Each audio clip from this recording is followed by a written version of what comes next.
Drop your weapons! Don't get too close! Strike! Shine down!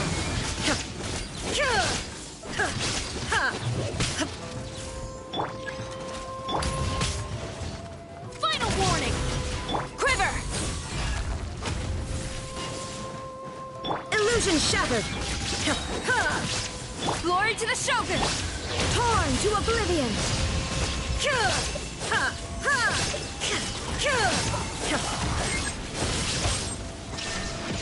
Drop your weapons! Check this out!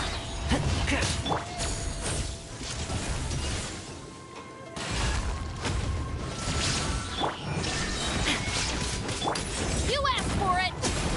Supporting fire! Flash! No turning back! Now you shall perish!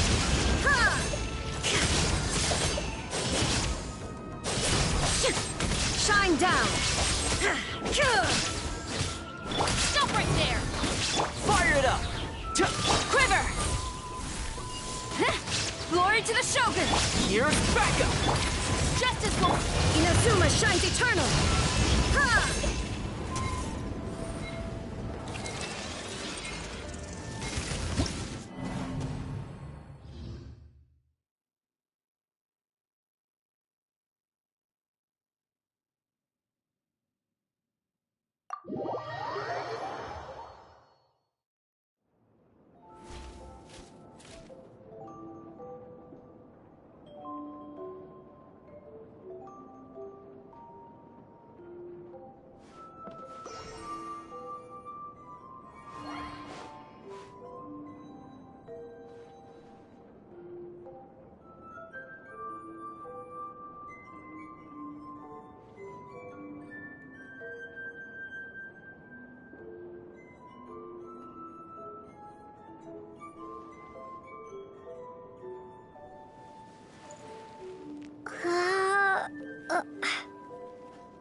What is this thing?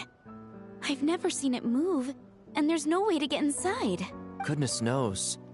My grandpa says it's been sitting here at least since his grandpa was still alive. What about his grandpa? Did he say anything to your grandpa's grandpa about it? Huh? I don't know. In all likelihood, it was here back then too. Hard to imagine something this huge could move. Guess that means that as far as they're concerned, this ship's been around a long time.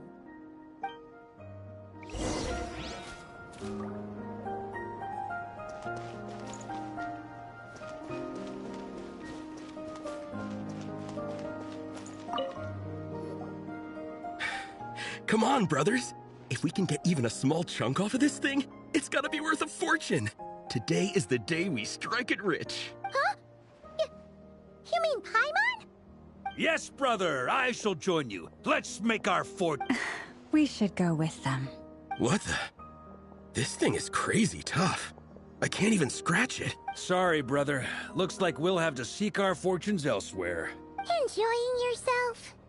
I was just seeing if I could influence this phantom's perception by playing. But nope, no dice. I'm sure we're all starting to build up an idea of what's going on here now that we've spoken to some of the people.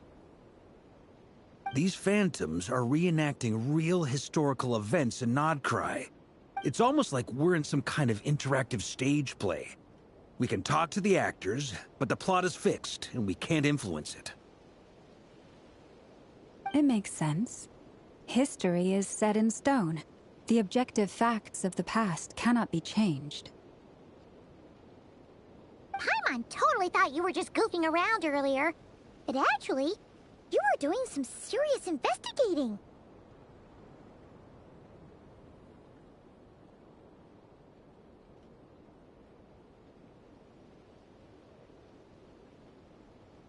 Of course I was.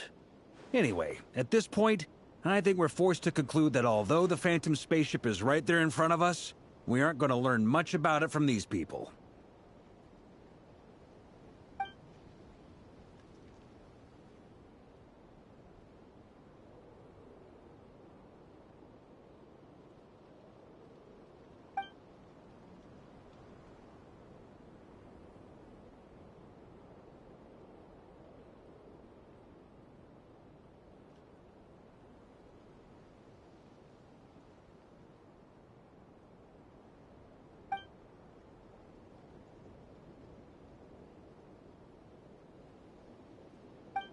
Don't be discouraged.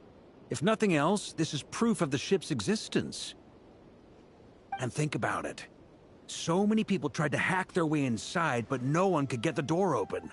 It's made of very tough material.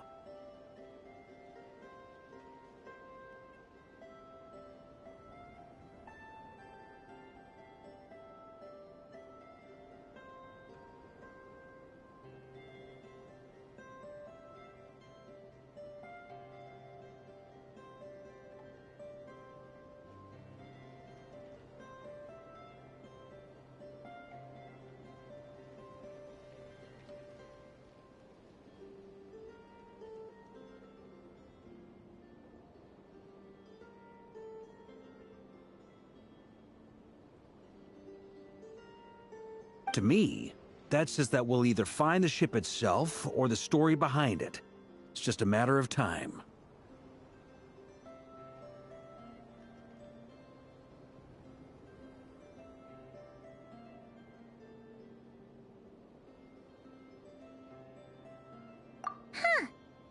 Every now and then, when Varka gets serious, he actually does seem like Grandmaster material for once. I wonder how the others are doing. Let's head back for now. Sounds good. Also, drinks are on me if Team Knights of Favonius is the first to finish. Wait, we have a team name now? Am I in Team Knights of Favonius as well? You're very welcome to join. We've even got a cathedral ready for you. Isn't that technically blasphemy? You wouldn't dare make a joke like that if Barbados was in earshot.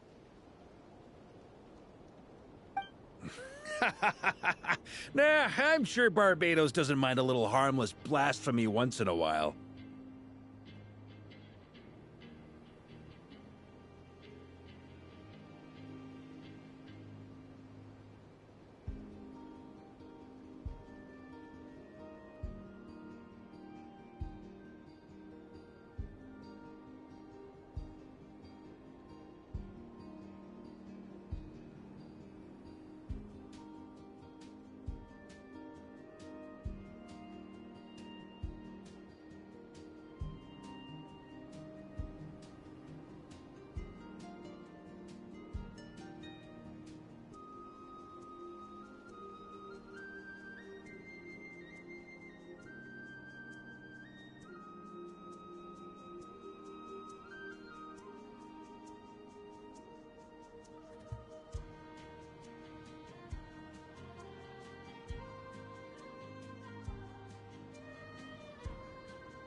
Oh, no! Get away! Oh.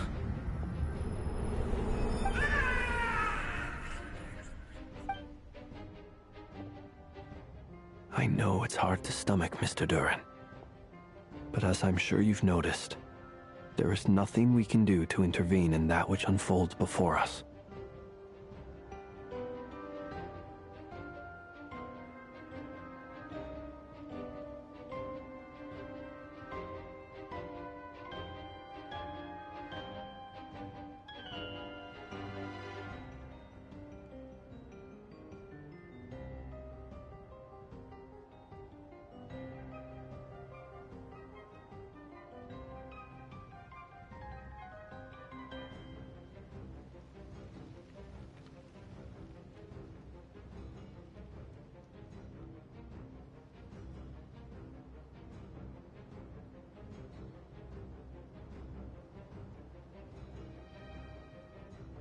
But we have to at least try. And try you have. But are you aware of how many unsuccessful attempts you've made now? I wasn't keeping count.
I'm afraid this is the 39th failure so far.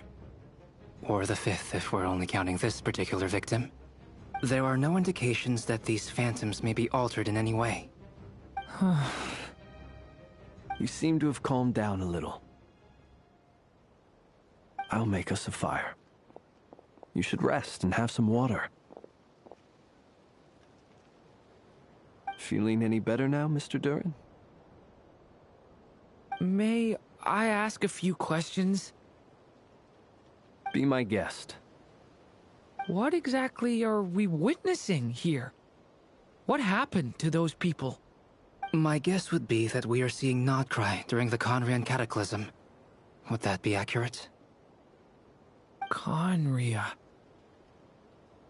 That is correct. As you know, once the abyss senses even the tiniest crack, it floods in and spreads like wildfire. There was a time in the distant past when it permeated all of Notcry, causing immeasurable harm. The people paid a terrible price to heal this land. Then, 500 years ago, the whole of Teyvat suffered an abyssal disaster. Once more, Notcry was dealt a devastating blow. I see. In the face of the abyssal onslaught, all were like grains of sand tossed around by a tidal wave. Be they human, fae, or god. The moment you witnessed is but one drop in a whole ocean of catastrophe. All right. I guess that answers my second question, too. I wanted to know why there's nothing I could do to help them, and that's because what we are seeing is history. That would be my guess as well. As I understand it, history and fate are not all that dissimilar. The latter may be unseen to us, but both are immutable. Yes. Fate was determined long, long ago. I still have a couple of other questions for you, Mr. Flint's. You mentioned more than one abyssal disaster that has struck this land in the past. How can you be sure that what we're seeing is from the Conrian incident? And also, how are you able to stay so calm when you're talking about these events? From everything I know about you, you're not cold or ruthless, and you're not indifferent to the suffering of others. Alas, I am forced to show my age. I must be 600 or 700 years old by human measure. Wait, so you... One is not easily moved by history when one has witnessed the truth firsthand. I'm sorry. You needn't apologize. Your passion is a good thing to have. Treasure it, because someday you may find it in terribly short supply.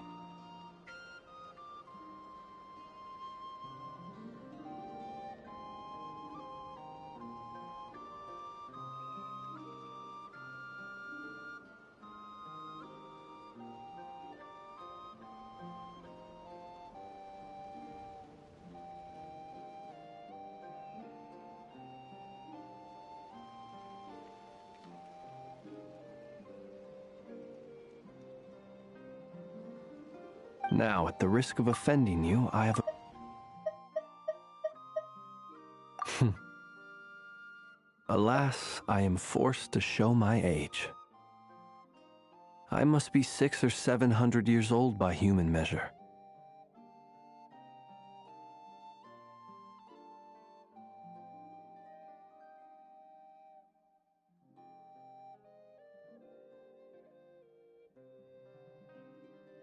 Wait, so you... One is not easily moved by history when one has witnessed the truth firsthand. I'm sorry. You needn't apologize. Your passion is a good thing to have. Treasure it, because someday you may find it in terribly short supply. Now, at the risk of offending you, I have a question in return.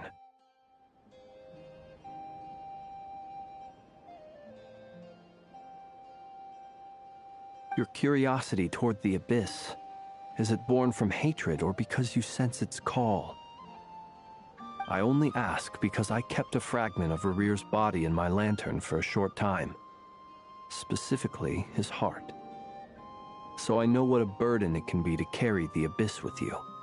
And I hear its power growling from somewhere within you.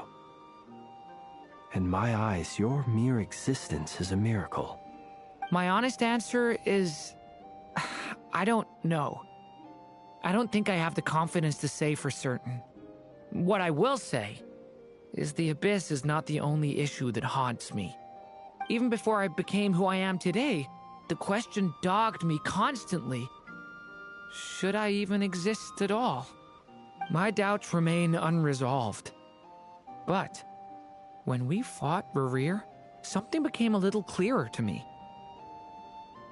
Sometimes it is the darkness within us that allows us to achieve the impossible. I certainly got the sense from your 39 attempts that you were trying to achieve the impossible. It sounds like you've resolved to see the truth for yourself. Absolutely. In that sense, he and I are quite similar. Then I wish you every success. I look forward to the day of your transcension. Well, if everyone's caught their breath, I suppose we should head back. Oh, and one last thing. I'd appreciate if you kept our discussion about history a secret.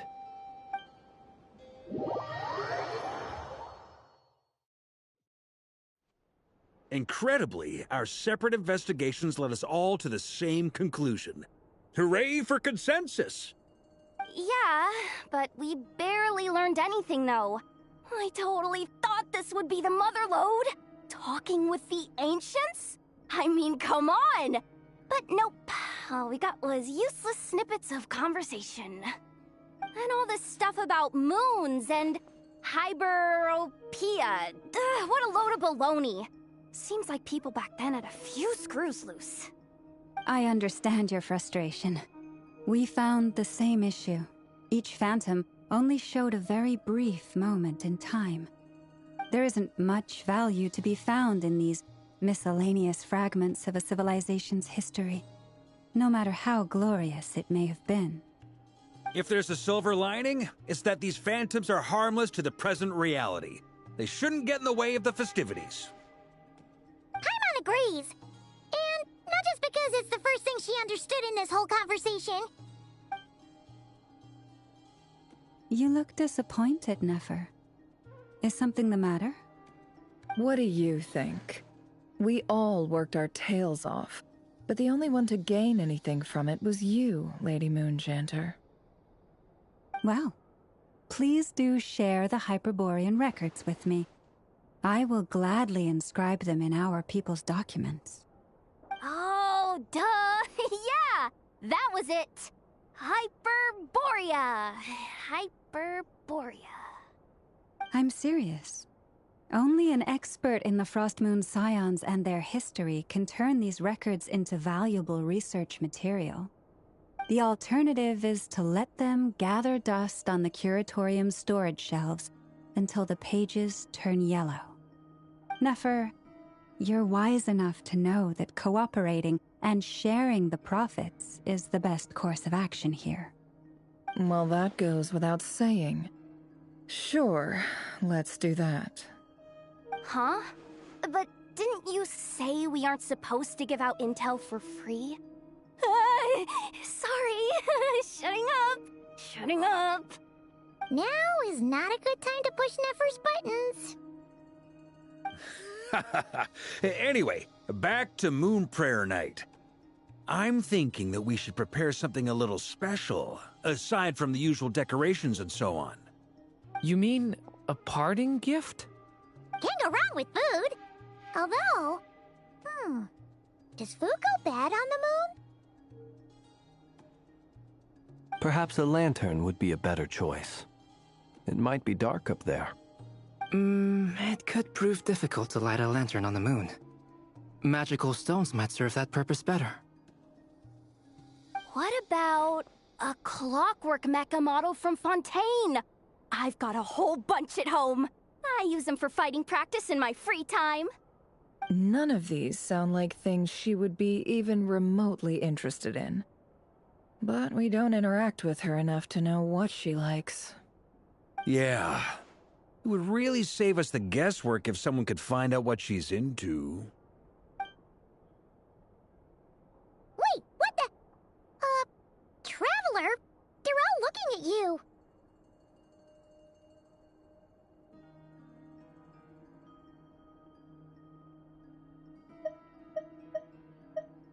Great! Haha, problem solved. Now, I need to stop by Dory's. Gonna need her help sourcing a bunch of stuff for the festival. Then let's leave it there for now. We all have our own business to attend to. Traveler, if you find out what Kutar likes, let us know right away.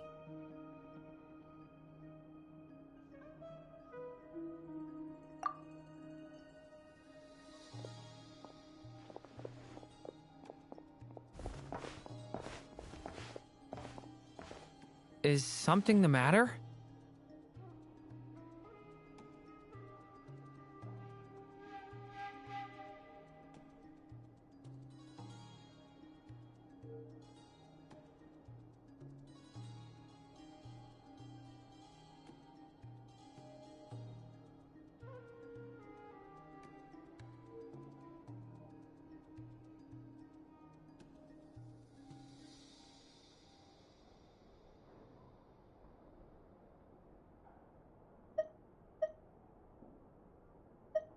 I'm fine. It's just... I'm still feeling a little rattled after witnessing the horrors of the Abyss. But it's okay. This is something I have to work through. I'll be alright. Thanks for your concern. Well, don't put too much pressure on yourself. If you ever feel like something's wrong, physically or mentally, we're here to talk.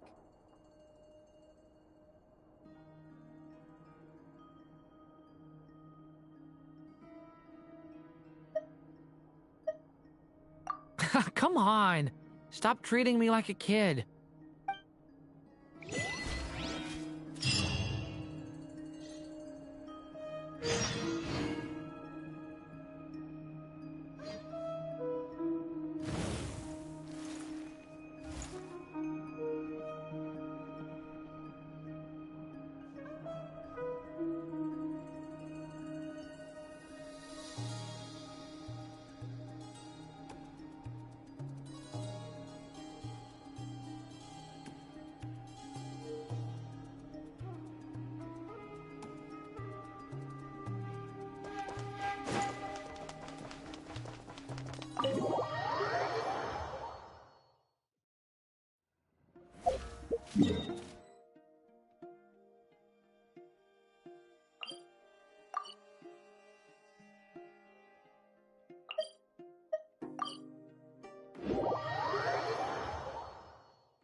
Huh?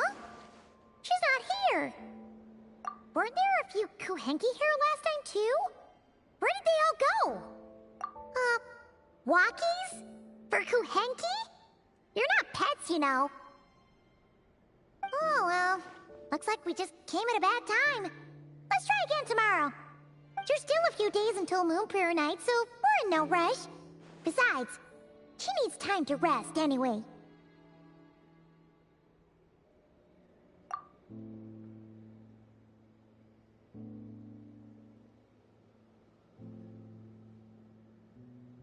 Kalamina! Are you back yet? Oh, how strange. Looks like she still isn't here.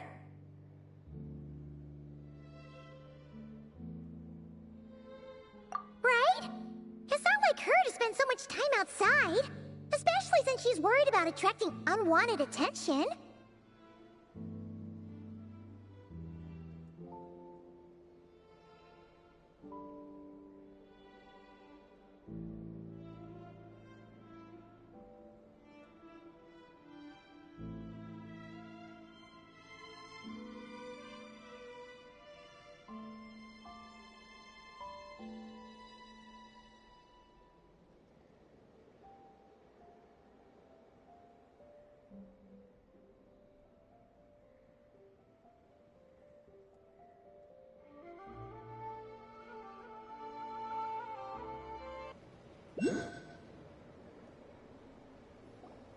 Kalamina, we're back!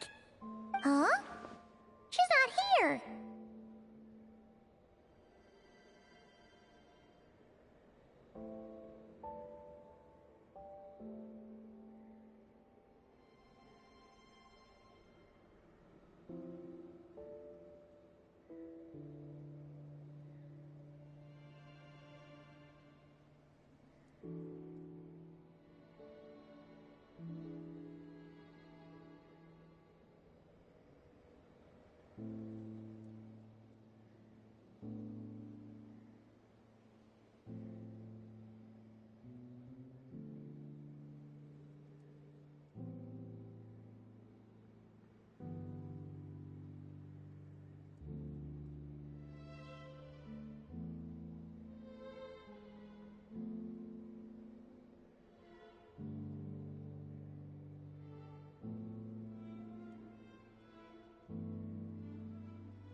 Weren't there a few Kuhenki here last time too?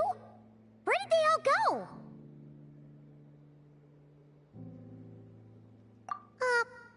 Oh well, there's still a few days until Moon Prayer Night, so we're in no rush.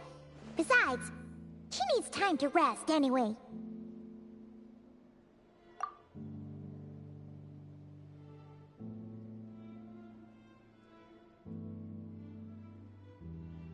Calamina! Are you back yet? Oh, how strange. Looks like right? It's not like her to spend so much time outside. Especially since she's worried about attracting unwanted attention. What about Luonatar? Luonatar, you there? Hey! Do you know where Kalambina went? Sorry, didn't understand. But if you know where she is, could you take us to her? Yeah, that's even stranger. What about him? Oh, that's not good news. They change color when Kalambina gets weaker, right? And they look super pale right now. Good idea. She might know what's happening.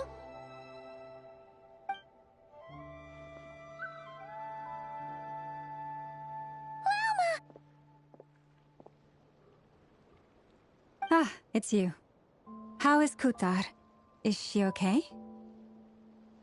No, she hasn't. I came here to check on her after I noticed the flowers had changed color.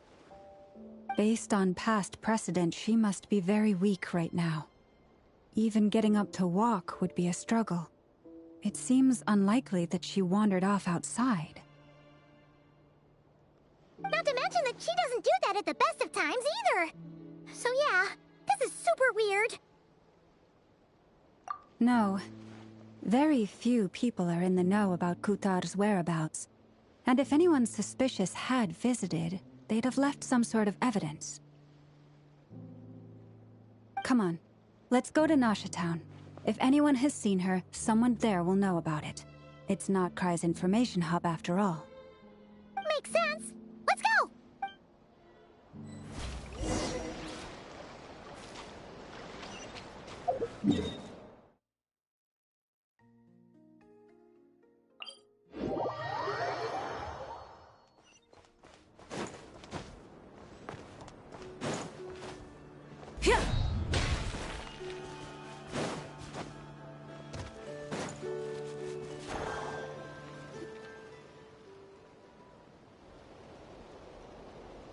Wait a moment. Is it just Paimon, or is this stall kind of suspicious? It's never been here before, right? No, I don't recognize it. Alas, your free and easy adventure time is over. Now, prepare to face the final boss of Nod Cry. Whoa! Where'd that voice come from? Not sure, but it's definitely hostile.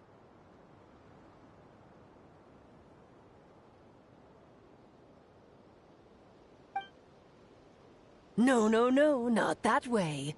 The final boss is right here. The sniffer mole? That's the final boss? Surely not. Also... Okay, the jig is up. I'll stop teasing you. Turn around. I'm right behind you. It seems I've managed to leave quite an indelible impression, even though you've never seen my face. Ah, nothing could make a great mage more pleased with herself.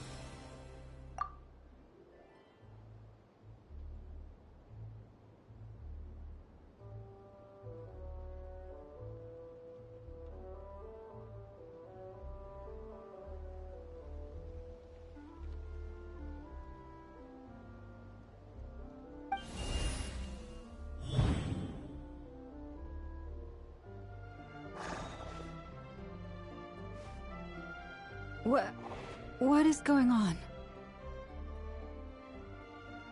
I've heard that all the big shots in Tevat have long, wordy titles that stun people speechless when they make their entrance. Unfortunately, none of them are affiliated with the Hexen Circle, and we ourselves keep a very low profile. The notorious name-dropping doesn't quite work for us. Still, I, for one, think I'm really quite amazing. So that didn't stop me from coming up with a title anyway. Alice! It's really you this time? Not a lantern or a Dodoko, but Alice in the flesh? Oh, that's right. So, what do you think? How does it feel to finally meet me? You look like...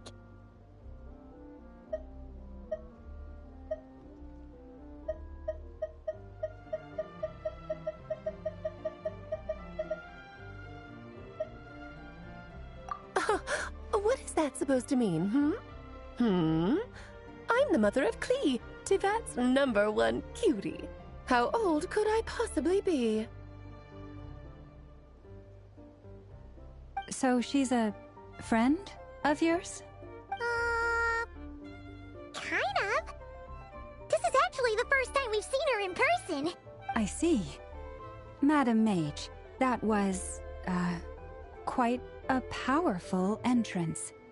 I certainly won't be forgetting it anytime soon. It's okay, Lauma, don't force it. Paimon will do the honors. This is Alice from the Hexen Circle. She's a friend of ours. And of Arcus, too. That's right. She's a good person, just kinda... unpredictable. Well, what is the human heart if not unpredictable, If we could not do as we please, how would we differ from machines? I am Lauma, Moon Chanter of the Frost Moon Scions. It is a pleasure to meet you.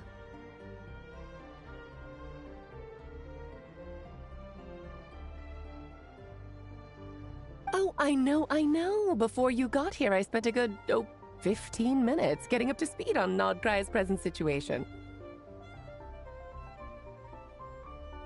In other words, I've read the whole in the last episode part, so we can skip the pleasantries.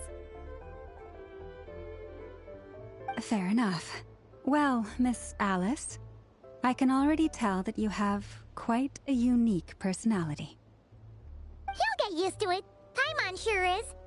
So anyway, what are you doing in Nodcry, Alice? Oh, I thought I told you already. This time, I'm the final boss. And what a formidable foe I shall be. Powerful, confident, decisive, and good luck finding my weak spot. You will never succeed.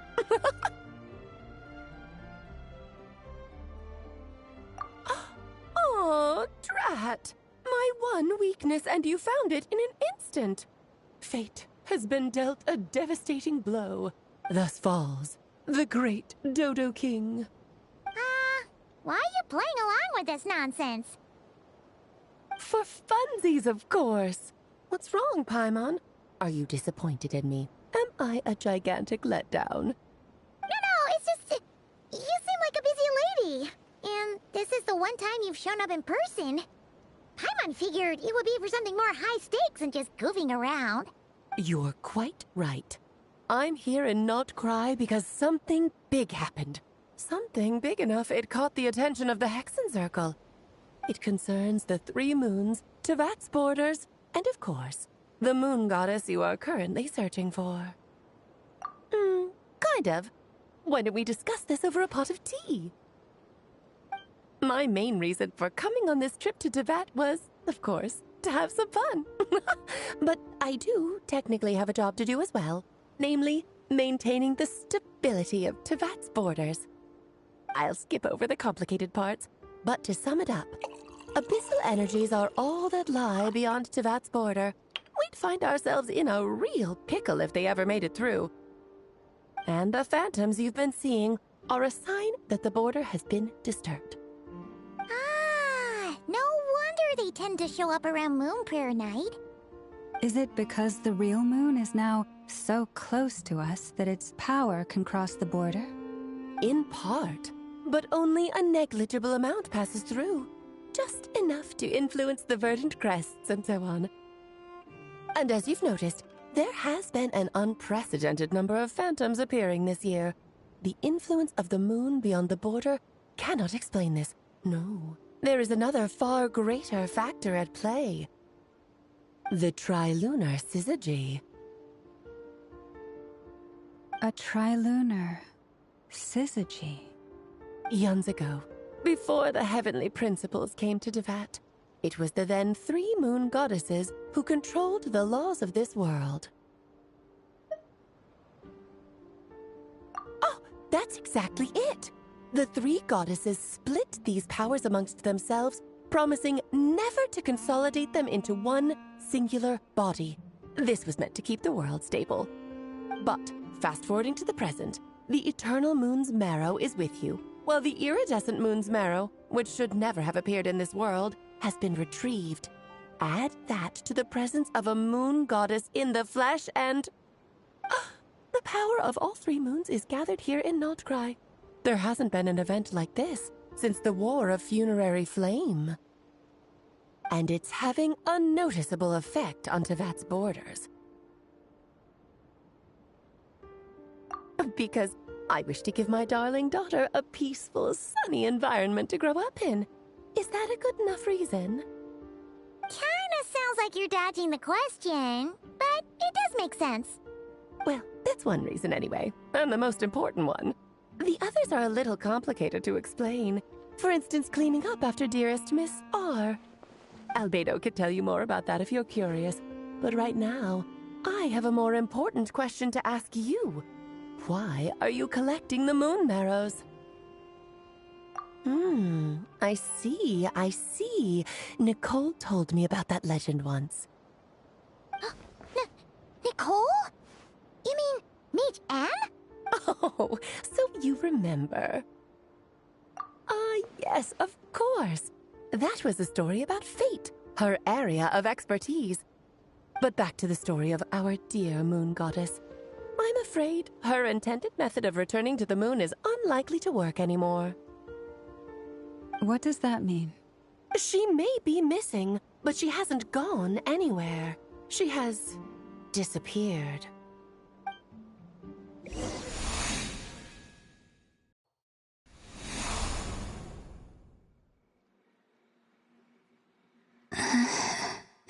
My body is so heavy. Wait, no. It's my mind that's heavy. My arms and legs are as light as a feather. What's happening to me? I feel drowsy, like I've been asleep for too long. Is it daytime or nighttime? Is the moon out? I think I'll go for a walk.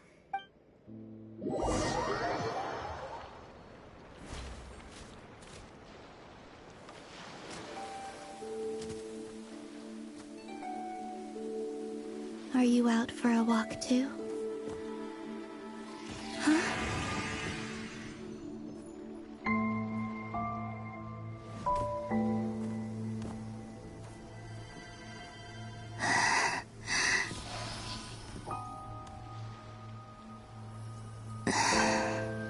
The day has come at last.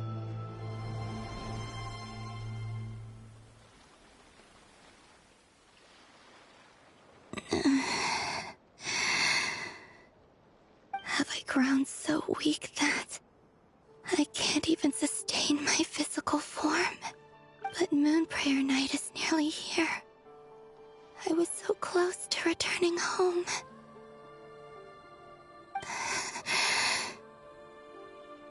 Death is near. Is this how it ends for me? Will I return to the moon after I disappear? Or... I don't want it to end like this. So far, at least, I still exist. Even if not physically, I can still feel. But as my power wanes, I'm sure that too will fade. I suppose I might take one final look at this world. The world where I was born.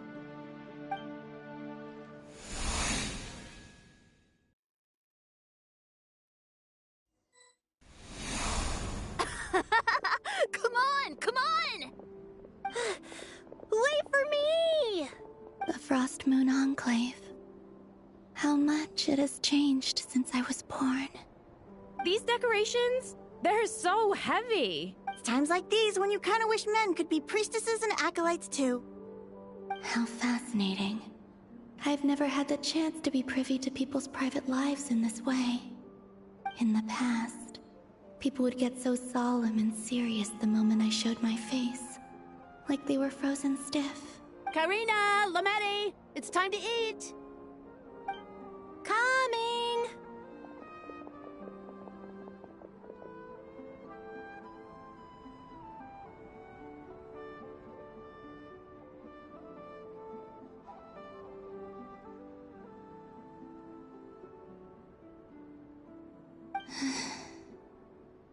I want to watch them a little longer.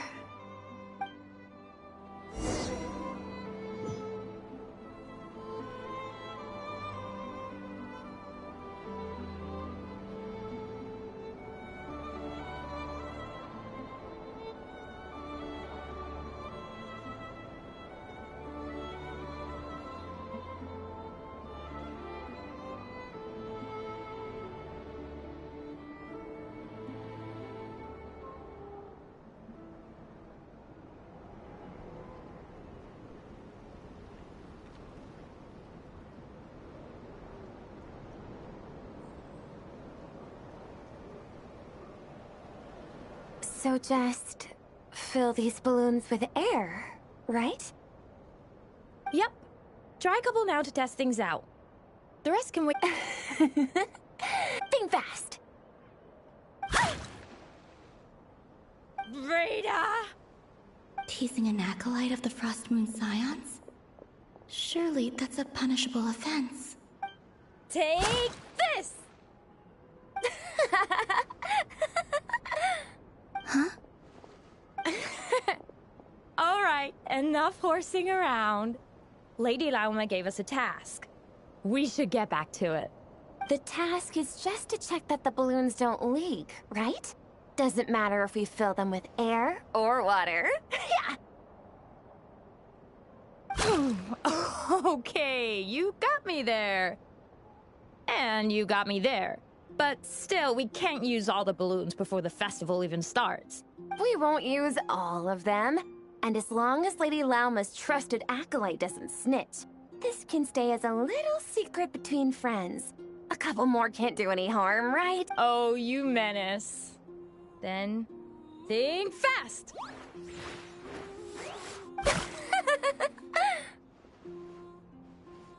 Is pumping a balloon full of water really so much fun?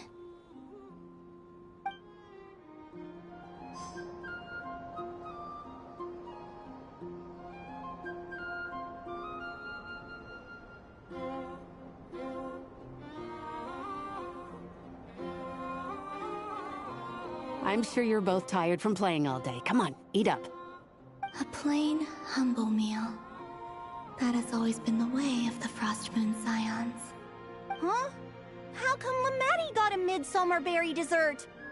Oh, I always get Lockaberry. I don't mind sharing. You can have a bite of mine if I get to have a bite of yours. They're sharing food? I've never shared food with anyone before. Even at the Harbinger tea parties, everyone just ate off their own plate. And when I couldn't finish my food offerings from the Frost Moon Scions, they'd leave the leftovers out under the moonlight for the animals to claim. Hey! That was 2 bites! Oh, then you can have another bite of mine. Oh, you too. Oh, don't fret now. Here, have some of Granny's too. So this is what it means to be family.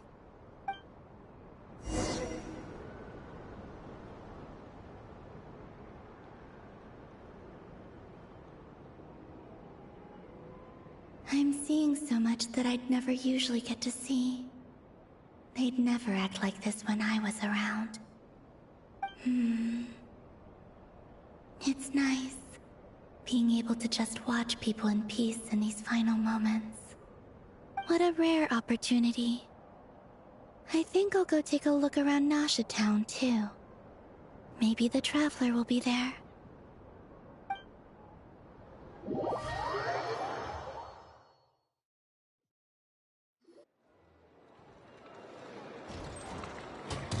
After the War of Funerary Flame, the Moon Goddesses were no longer recognized by Tevat. They lost the whole foundation for their existence. That's why the Moon Goddess's strength is fading. She cannot withstand the world's rejection of her. To be more pedantic about it, the Moon Goddesses did something to offend the heavenly principles, and that's why they were ousted. Something of a recurring theme in Tevat's history.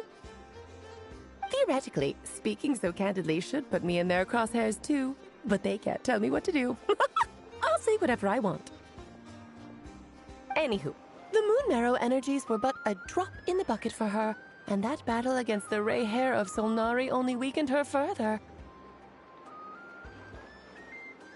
Fortunately, it happened close enough to Moon Prayer Night when the Kuvaki concentration here is high. That's the only reason she managed to survive this long. What do you mean, fortunately? You said she disappeared. We're too late. Oh, what a headache. I thought this was all common knowledge. I guess I have some more explaining to do. Okay, buckle up. It's time for another lecture.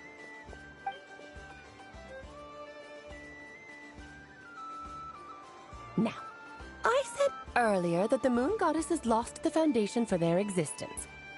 The reason for that has to do with the natural order. Basically, the rationale for their existence in Tevat was lost. The same logic applies to the present Moon Goddess too. Consider her existence so far. Her comrades in the Fatui called her Damselette. And she was worshipped as Kutar by the Frost Moon Scions. But these connections have now been severed, whether by her hand or yours. So, the rationale that once sustained her existence is now gone. Wait, we did that to her? Oh, well, strictly speaking, yes. But let's not start pointing fingers, shall we? I'll only end up as the big bad villain, and that's not the kind of final boss I want to be. Of course I do. I'm only the greatest mage in the whole entire world. Now, if you wish to find your Moon Goddess, there are two problems we need to solve.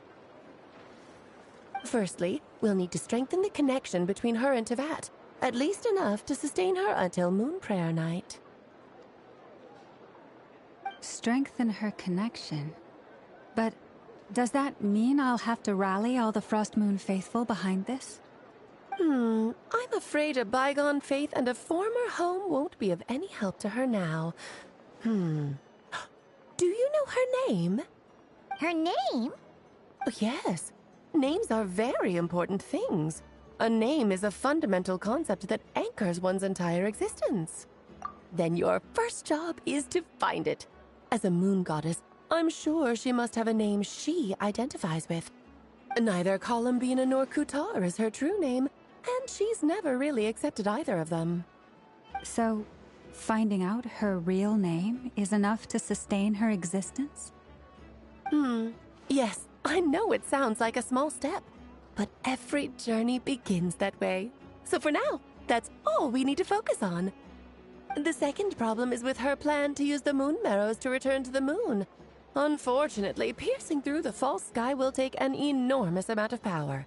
Given her current condition, she won't be able to provide anywhere near enough power, even if she recovers her physical form.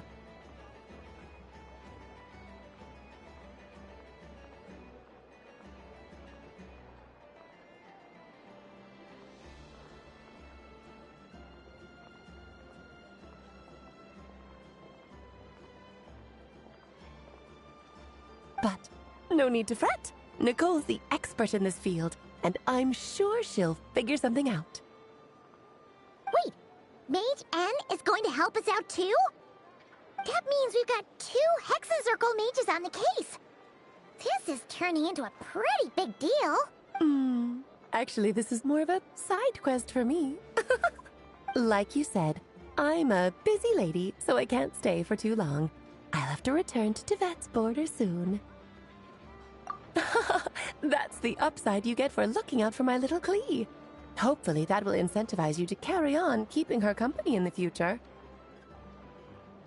Anyway, jokes aside, you'd better get moving. It will take quite a miracle for the Moon Goddess's consciousness to hold out till Moon Prayer Night. Oh, I suppose I might as well tell you where Nicole is before I leave. Off you go now. Time to meet your new friend. Oh, yes, and a little suggestion. Don't forget to mind your heads. What? I wonder how Durin's doing. I should really go see him before I head back. You really are super busy. I most certainly am. There's so many children I have to keep tabs on just in Mondstadt. Durin, Albedo, Venti, Varka.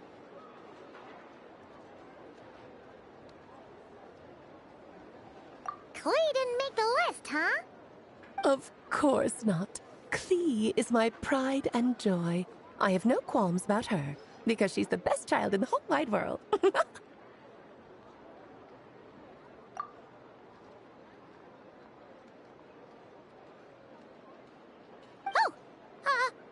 Yep. Klee's a little angel.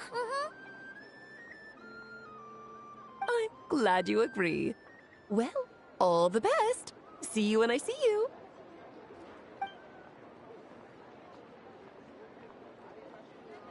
She left in a hurry. Yeah, she didn't pack up her stall. Should we handle it for her?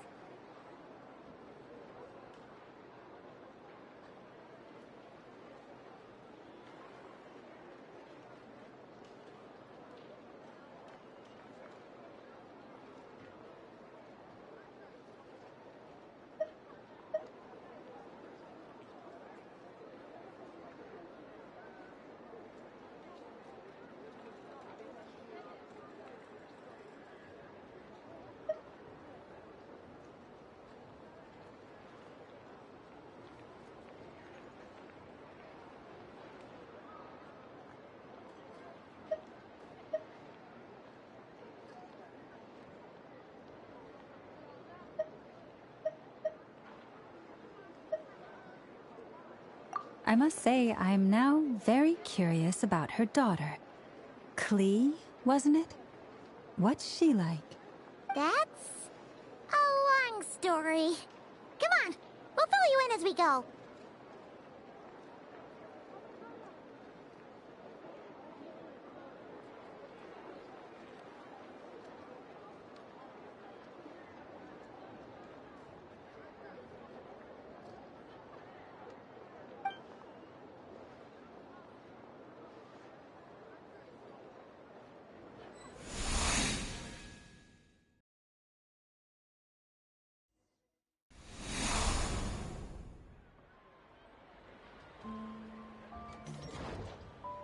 What a lively place.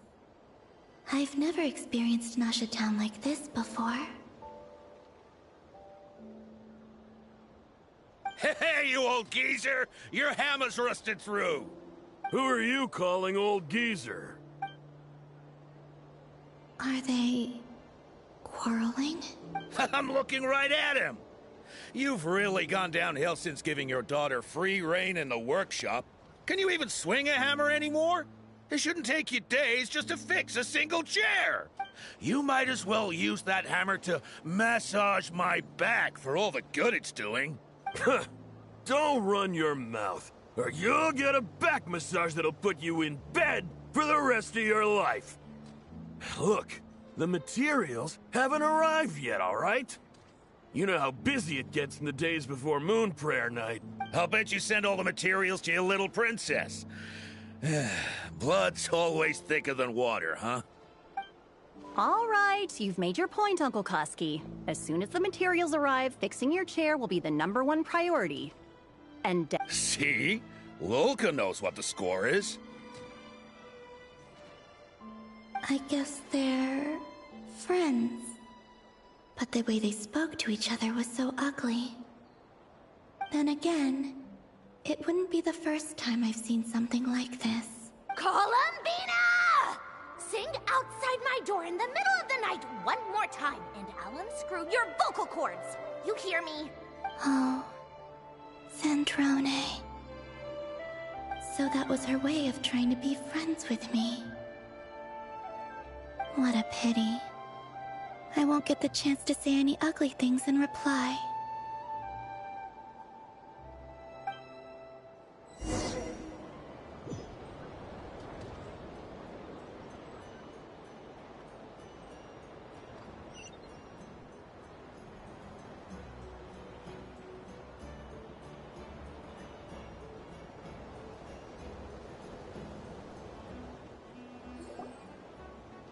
Hey, have you decided what to give her for Moon Prayer Night?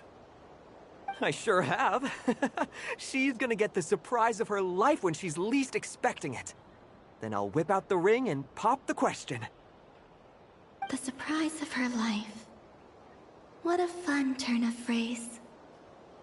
Cool, I get the picture. You can spare me the gushy details. Ooh, looks like we have a customer. Hello there, ma'am. Would you like some Moon Prayer Night candy? Huh? Is he talking to me? Can he see me? Here you go. Oh. Come back anytime. Right. Now, where were we?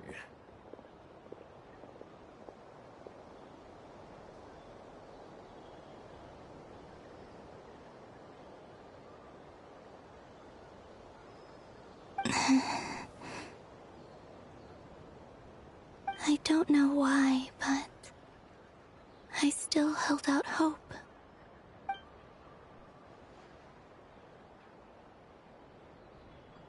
The most important thing right now is to find that mage.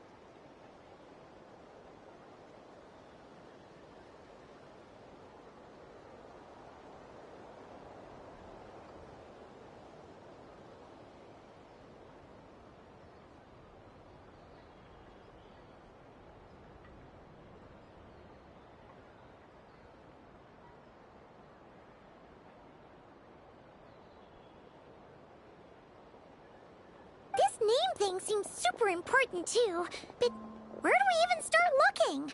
I'd better go pay the Fatui a visit.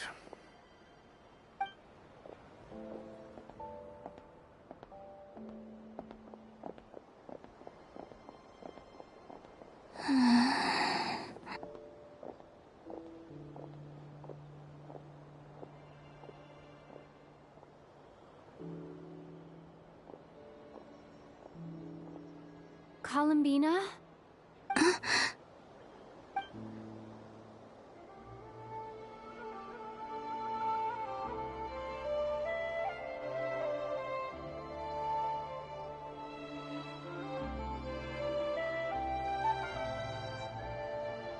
Traveler?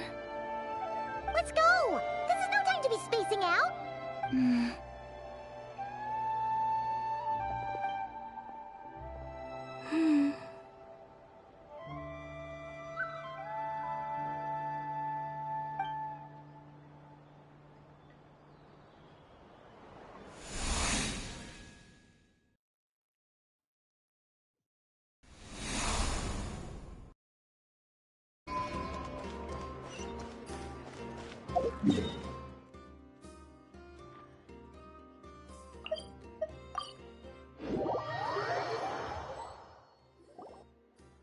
Where are they going?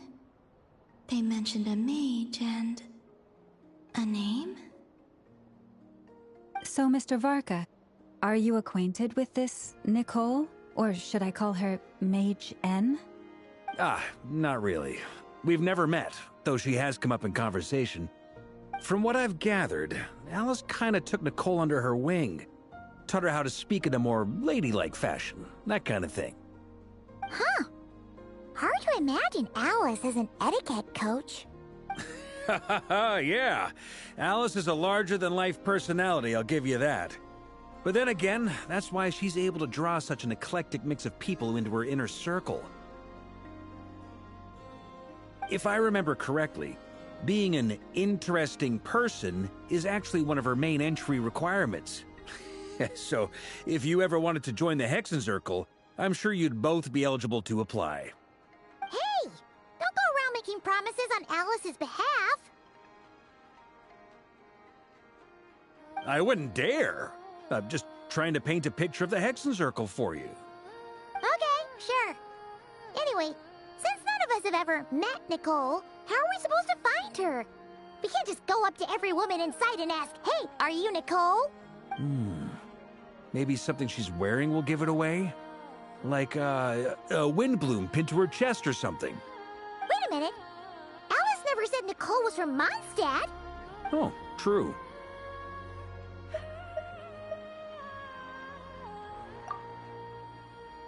That would be this young lady, then?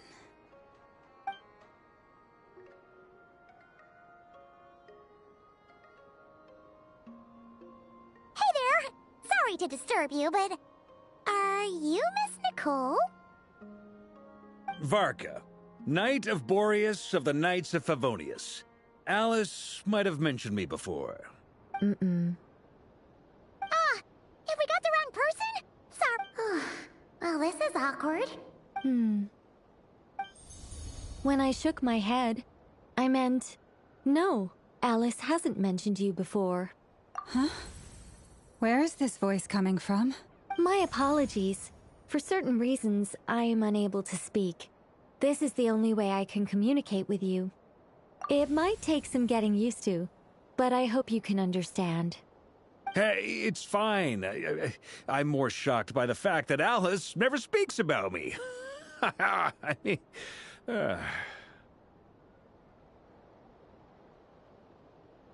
As for you two, we have crossed paths twice before, but it is nonetheless a pleasure to finally meet you.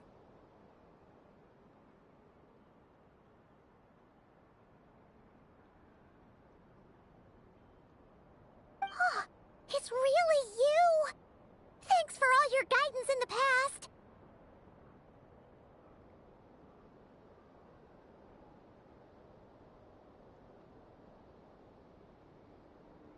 You're quite welcome.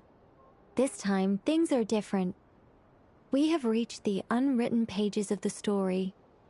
You might say that we stand at the crossroads of fate. Now then, allow me to formally introduce myself. My name is...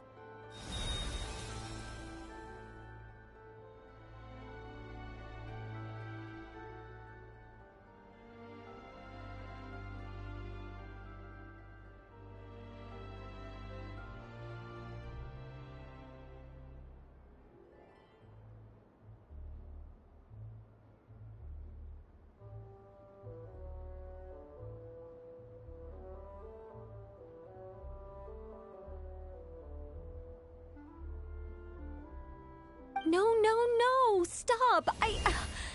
Alice! I can't believe it!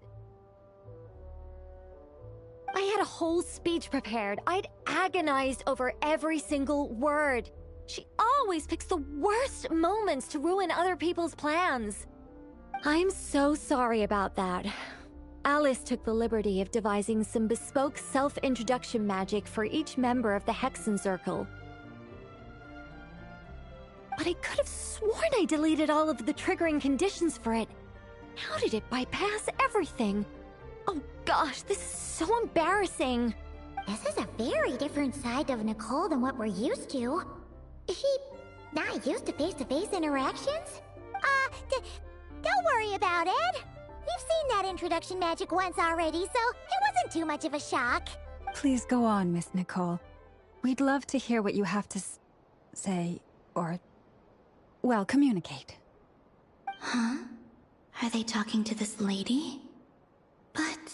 will you all promise to forget that horrendously embarrassing introduction? sorry, embarrassing. When?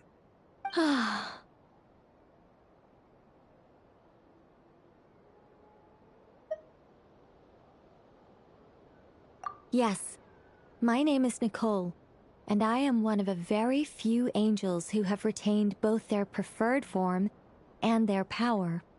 The Traveler and Paimon should be no strangers to this concept. There is another of our kind in Natlan. They call her the Lord of the Night. Alright! Paimon remembers her! Yes. Well, I have retained more of my power than she. It's because I don't have a long-term duty to fulfill. To be more specific... no. We'll be here all day if I get into the specifics. Moving on. If I'm not mistaken, you are here because you wish to learn how one might reach the moon beyond the sky. That's right. Is that something you can give us any guidance on? Yes, I do know a way. It began with the Hyperboreans, who lived after the War of Funerary Flame. Blank looks. Maybe I should start with the background of the war. Or maybe not. It shouldn't be an issue. I'll fill in the gaps for you when we have more time. Anyway, after that war ended, the three moons retreated to beyond the false sky. The Hyperboreans were humans I once aided. They accepted the civilization and creations bestowed upon them by the angels. But despite accepting many blessings of the angels, many among them still held on to their faith in the moons. They were reluctant to accept the new order. Even after the War of Funerary Flame, they sought to contact the moon goddesses beyond the sky and receive their guidance. But all three had passed away by that point. This mage has a unique method of communicating. Is she talking about the moons? Yes, but they did not know. And so, still they prayed for the moon goddess's mercy.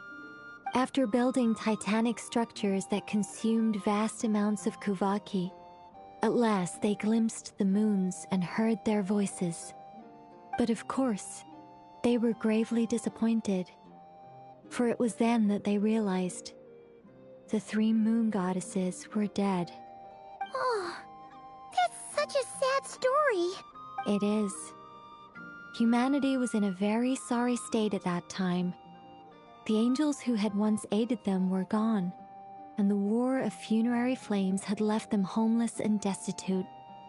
Just a second, I gotta ask. How relevant is all this history to the task at hand? Well, I mean, it's... Okay, it seems we've drifted into irrelevant narrative waters. It's been a while since I've had the chance to speak inside someone's head. As soon as I got started, I lost control and the words just flowed out like a waterfall. What I'm trying to say is... Right, yes, that's it. The relevant part is the ritual created by the Hyperboreans. The fact that they bypassed the false sky and saw the true moons implies that they successfully built a connection between Teyvat and the outside world. Which means, with enough Kuvaki and a sufficiently stable connection, it should be feasible to send one person over the border.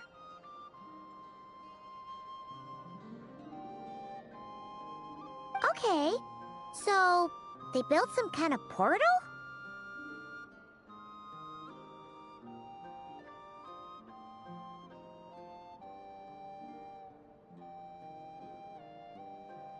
Oh, yes.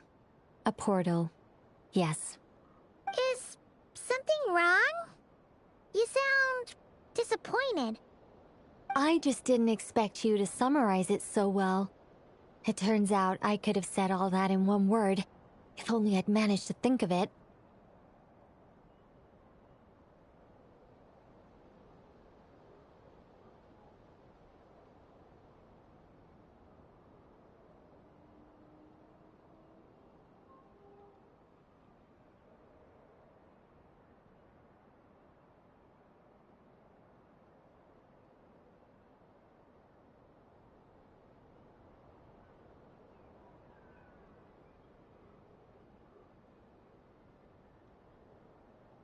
No, please, it's fine. This is invaluable knowledge. I'll be sure to record and preserve everything in writing.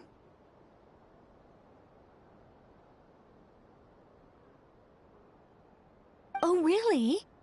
Well, in that case, I suppose I could backtrack and add some more detail. I did gloss over a few things so far. Whoa, whoa, whoa, time out. Let's summarize what we've got first. The Hyperboreans were the last ones to use this method, right? So we somehow need to find whatever structure they built and make sure there's enough Kuvaki to power it up.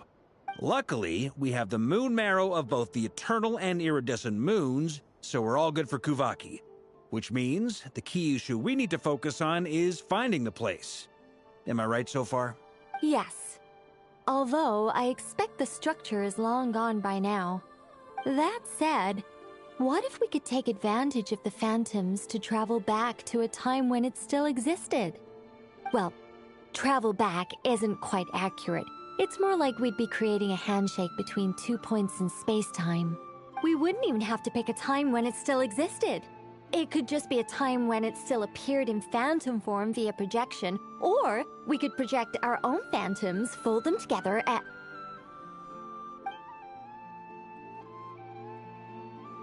You look lost. Was that too hard to follow?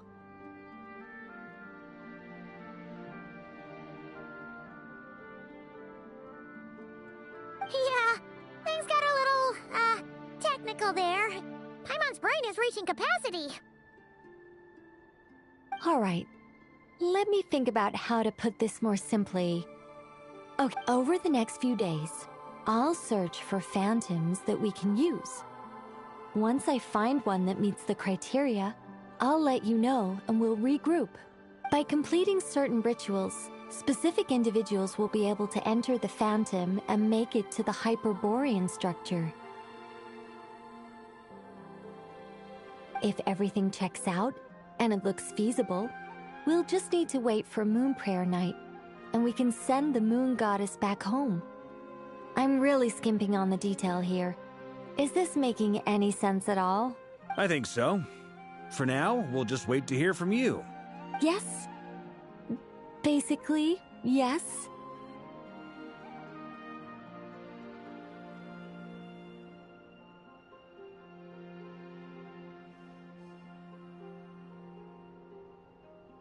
Great. Counting on you. In the meantime, we'll focus on finding the Moon Goddess's name. My name? Are they looking for a way to stop me from disappearing? Excuse me, Miss... Go on, Miss Nicole. This conversation was a little all over the place. I didn't catch your name. I am Lauma, of the Frost Moon Scions. Ah, I did wonder. I noticed that you listened very intently when I spoke about Hyperborea and the moon's history. If you'd be interested, I'd love to visit you this evening and go through it again in greater detail. Also, if you were serious about making a record, it would be too risky to simply write down the raw details as is. I would suggest some tweaks. Maybe rewrite the stories as fairy tales or fables, perhaps even prayers. Anyway, we can cross that bridge when we come to it. So, see you later then? Oh, and no need to prepare anything. Just a cup of tea will do. See ya! She seems friendly. It's just... It's so nice to find someone who's actually willing to listen. I've been dying for a chance to finally go through all this systematically from start to finish. Any longer and I'd probably start forgetting it. Now Paimon gets why Alice told us to mind our heads. Ha ha ha ha, what did I tell you? A lot of quirky people in Alice's orbit. Now then, the next order of business is, where do we start looking for the Moon Goddess's name? Maybe the rest of what I've heard her out. I'll summarize the salient points and share them with you all. I'm also inclined to review our other documents. Yes, our faith was first established by our Hyperborean ancestors, but many of the more factually accurate records are from after Kuthar's birth. Sounds like we're gonna follow Columbina's journey through Devat, huh? In that case, we'll start by heading to the Frostmoon Enclave. Sounds like a plan. Take this with you. I'll see about getting in touch with the Fatui. It'll probably just be Arlecchino and Sandroni again. They're the only ones who would want to help. Thank you, Mr. Varka. Don't mention it. Honestly, I'm more comfortable dealing with the Fatui than prying into the details of a young lady's childhood. Catch you later. I should follow them, just in case there's some way that I can help.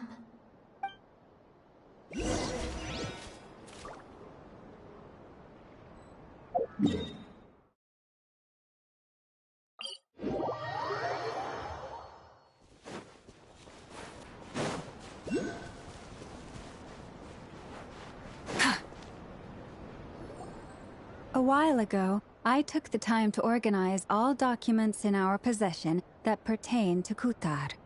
What you see here is the material I consider reliable. You're saying there's unreliable material too? Yes. Most of the information we have was transmitted through an oral tradition. Inevitably, some of her stories were mythologized and deified over the years through countless retellings. That's why I organized them into reliable and unreliable. There's no sense seeking answers in history unless we can ensure the veracity of the historical record. Makes sense. Alright, let's take a look through.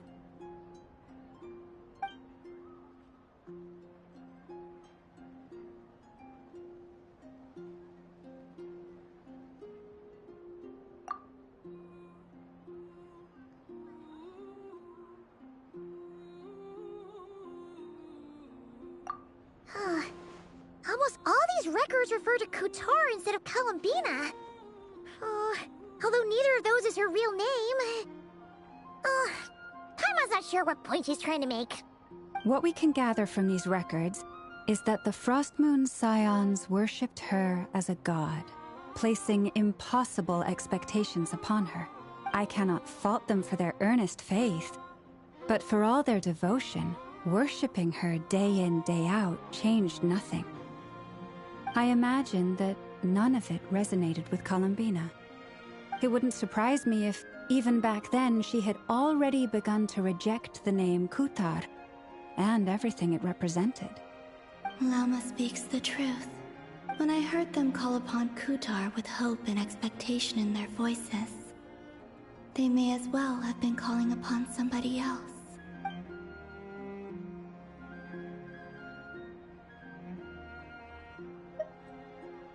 Well, that's a bit complicated.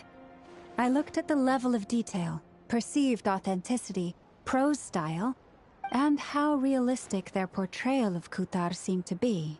Amongst the Frostmoon Scions of today, only I know of her existence, and I alone have spoken to her face to face. As such, I know that there are certain things she simply would never do. That being said, I have sensed some changes in her lately. Changes? Me? Seems like this is getting us nowhere. For what it's worth, why don't we check the unreliable sources too? Sure. Give me a moment.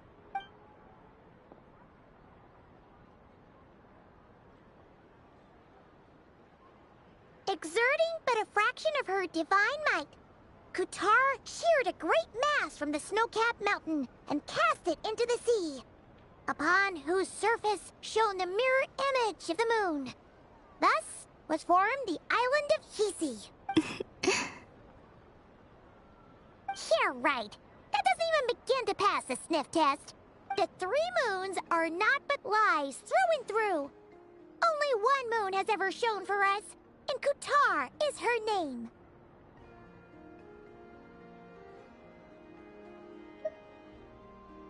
The vast majority of ancient texts are filled with fanciful tales like these. I trust you understand my criteria a little better now. Kutar did not speak, merely gazing into the distance in silence. And where her gaze landed, this was her prophecy. Clearly, whoever wrote this text never even met Kutar. Otherwise, they'd know that her eyes are always closed. What about you, Traveler? What are you reading? Come on, let Paimon see. The child wished to build a wooden nest with which to shield the fledgling bird from the cold. But being so young and lacking in strength, the child could not snap the branches from the trees. Kutar was passing by. Upon seeing the child, she summoned forth the Kuhenki, who built a beautiful nest for the child. I remember that. Not knowing the meaning of Kutar's divine intervention, the child dared not to respond, and thus ran home to call their parents. But Kutar was gone. The Moon Chanter declared the event a miracle and took the nest as a relic, placing it on high for all to see. The child was named as one favored by the goddess, and was greatly respected amongst the people. Yet, no further miracles were bestowed, and this matter was forgotten in but a few years. Huh. Any thoughts after reading that? Yeah. Columbina probably just wanted to join the kid in making nests.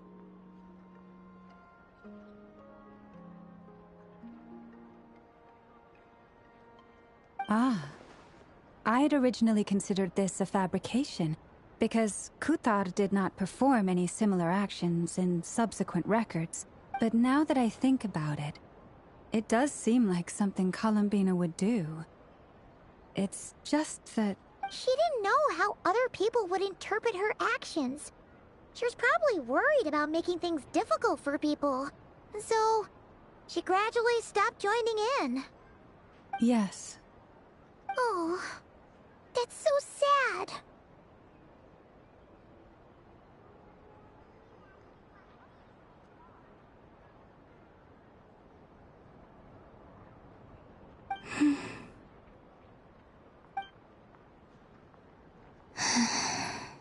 And now, I can make no such gestures of warmth, even if I want to.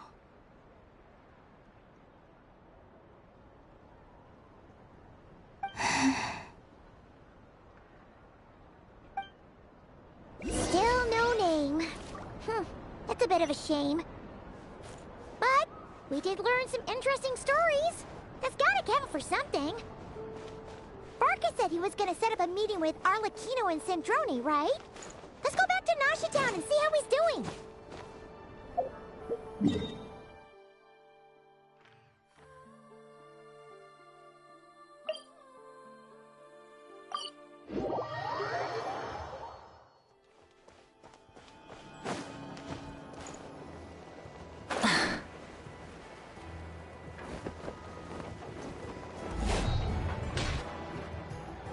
Let's see. There's Varka. Oh, and it's Durin and Albedo too. Yeah, this is pretty much the same place we bumped into each other last time. I convinced them to stick around a little longer. We were all waiting on people, so I figured having a little company would help pass the time. Ah, so you've been waiting for us? Does this mean that you've already arranged things with the Fatui? Sure does. Now you're back, we can go meet up with them together. How'd your investigation at the Frost Moon Enclave go? Well, we didn't find out Columbina's true name. But apart from that, it went pretty well. Aha, just as well that I didn't tag along then. I'm sure our moon goddess wouldn't want every man and his dog knowing all about her private life. Still, desperate times, desperate measures, I guess. Someone had to do it. So, Varka was waiting on us, but what about you two? Are you waiting for Alice? Oh, no. We already met with her. We discussed that experiment I mentioned to you last time. Oh, and she also handed me this communication device.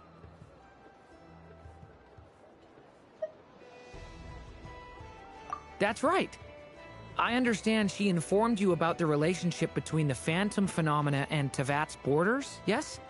She wants me to help her with some more experiments on that front. She said that she'll contact me through this device with more information. Ah, I see. Following instructions and making observations. Pretty common research method. Takes me right back to Albedo's lab. Wait, then who exactly are you meeting? Someone you know. Albedo's met him too. But I don't think Miss Lauma or the Grand Master have been introduced. Introductions are overrated, especially in cases like this.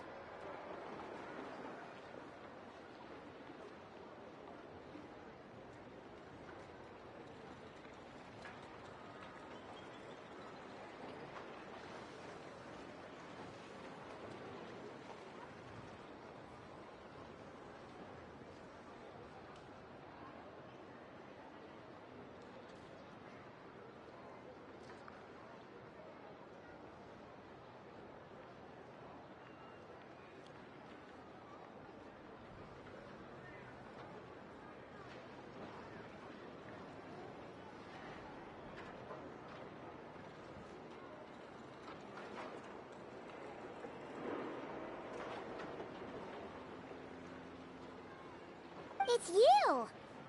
So? It's not like the Academia has prohibitions against going abroad. Also, I applied for leave.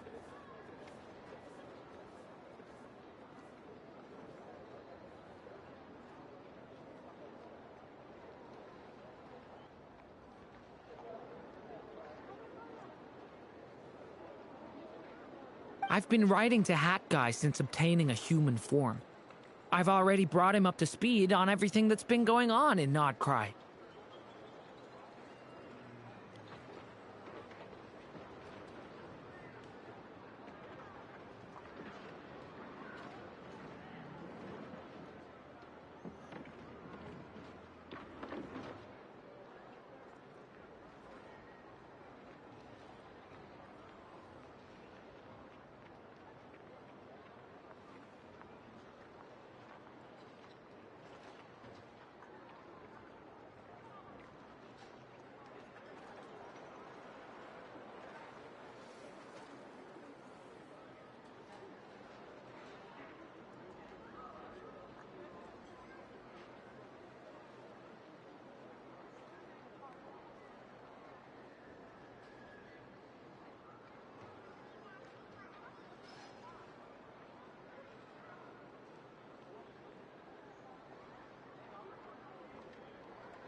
Hat Guy?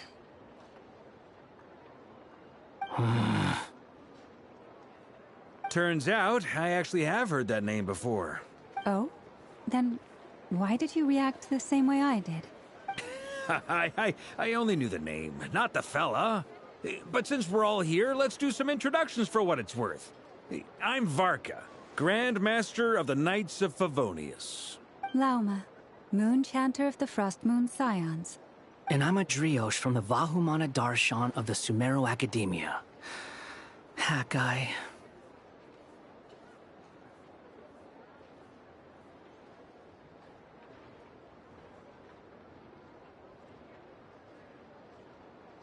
Good to see you again, Mr. Guy. I believe we last saw each other on the boat ride here.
Mind you, the only reason I came here is because there's someone I want to look into.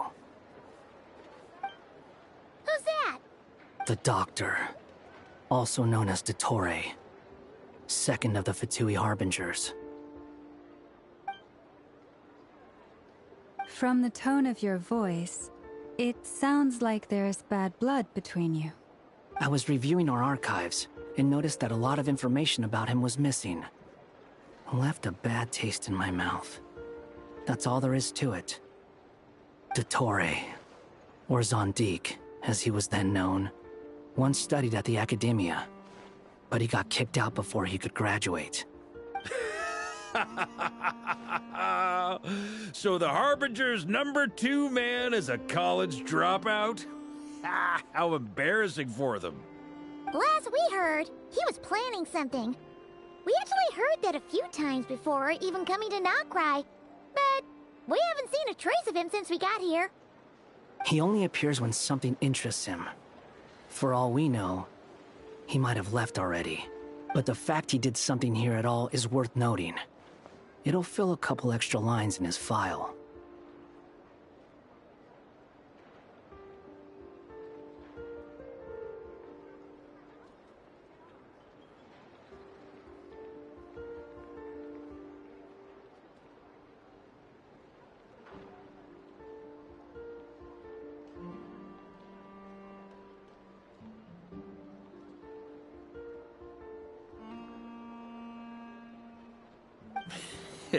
Why does it sound less like a file you're writing and more like a criminal record? Anyway, we were just about to meet 2 of the other Harbingers. Want to come along? You might learn a thing or two about him there. Sure. Even though they're Harbingers, well, they're old acquaintances of ours, so, you know, when you talk to them, try to be... I got it. The Frostmoon Scion's relations with the Fatui remain tense. Forgive me if I do not attend. In that case, we'll continue assisting Miss Alice with her experiments. Good stuff. Everyone's having a fruitful time. All right, we better get going.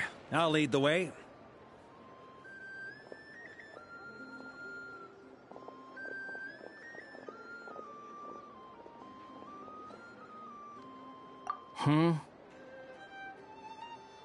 Well, yeah, that's obviously part of it. But I'm not the only one who has a score to settle with him. Neither you, nor Lesser Lord Kusanali, nor I want to see him meddling with things again.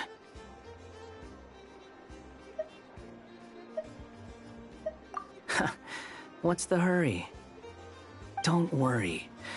Pigeons always know which way home is.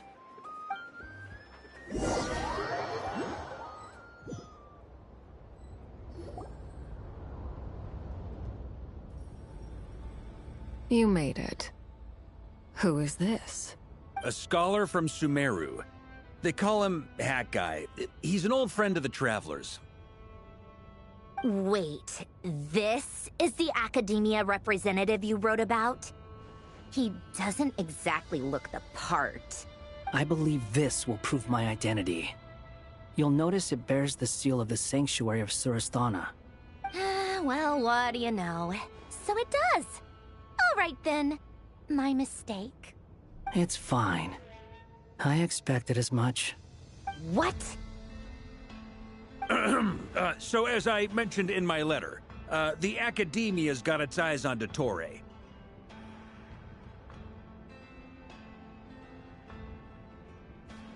But this matter remains top secret. Apart from those assisting in the investigation, the fewer people who know, the better. If anyone asks, I'm here in Nodcry to pursue my personal academic interests. Gotta say, Varka, you did pretty well to keep all this under wraps for so long. Sounds like you got in touch with the Academia about this way back. You flatter me.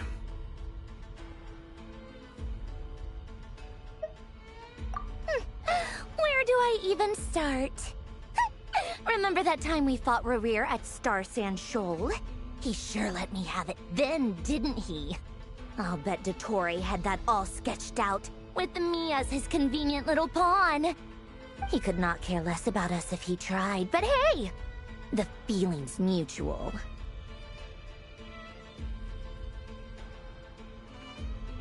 Does Dottore really strike you as the sort who values his relationships with his colleagues? Fair point. Definitely not. Which is why I always keep my guard up whenever he starts making suspicious moves. To that extent, our motivations align. On top of which, I consider you trustworthy people. Now, back on topic. In the wake of the Reikir of Solnari episode, Sandrone and I grew suspicious about Dottore's complete inaction during the entire affair. So we tried to find out what he'd been up to, but unfortunately to no avail. He never lets anyone in on his plans. The more he cares about something, the more secretive he gets. Indeed. Perhaps he believes that by keeping a low profile, he can avoid trouble. But that trick isn't going to work on his colleagues.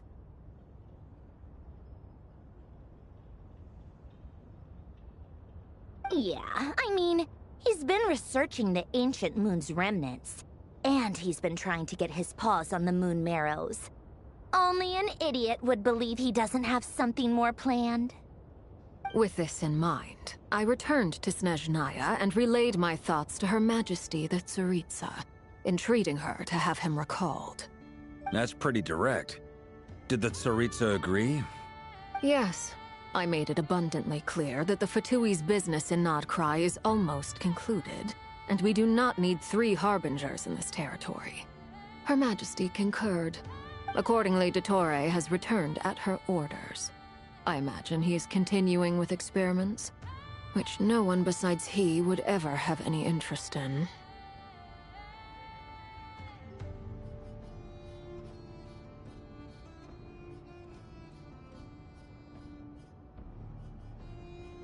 Common sense might mean nothing to him, but he's not stupid. He knows that no good can come from opposing the Tsaritsa. Smarts alone won't get him all the way. He needs the Rooster's resources and Regrator's Mora, both of which the Tsaritsa can strip from him by waggling a finger. But doesn't he have a track record of publicly following orders while going against them in private? He probably has it down to a fine art by now. Wouldn't put it past him. We worked together on a research project once. Only briefly, but it was enough to show me that we're fundamentally different people. He has no interest in doing things methodically, stage by stage. His thoughts jump all over the place, and the moment his curiosity is satisfied, or he gets the results he wants, he disappears. The only similarity we share is that, once we set our minds on doing something, we will see it done. Whatever it takes. Oh, we definitely saw some of that in your battle with Rerir. You got so competitive. Ugh, do not remind me. Then I believe we all concur. Dottore will not simply give up. Fantastic. Now this is turning into a whole day of unpleasant memories. Ugh. Are you talking about the moon marrow stuff? He also strikes me as the kind of person to disregard experimental regulations, ruin all the equipment, and go way over budget. Then leave the first person he can find to deal with the fallout. Exactly. This one time, he was running some high-temperature experiment and the substance exploded. But does he care? No. He orders his subordinates to open the device so he can observe the results, which causes the gas inside to leak out. That gas was poisonous. If I hadn't been there, who knows how many people might have died. And after all that, he left while I was still cleaning up after his mess. What a waste of time, he said. Waste of time? The nerve! He wasted my time! You've been bottling that up for a while, huh? Hat guy, I must say, you seem awfully familiar with internal Fatui affairs. Especially when it comes to Dottore. Thank you, Lady Harbingers, for providing such valuable information. I have no other questions for now, so I'll be on my way. Wait, what? You're just gonna leave? You're welcome to join if you want. Ugh. Just when Paimon thought he'd finally mellowed out. He makes quite the impression.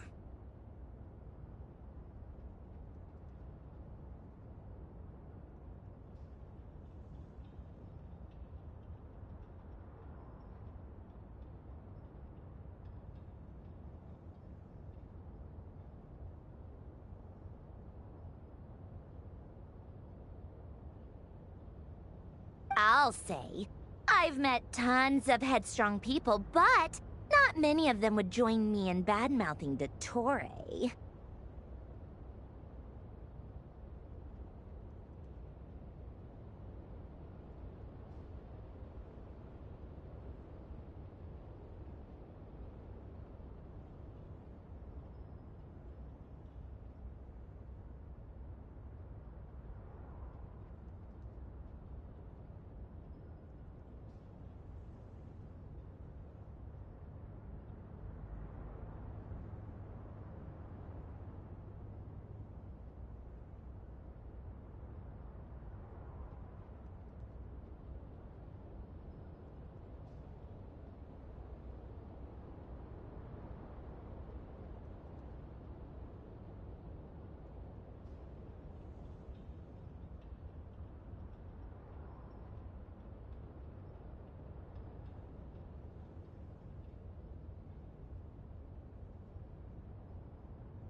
Anyway, back to the main agenda. Barca, you said that Columbina has gone missing? Or rather, disappeared. Yeah. We're working on building a connection between her and this world. The simplest method is to find out her real name. I've actually asked her that question before, but she said she didn't know. Considering our relationship, I doubt she was lying to me.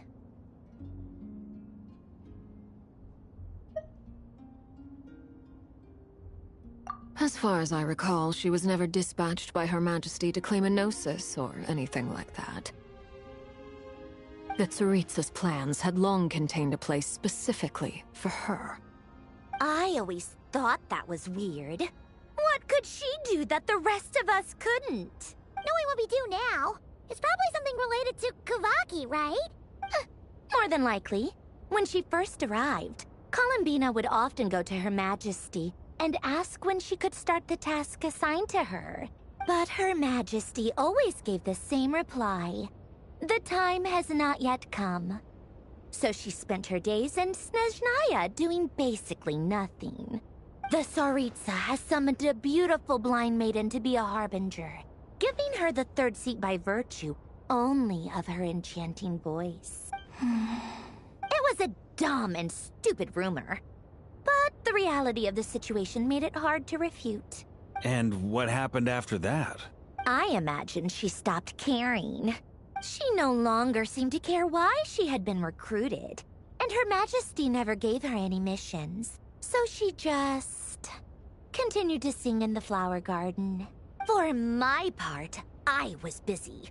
So busy, in fact, that watching someone be that idol had me fuming.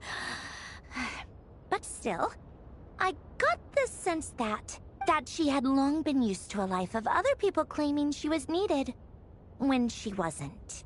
I just felt that having a place to stay would cost me something eventually.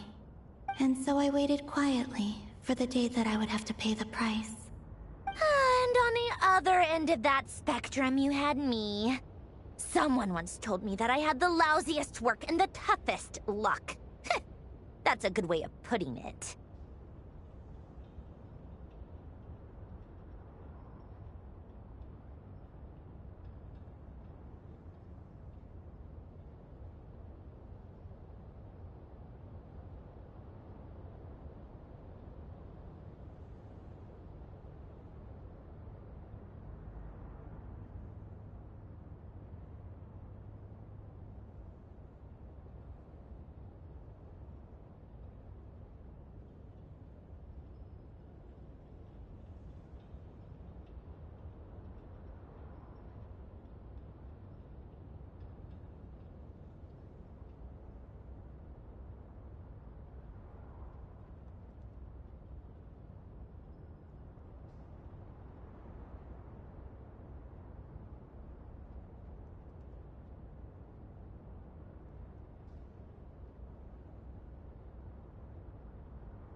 other end of that spectrum, you had me. Someone once told me that I had the lousiest work and the toughest luck. That's a good way of putting it. I forget who said it, but those words have always stuck with me.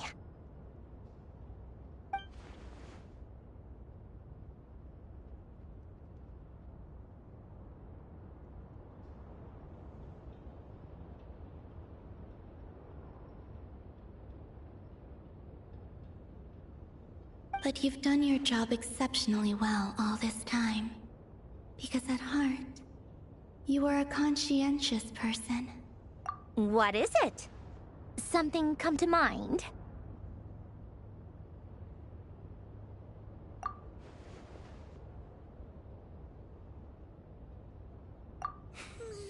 That makes sense. Nothing screams you are needed like your name shouted from across the town. Well, good luck with it. But if you ask me, Colambina is still the most shoutable name. I'm just so used to it now. After all the arguments we've had, I can't be bothered trying to remember another name for her. Nor I.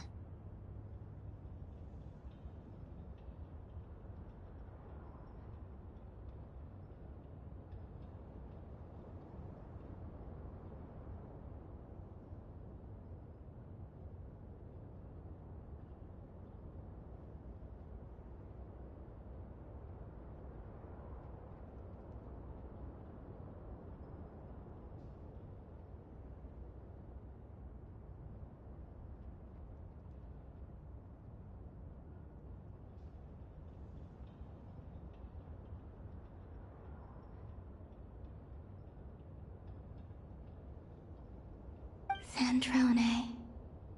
Harlequino.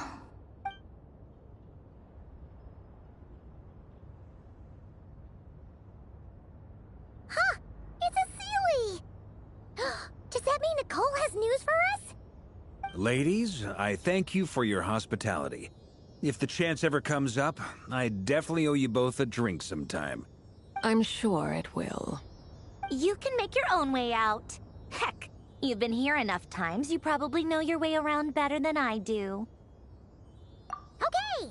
Time to do what adventurers do best. Follow that Sealy!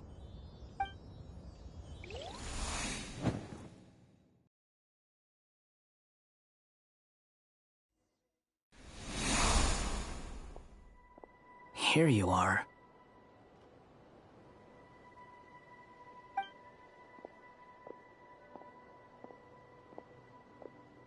Oh, that guy. How come you're back so soon? Did things go all right with the Fatui? Fine. Dotori's been summoned home by the Tsaritsa. Couldn't get much more than that. How about you? Any progress with the investigation? Unfortunately not. We've tried everything. Different phantoms, different locations, different points in history. But the results are the same each time. Abyssal monsters roaming the land. People crying out in despair, with no hope of being rescued. Every time I see it, I can't help but think, is this what it was like in Mondstadt when Dragonspine Durin attacked? And if I fail in the task I've been given, will I create yet another tragedy? That's just meaningless speculation. When we encountered similar phenomena previously, I tried to interfere with those illusions, using sounds and lights to guide them. However, we could not change their fates. At most, we were able to extend their existences. The events of the past are like fate that has been written into Irminsul. There isn't a living thing in Teyvat that can escape its past. But Miss Alice instructed us to try to find ways to change the outcome that these phantoms face. It's an impossible task. Can't you just refuse? Since she asked us to do this, I feel like it can't truly be impossible. Or if it is, well, mages can make the impossible possible. I could not have been born as Durin otherwise. But you also said that your past 39 attempts were fruitless. That's true.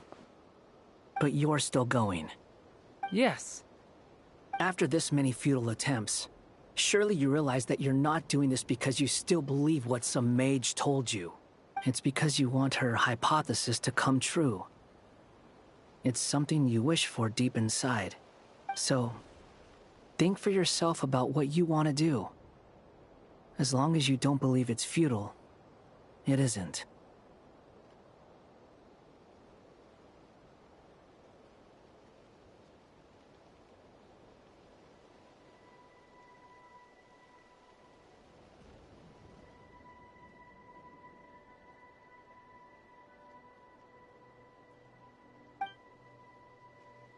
Yeah.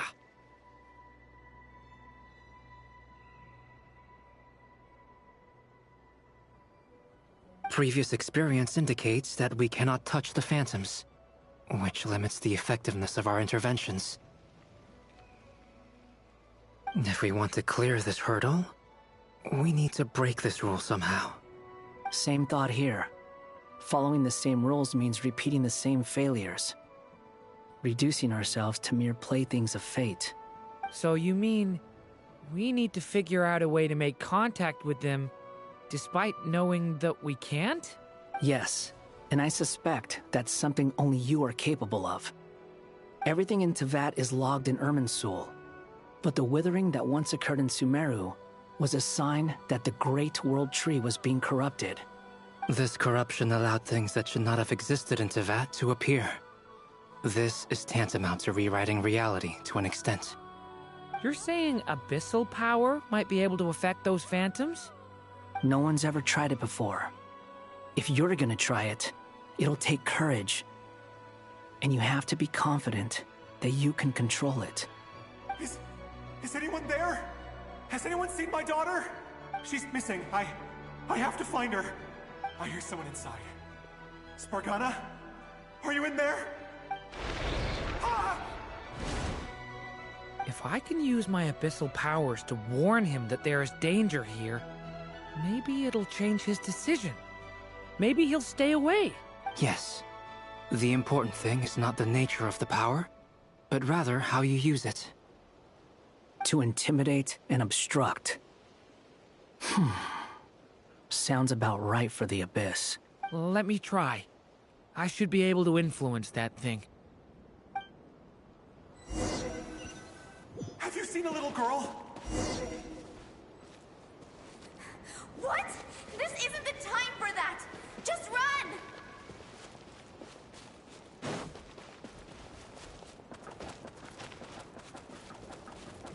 I hear someone inside.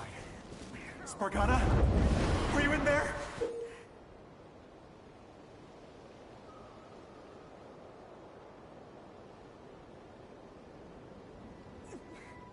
Where are all these monsters coming from?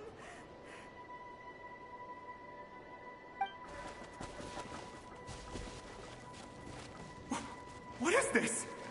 Looks dangerous. I should get out of here.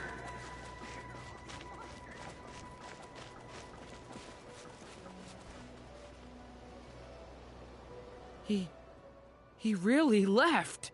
Ha! We did it! Don't celebrate too soon. Follow him. See what he does next. Monsters approaching from the front. You need to stop them and create an opportunity for him to hide.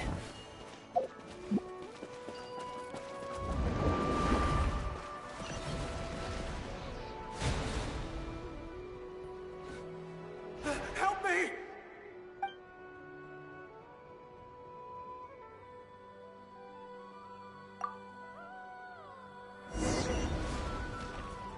Monsters approaching from the front. You need to stop them and create an opportunity for him to hide.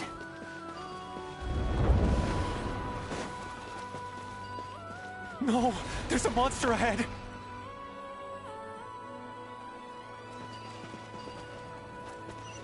Wait, is that the barrier I saw earlier? Why is it appearing now? It's as if someone's controlling it.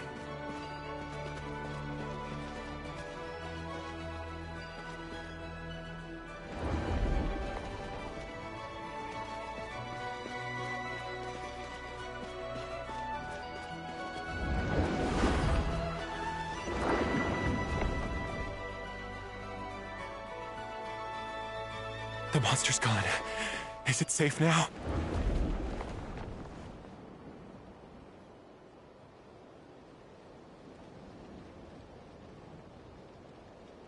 The barrier's gone too. How odd. Anyway, I guess I'll keep going. Quickly, let's keep up.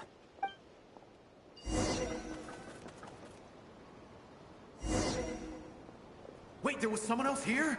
Don't go any further. We've got anti-monster traps laid out everywhere. But my daughter must just be up ahead. I have to go.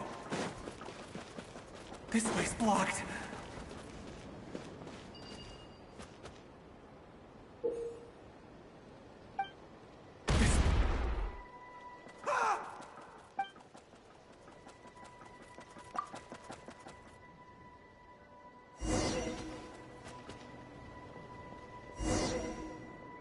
Wait, there was someone else here? Don't go any further. We've got anti-monster traps laid out everywhere. But my daughter must just be up ahead. I have to go. This way's blocked.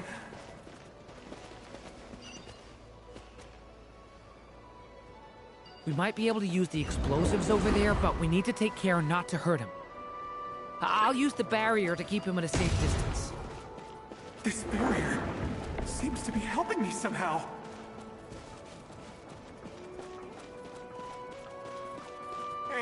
Hey, wake up!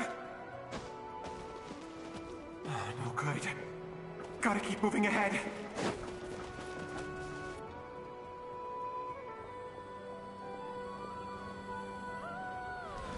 So many monsters! There's still a chance, Durin. Use the traps.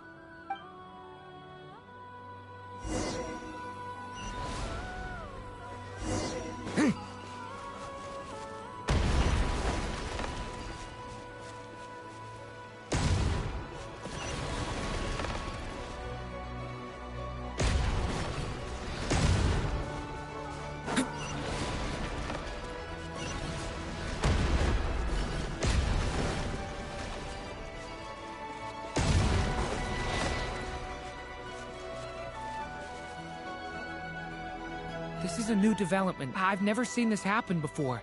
We might just be able to save this person.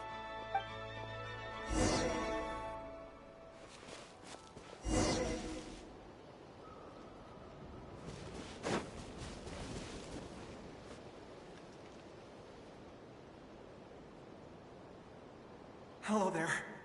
Have you seen my daughter? Spargana's her name. She's carrying a large backpack. Get out while you still can, you fool. You won't find any survivors here. But I can't just leave her here. She must be so scared right now. Sorry. Wish I could help, but I haven't seen her. You'll just have to keep looking. Okay, thank you. If I do find her, I'll get her to shelter and come back for you. Don't bother. I've got nowhere left to go.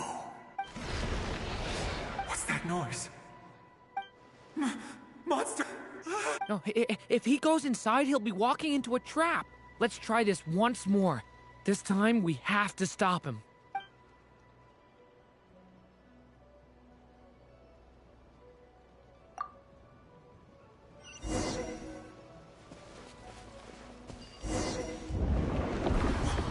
Why? How will I know where Spargana's gone like this? You know what? I'll trust this strange barrier. It's gotten me this far after all.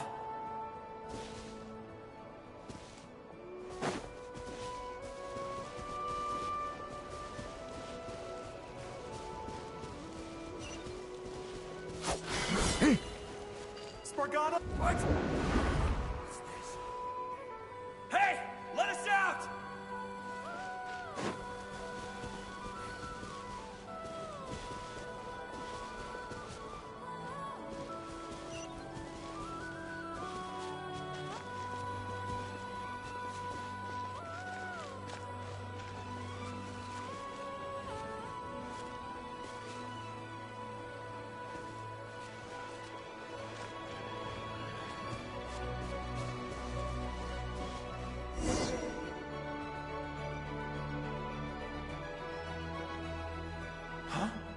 That looks like one of my daughter's books! Oh, thank you. Thank you! Yes, it's one of hers for sure. That's her name on it right there. She left her backpack here.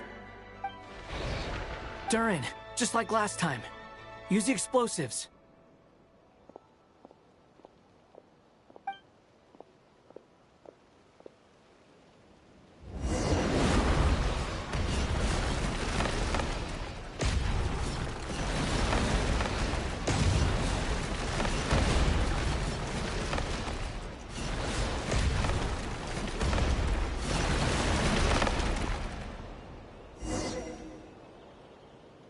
It won't work. There's not enough left. If he makes it in, he'll die. But then, this clue could be the key to him finding his daughter. It might not be the only one. Better he misses that clue than loses his life. I guess so.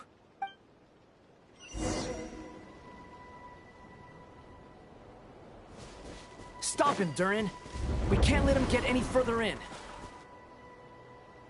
That's my daughter's book! She's passed this way! Why? Why won't you let me go in?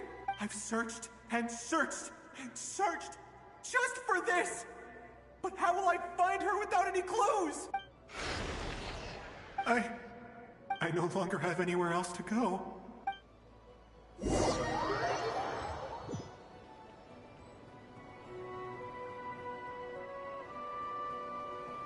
I'm sorry. I'm so sorry. He refuses to go anywhere else. Whether he opens this door or not, all that awaits him now is death. We couldn't change his fate. Albedo? Hat Guy? Let's try one more time. I don't know how we're gonna do this, but I don't want to give up either.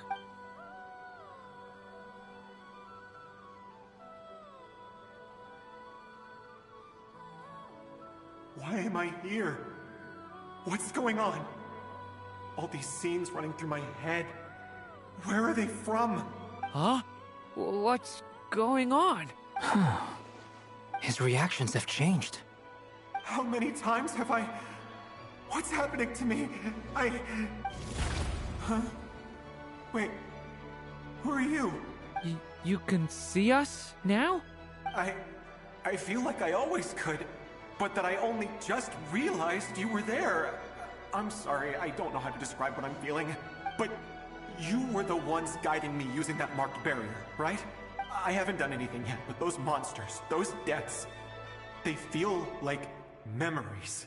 Like things I really did experience. I won't find my daughter. In fact, I'll ultimately die trying to find her. Isn't that right? Well, no, it isn't. Yes, it is. Even so, we're trying to find a way out of this. You've not seen my daughter either, have you? It seems she really isn't here.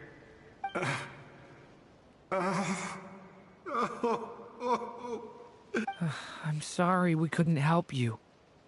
I'm just... tired. Maybe this is destiny. Maybe it doesn't matter how hard I search. How long do I have left? Experience says 15 to 20 minutes. 15 to 20. Thank you for all your help. Let's rest a while. You look exhausted too. Now's not the time for you to start pitying us. It's not pity. I'm just realizing that I've only got 10 or so minutes left. You know?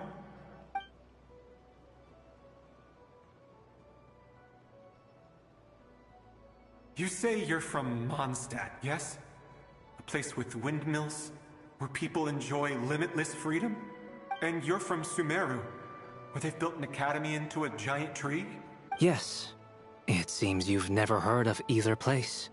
Those names are unknown to me, I'm afraid, yes. Have you heard of Hyperborea? I have, but I heard that it was destroyed in the distant past. I see. That was where my ancestors once lived. What about Delphi Pytho? Was it later rebuilt? I've never heard that name. Then what about Sal Vindagnir? I have seen that name on stone tablets on Dragonspine. But I'm afraid the only things left of that place are its ruins. I see. Sure enough, there was no way to turn this around, huh? I'm sorry. I was the one who asked to chat, but it seems like we're too many ages apart. There's barely any common ground to start from. It's all right. We did hear something new, at least. From how you speak of your lives, things must be going all right for you, I guess. They are. Mondstadt is a place of freedom and happiness. There's a lot of good people in the church and the Knights of Favonius, and even outsiders find that it's an easy place to feel at home. We have festivals a few times a year. Everyone gets together to drink, sing, and be merry. Sumeru is a lot more uptight. Not really the kind of place where you can relax. It's a nation fraught with problems wherever you look. But if all you want in life is to seek knowledge, I guess it's pretty much paradise. That's wonderful. In other words, after this all-devouring black tide passed, humanity did not merely avoid extinction, but rose to build prosperous civilizations anew. I mean, I can see you all right now. That must mean the future isn't a total mess, right? That's true. Well, time's almost up. Let's part ways, I think. Might be best if you don't waste too much time on me. The chances are slim, I know, but I'd like to spend these last few minutes looking for Spargana. If things work out, I'd love to tell her about what I've heard. May we meet again. Well, or not, most probably. In that case, may your wishes come true.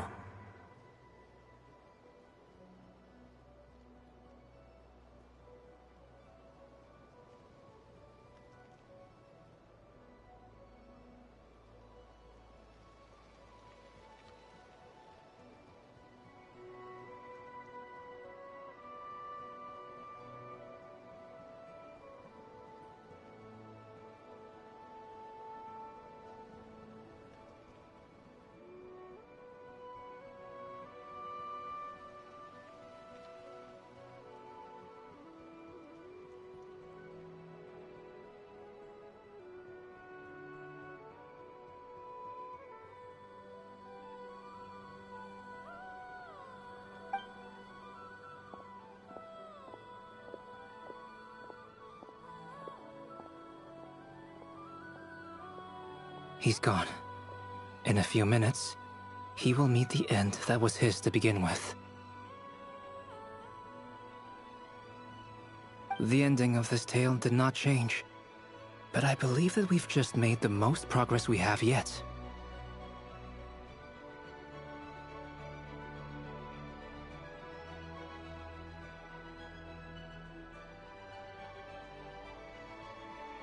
May your wishes come true. If only it were so simple.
Hat Guy, could I ask you a question?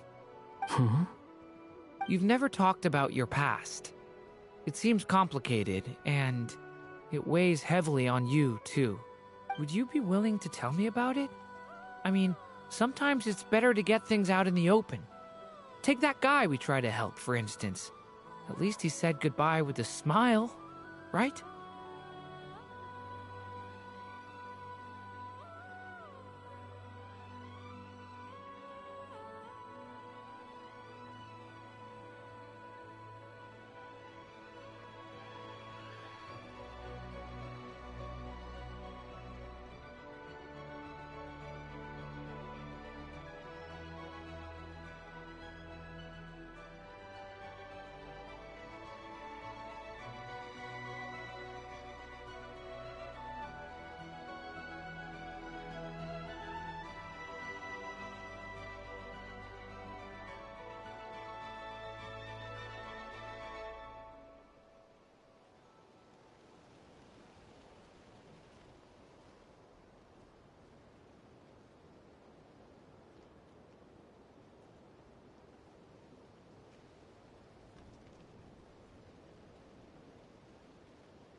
I know about Albedo's past. Our experiences are very similar, and he created me. As for you, you're my first friend, and you've witnessed every step I've taken. But by comparison, I know nothing about you. Either way, I mean, we're still best friends. But if I knew more about you, I might understand your thoughts a bit better. I've told you about myself. I'm a student at the academia. And what did you do before that? Prepared for the entrance exam? All right.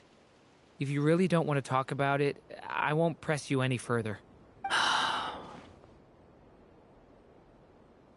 I was a puppet built from the branches of a white tree, using technology left behind by the Conrian schools of mechanical engineering. A white tree? You mean an Irminsul tree? Yes. A branch of Irminsul that was once connected to the main tree.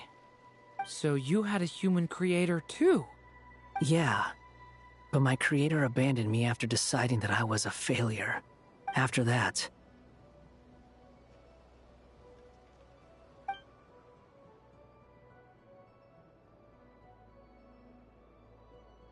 Durin.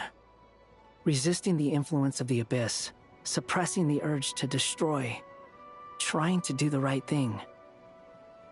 None of these things are easy, but no matter how hard they are, trying to rewrite past wrongs is far harder. You asked me if you would create a new tragedy if you failed. I told you there was no point speculating about that, but the real answer is, yes, you absolutely will. That guy.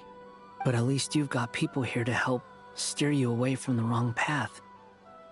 So, just keep aiming towards the light. I will. I promise. All right, break time's over. Hello? Durin speaking.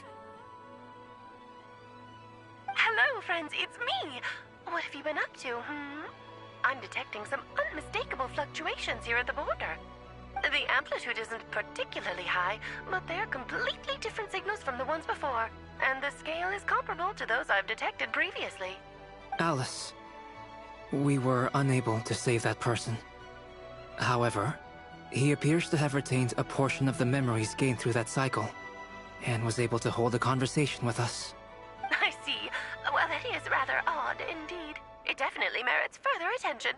Could I trouble you to keep trying the same approach? I need to gather some more data. Counting on you. I should probably have Nicole come and check this out as well.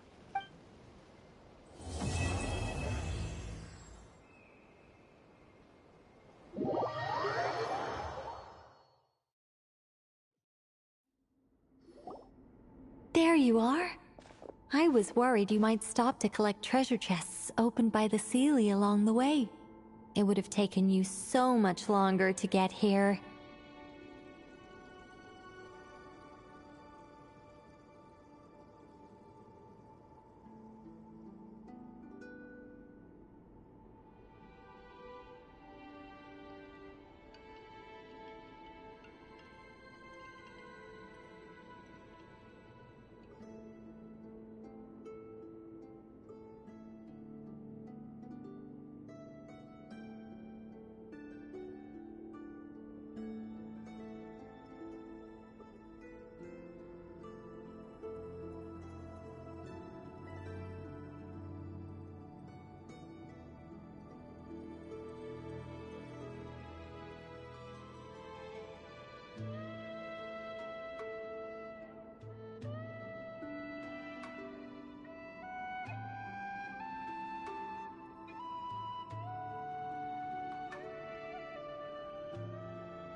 Another conversation I cannot hear.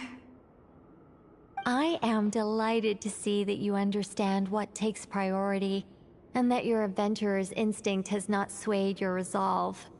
Really, I must applaud you for it. You should know.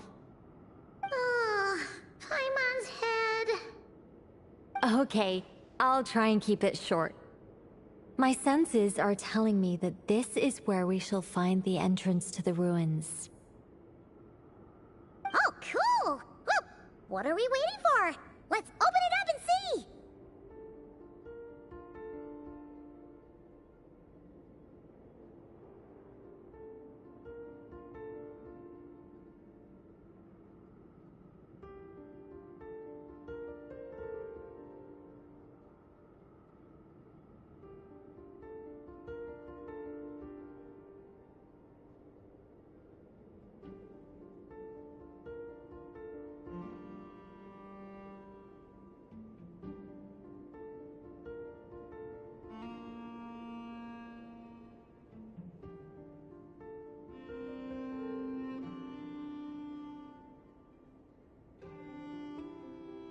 Patience. This was a sanctuary of great importance to the Hyperboreans. A special process is required to open the gate. Oh! Like the place that housed the Eternal Moon's marrow? Okay, so what's the plan? Need us to do anything? And just the short version, if you can. All right then. I was planning to start with some background on the invention of these techniques. Are you sure you don't want to hear it? It's quite informative. Remember what you were saying about priorities? Fine. Simply put, we need 3 human representatives to successfully undergo a process of Kuvaki resonance. Think of it as a test from the 3 moon goddesses to see if the entrants are qualified, with the most recognizable qualification being Kuvaki. Pretty sure Lauma would ace that test. Oh, wait. But we need 3 people. I also have no doubt that the Moon Chanter would be qualified. But we would need 2 other people with the same constitution. Therefore, the most feasible method is not so much to follow the rules, but to figure out how the test functions and find a workaround. I've done some research, and it turns out the mechanism is rather crude. We'll simply need humans to stand before it who have sufficient Kuvaki energy within them. I'm with you so far. How do we get the Kuvaki in them? The easiest way would be transfusion. Take some Kuvaki from Nodkrai's soil, put it into the bloodstream, and get it circulating in the body.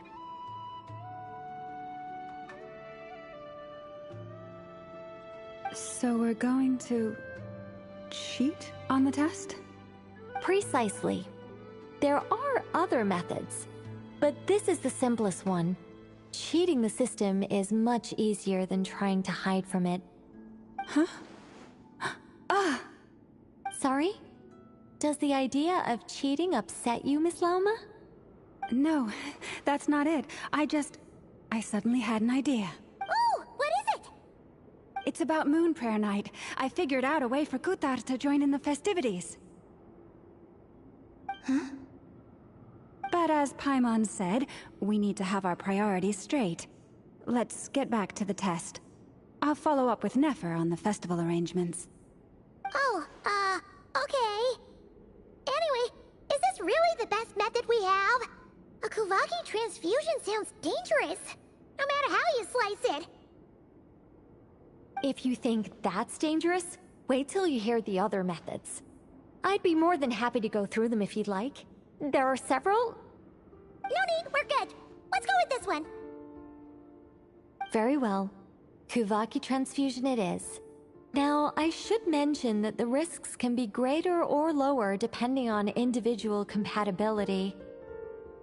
It would be rash to simply infuse the Kuvaki and hope for the best. If the body rejects it, the reaction can be quite severe. The symptoms are similar to another condition that some people living here suffer from, known as congenital Kuvaki sensitivity. So, before we execute our plan, I will perform a simple test of my own to see who is compatible and who is not.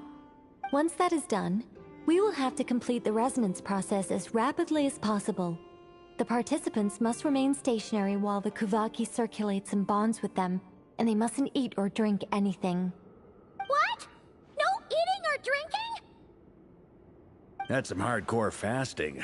They'll all be monks by the time they're through. 3 days. Oh, that's so long! And we still need to find 2 more people who are not just compatible, but also willing to volunteer. Fasting? What are they talking about? Really? Don't you want to think this through? Haha, count me in too. 3 days without food? I can handle that. Miss Nicole has made it clear that this is the easiest way. The way I see it, there's nothing else to discuss. It's time to step up. Yeah, you're right. In that case, Paimon volunteers to be Captain of Logistics. She'll keep the fires lit and grab some spare clothes to keep you comfortable. Then we'll start with you first, Traveler. Please step forward.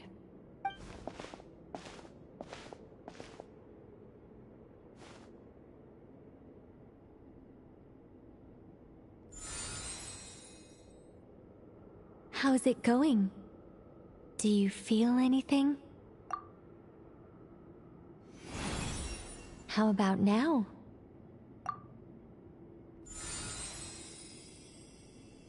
And now?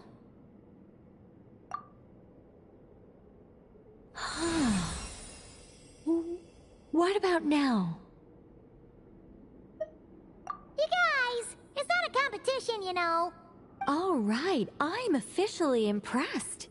Even as a descender, you can withstand far more than I imagined. It's like I summoned a giant stone titan to arm wrestle you, and your arm hasn't even moved an inch.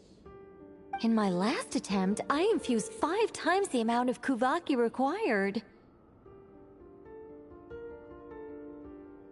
Yes, safe to say, compatibility won't be an issue for you. You're eligible to join. You're next, Mr. Varka.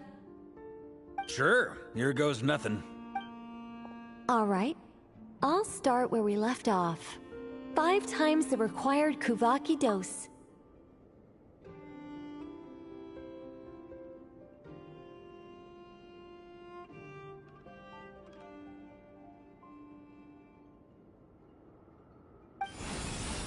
Whoa, whoa, whoa, hey, wait a minute.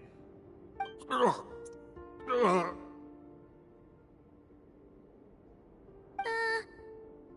it going?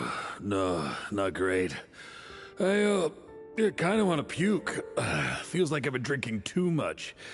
A few bottles of wine, then a big stein of Dark Horse. With some hard liquor from Liyue mixed in.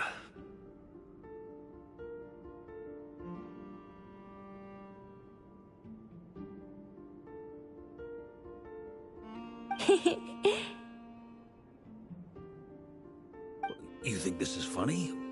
I just lost to a young lady in an arm wrestling contest. I'm never gonna live that down. My apologies. I'll lower the concentration and try again. Oh. How's it going now? I'm not as dizzy as last time, but I can still feel it pulsing around. In that case, you wouldn't be an ideal choice, Mr. Varka. Let's try someone else. Okay. Let's go ask some of our other friends then.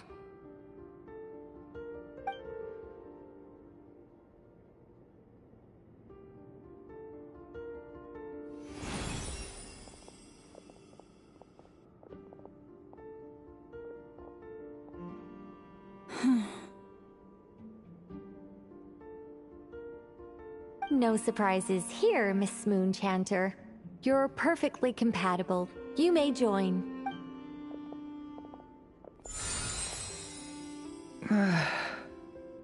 I'm getting a slight headache.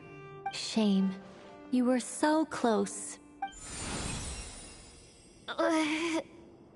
Whoa! I'm itching all over!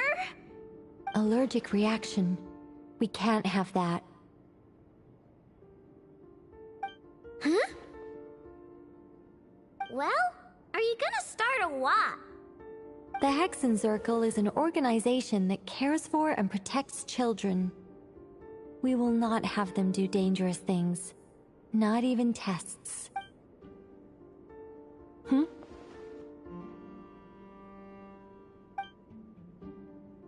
Is something the matter?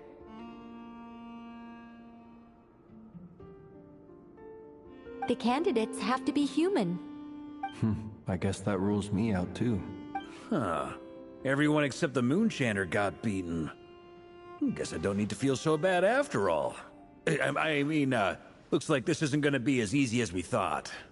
Perhaps I could ask for volunteers among the Frost Moon Scions. I'll see about talking to some trusted Lightkeeper colleagues. Itlua springs to mind. In fact, I think we had some former Frostmoon Scions join our ranks recently. Can you give me the scientific explanation for how the test works? I can probably make some kind of test bot. Then we can just zip through Nasha Town, going up to people and pressing a button to check their status. No. Wow! No elaboration for once. How about I contact the Knights of Favonia's garrison in the Wave Chaser plane? Shame that Lohan's already left. And that guy's even tougher than I am. Strange. The Moon Goddess is clearly revered by many people. So why is she on the brink of disappearing? She mentioned that the world has rejected her from the very beginning. And when we fought the Raikir of Salnari, it seemed like she exhausted her power for our sake. Also, Paimon's not sure revered is the right word for how people feel about her. Gratitude, certainly. For my part, anyway. It's basic reciprocity. She helped us, so she deserves our help in return. Yeah. Even though she looked like she didn't care, she still saved a ton of people, including me. A review of the relevant data leads me to conclude that Miss Columbina is a good person. Yep, you bet! They really think so? I'm super surprised that Columbina isn't her actual name, though. I think it really suits her. It's light and graceful and... yeah, just a really pretty name. I know, right? Unfortunately, that's not our decision to make. Columbina. That was the code name the Fatui gave me.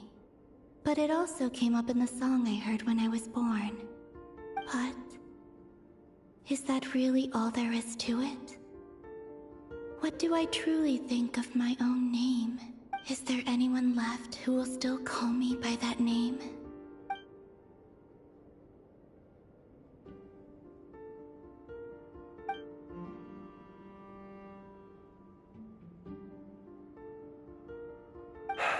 Moonprayer Night is getting closer by the day. We're running out of time. We need to look for other candidates. Then allow me to try. Huh?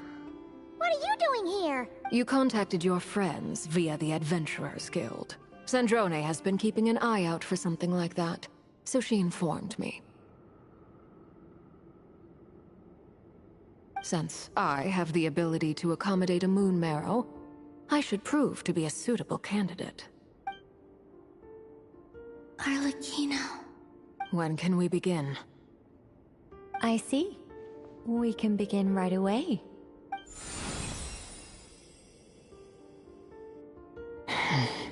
How was it? Did you feel any discomfort? Not at all. Then it seems we shan't need to look for additional candidates after all. Great! Cool. Alright, like Paimon said, the rest of us can take turns making sure the three of them stay warm and comfy. Then, my job is to take care of the caretakers. I will ensure everyone receives food and accommodation. I'm ready as well.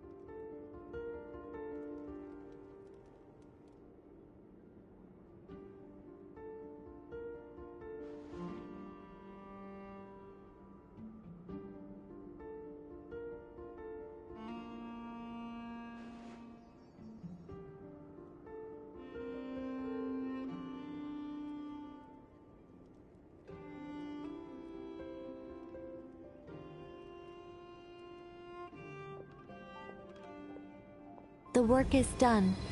The sacred scroll shut. The stars grow dim, the people silent. The white sun sets, the silver moon rises. O path to the temple, appear now before us.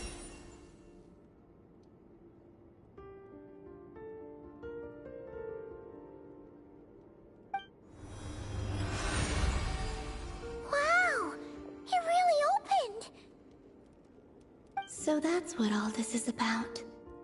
They've been trying to open this gate. With a calm mind, this proved not too arduous. Come, let us enter. It might be best to eat something first. Take care to chew properly and swallow slowly. It will give your body time to readjust to the digestion process. They will head in soon. They will need to enter this gate.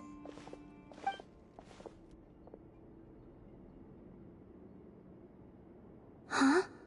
I cannot pass through. Is it because I have no physical body? It has been 3 days. My strength has all but completely faded.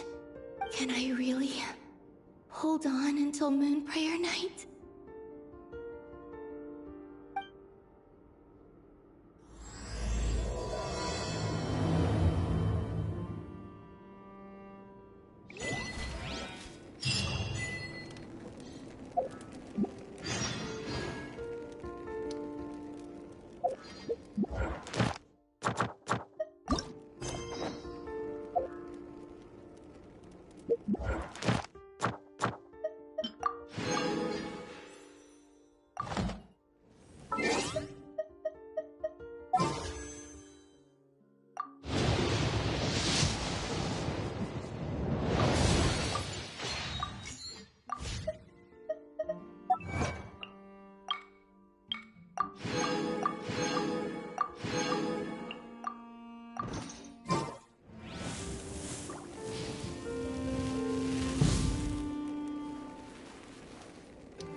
Exploration and trials.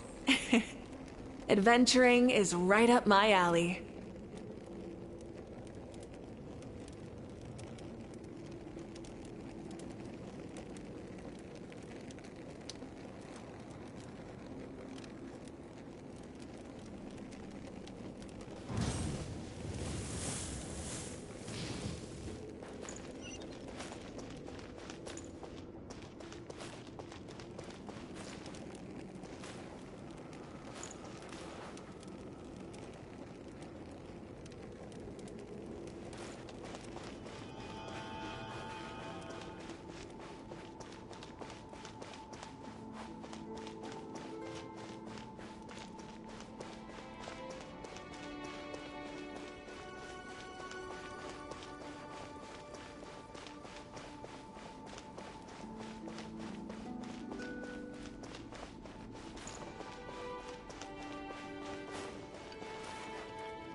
Are these people...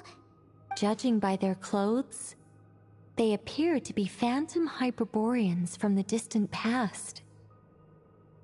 That could mean they have some clues about the moon goddess's name, right?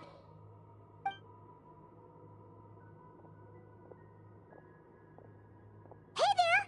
Could you tell us what the moon goddess's name is? Sorry. That's probably a weird question, huh? How do we explain this? The moons are long gone, and their goddesses are dead. When a new moon goddess is born, we will surely know her name. We have used every last resource at our disposal. All that remains is to wait, patiently and quietly.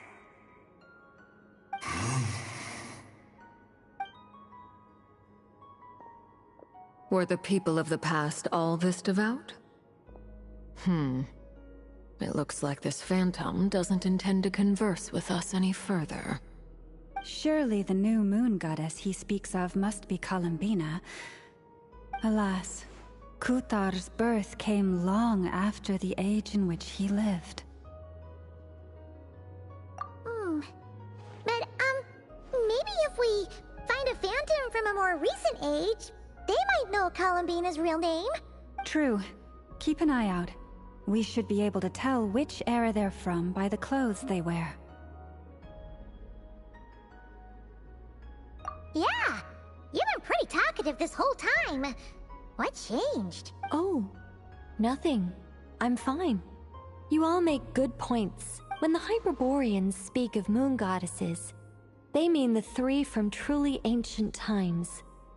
I can't imagine they would know anything about our current moon goddess. There once was a time when the moon goddesses blessed them greatly and protected them from harm.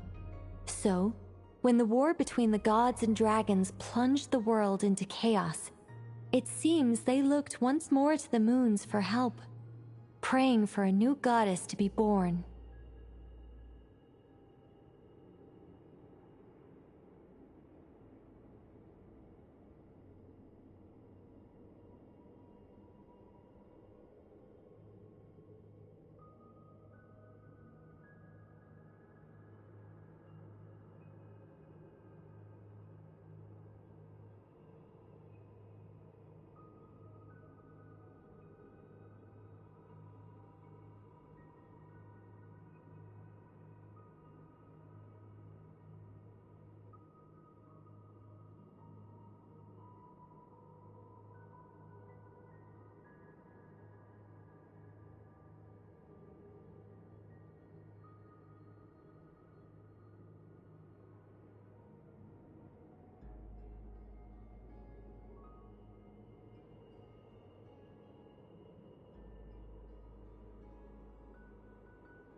Checks out. Let's continue on. Who knows what else we may discover.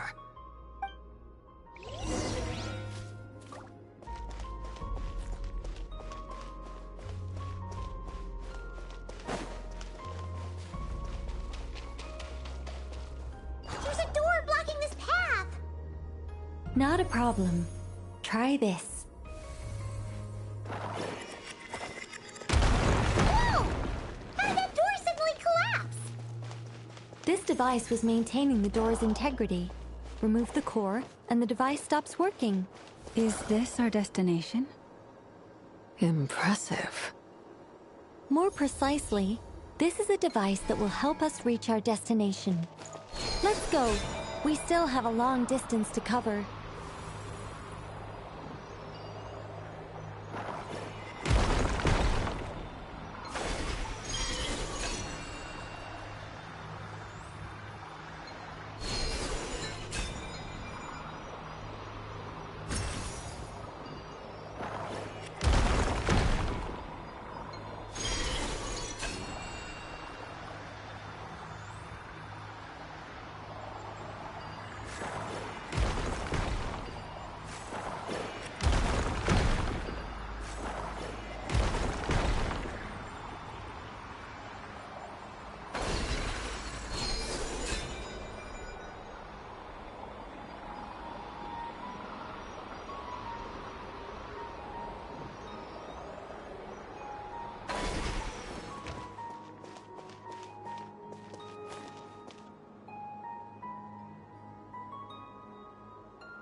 The way ahead is blocked by broken rocks!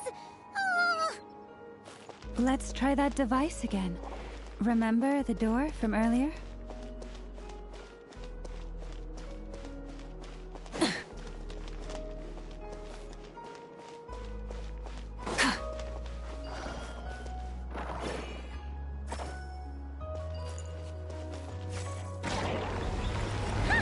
it works in reverse, too!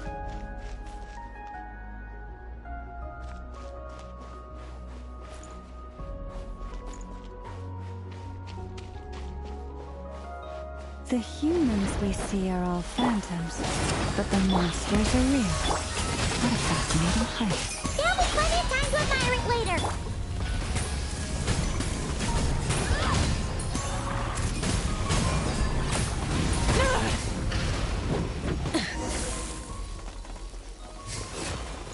Teamwork is dreamwork!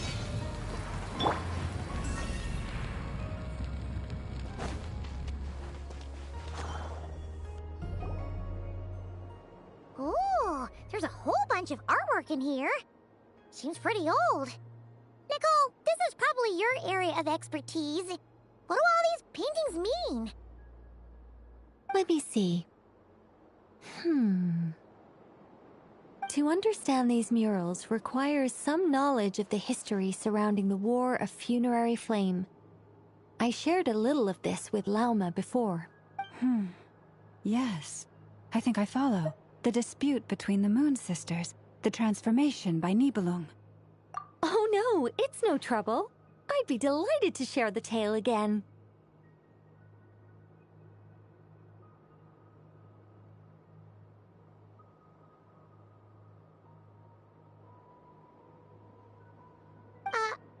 Alright then. Tevat's 3 moons and their goddesses were brought into being by the will of Nibelung, the then ruler of Tevat. But when the heavenly principles came, they changed the world completely, down to its very foundations.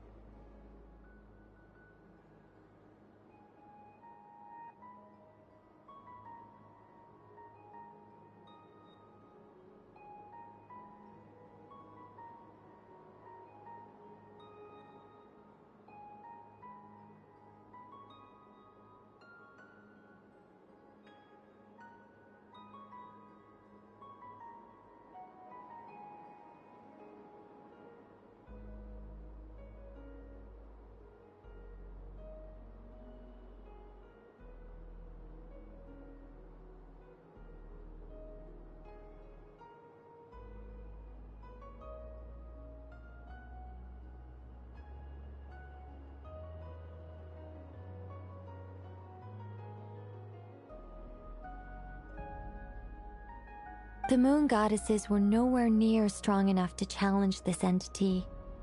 But the heavenly principles did not view them as heretical entities that had to be removed. Essentially, the 3 moons existed to keep this planet alive and operational, which did not directly conflict with the heavenly principles' aims. Nevertheless, the inherent precariousness of this arrangement would soon be revealed. Nibelung returned. Yeah. He did, and thus began the War of Funerary Flame, a battle for dominance between Nibelung and the Heavenly Principles. Discord would soon emerge between the three Moon Sisters.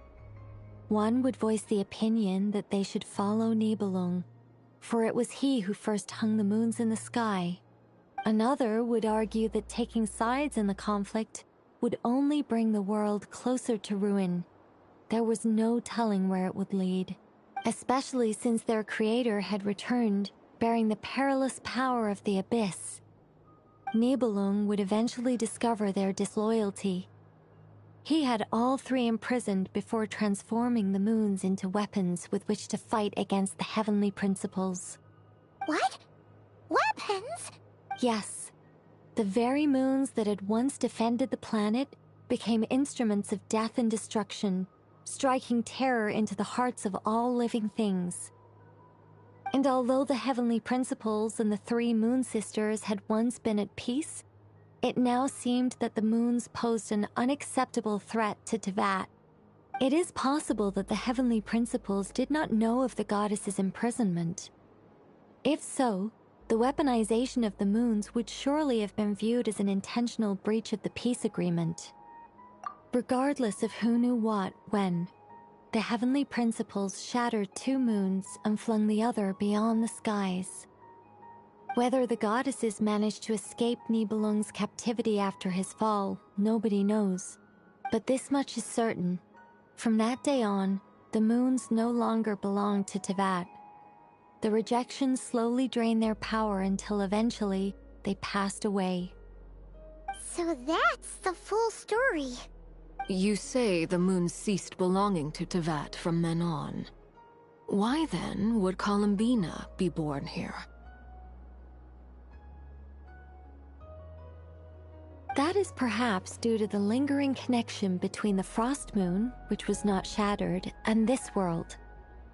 You could see it as the three sisters' dying wish. They never desired war. All they ever wished for was to protect this land. I see. If the final fate of the three goddesses is as you say, then Columbina faces the same grave danger. Our investigation has yet to bear fruit. We must hurry. Yeah, you're right. Let's keep going.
Should we trust him to keep his... We have to. Why? Why do the creators of this world no longer show mercy? Remember his words. We must change our fate. Wait, that's odd. Who is... he? Is something wrong? No, not really. It's just that over 30 possibilities emerged in my head, so I can't be sure who he is. It's been too long. My memory isn't as sharp as it once was. Okay. 30. Wow. Impressive.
Many insects have a compulsion to follow the light, and humans are the same.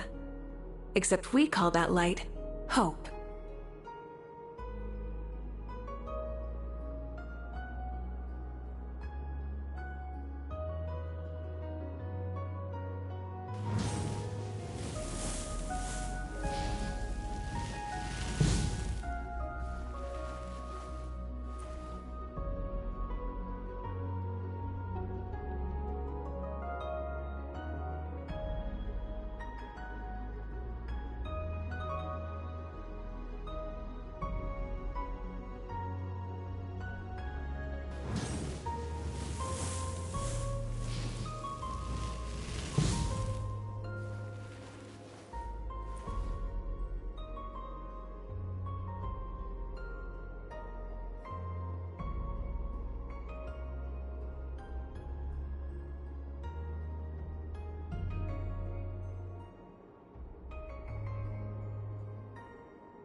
Exploration and trials. Adventuring is right up my alley.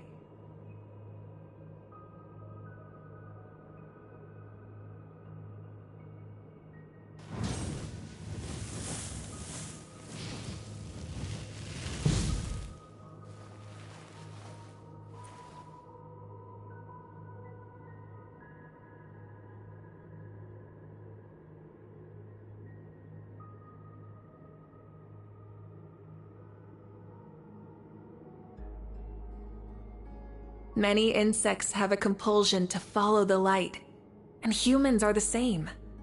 Except we call that light hope.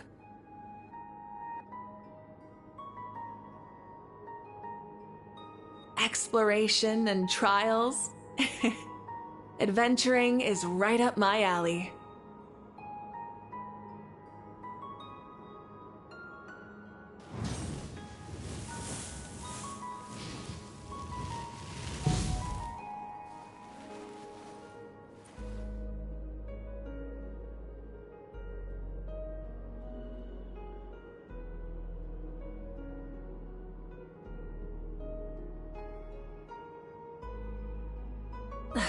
Instead of confining themselves to the heavens, God should broaden their horizons in the world below.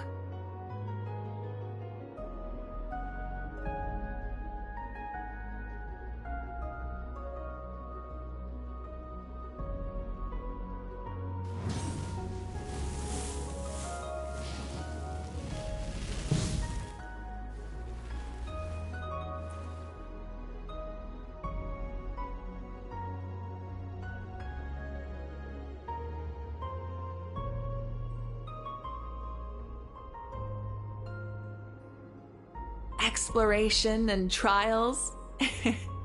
Adventuring is right up my alley.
Instead of confining themselves to the heavens, gods should broaden their horizons in the world below.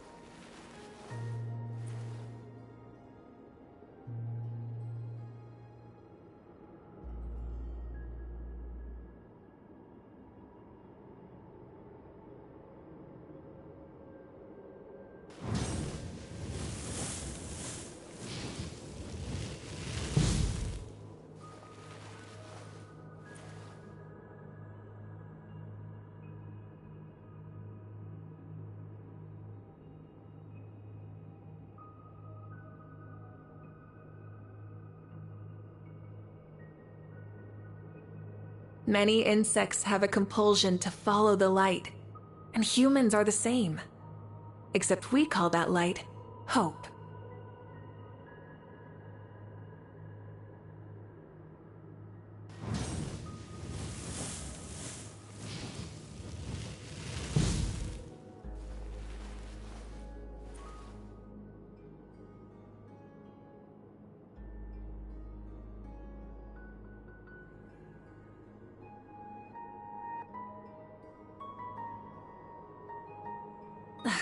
Instead of confining themselves to the heavens, gods should broaden their horizons in the world below.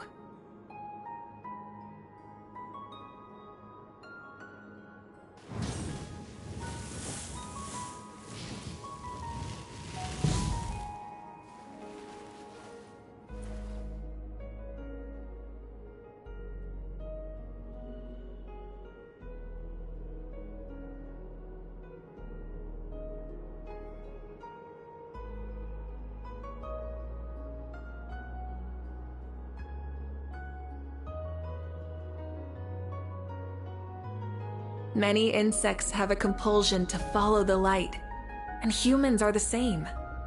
Except we call that light hope.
exploration and trials.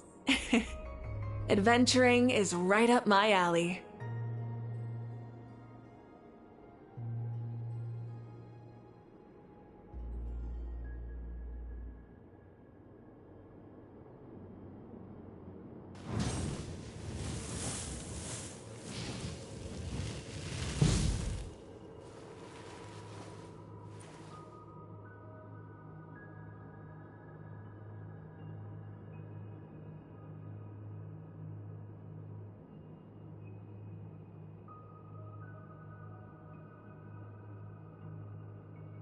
Many insects have a compulsion to follow the light, and humans are the same. Except we call that light hope.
We're finally here.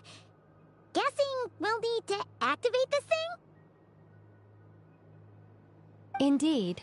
I was a little worried about that at first, but as we got closer, I sensed that the Kuvaki within it flows unimpeded. It should be functioning normally.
The only issue is how to activate it. It's looking a little worse for wear.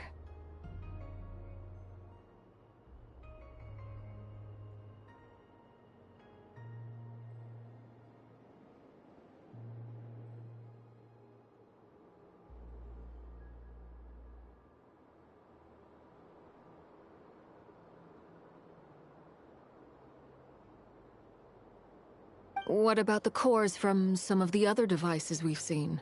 Can we repair it using those?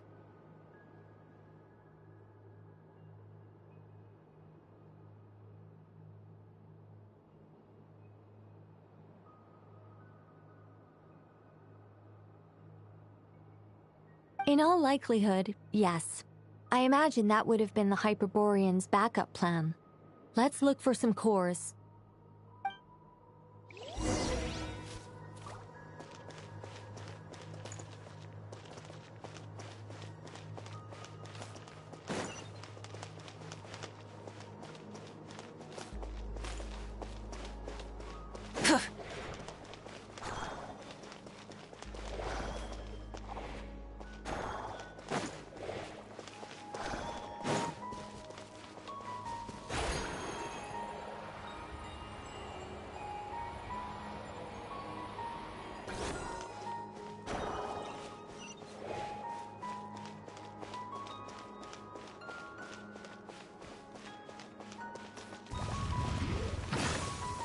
Let's light it up! A little loose, yeah!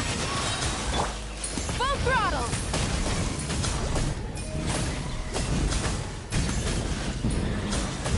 Incinerate!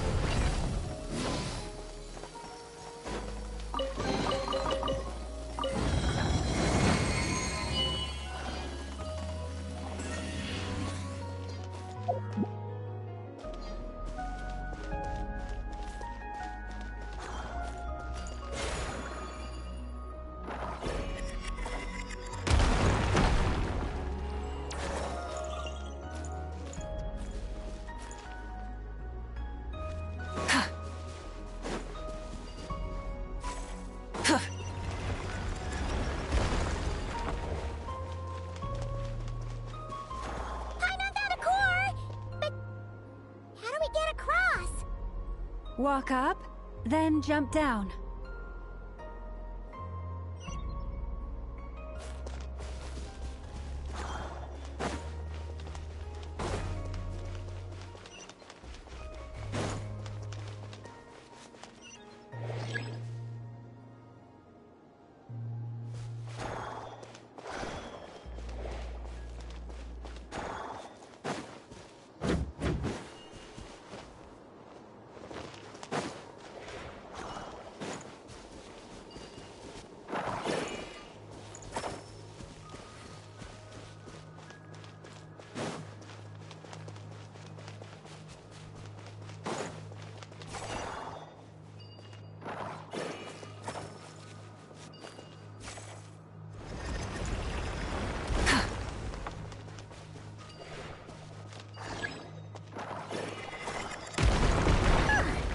Enough cores.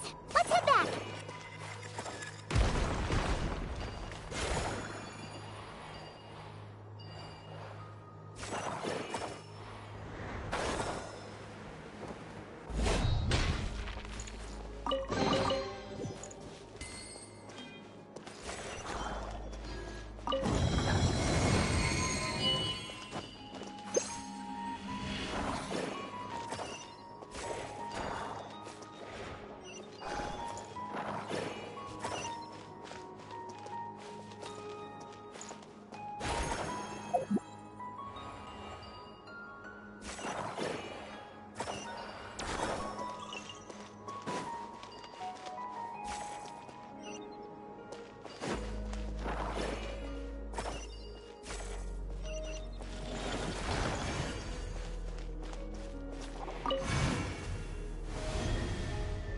The device is up and running.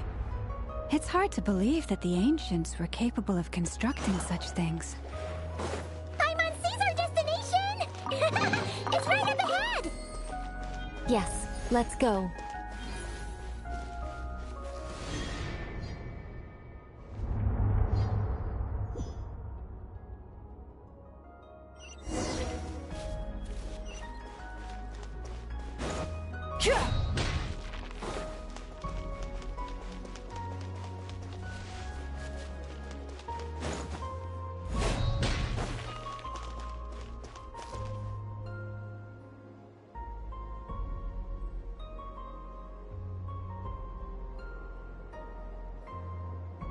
This is where the people of Hyperborea communicated with the moons. We need only place the moon marrow upon this platform on Moon Prayer Night, and we shall be able to open a portal to the moon and send our moon goddess back home.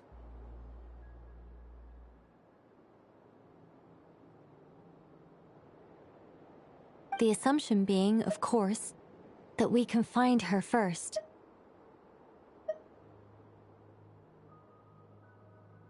That's right. You want to know if it's safe there, don't you? And yet, she has no choice but to return. You know this. Oh, that's not the only issue here. This is the end of the line, right? We've explored everything we can.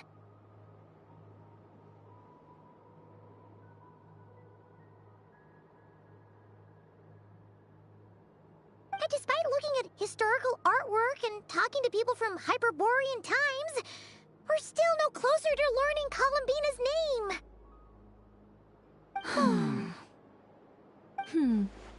If it's not too much trouble, could you tell me exactly what Alice said to you about finding her name? Oh, sure. What she said was... Then your first job is to find it. As a moon goddess, I'm sure she must have a name she identifies with. Neither Columbina nor Kutar is her true name, and she's never really accepted either of them. Is it not also possible that she has never had a true name? Not at any point in history? That would be a hard pill to swallow. But at this point, we may have to accept that that is the truth. No one knows how she came into being, and she certainly doesn't have parents in any sense that we're aware of. Perhaps she was never granted a name at all. But does that mean there's no way to get Columbina back? She's just gonna disappear and there's nothing we can do about it? Huh? Wait, why all this pessimism? Was it the way I phrased this question? You all seem to be taking this in completely the wrong way. Well, just because she's never had a real name in the past doesn't mean she can't have one now. What? Think about what Alice said again. She never once said that you'd have to find a new name, did she? Are you saying what I think you're saying? Yes. Names are anchors that connect us to the world. If she doesn't have one already, then all we have to do is create one, no? It's like... yes. Traveler, when you first arrived in Teyvat, do you think you would have turned around if someone behind you shouted, "Hey, Tumaini"? But what about now? I understand what you mean. Life is a long journey. Even the friends and family by our side can change over time. When people call you by different names, what matters isn't so much the words themselves, but what they symbolize. And of course, whether that resonates with you. Ether. So, close your eyes and picture the moon goddess in your mind. If you were to call out to her in this moment, what would you say? Columbina. Columbina. Paimon would call her Columbina too. Well, she has long forsaken everything that Kutar represents. I think from now on I should call her Columbina too. Well, it sounds to me like you found your answer. Are you sure? Is it really that simple? We haven't found her this whole time, and not for lack of trying. For a journey like this, the process is every bit as important as the outcome. Had you not searched far and wide, rejecting every other answer you were offered, how could you have come to an answer you felt was finally correct? Oh, it all makes sense now. This has Alice's fingerprints all over it. Are you suggesting that Mage knew from the start that Columbina never had a real name to begin with? I can't say for sure. But I can definitely imagine her chuckling in satisfaction somewhere right now, saying, "Ah, what fun." Well,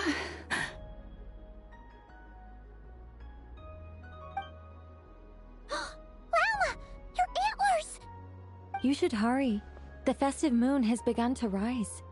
Do not worry, for when you called the name Columbina just now, I could sense that the power within was enough to summon back the moon goddess. The power within what? Yes. So, the thing is... What's wrong now? This is so annoying. I really want to explain how that whole thing works. Starting from the founding principles of Tevat and... Oh, I could talk about this for hours, but... Deep breaths, Nicole. Deep breaths. You're an angel. A sober, sensible, solemn angel who has her priorities straight. Okay then. Sorry for asking. Clearly a bad call on Paimon's part. Anyway, you all need to hurry. Last thing, remember how it felt when you called out that name.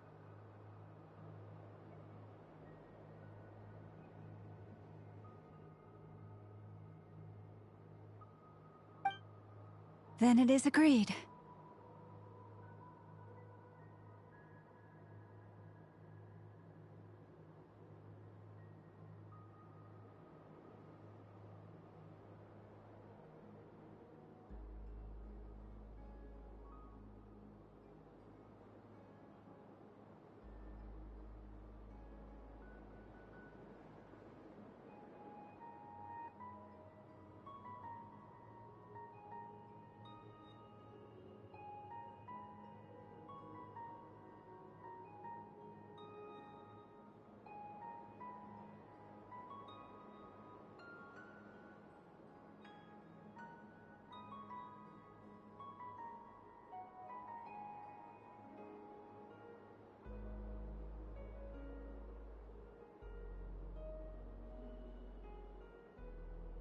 By the name Columbina, we shall find her. Then we'll throw her the best Moon Pair Night party ever! And at last, we will send her home.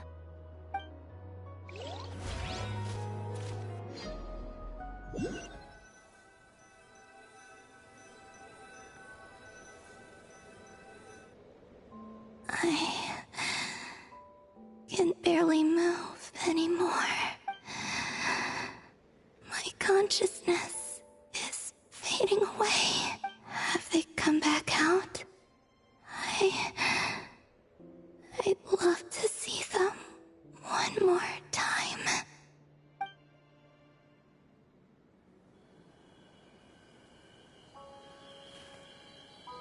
They didn't make it.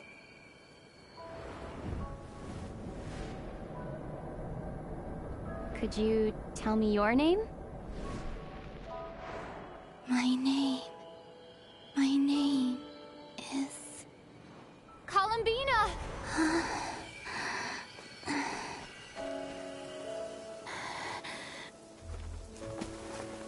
Columbina! Are you here? Columbina! That's the name you gave when we first met. And it's what I've called you ever since. Columbina. It's a fine name. I have many fond memories of Columbina, and so do all of your friends.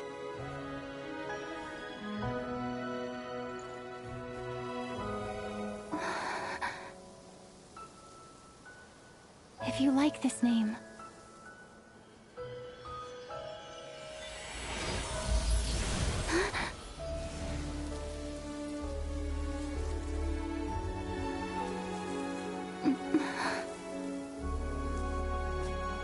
Looking for me?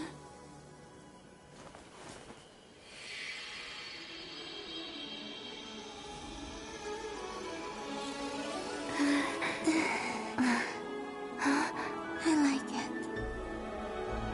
You can carry on using it. My name is Columbina Hyposelenia.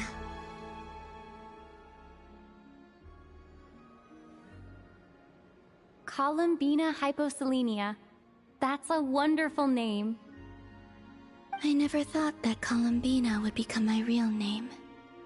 But after I met you and my other friends, the things that this name stood for slowly began to change. It went from being a Fatui code name to something my friends call me.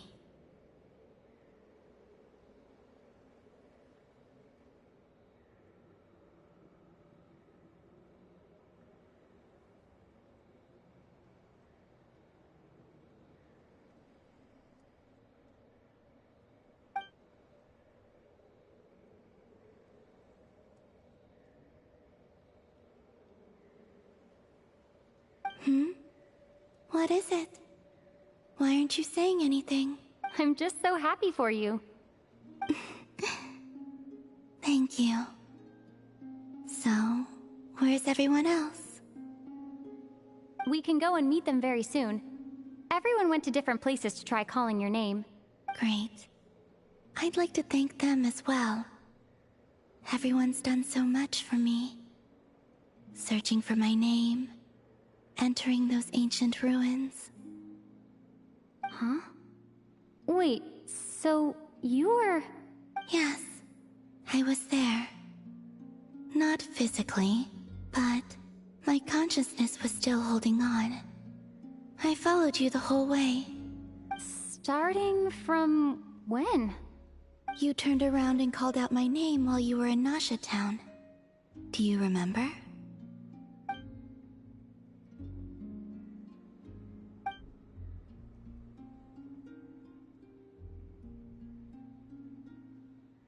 Let's go. We don't want to keep them waiting. Sure. In that case, come with me. But... Hmm? Before that...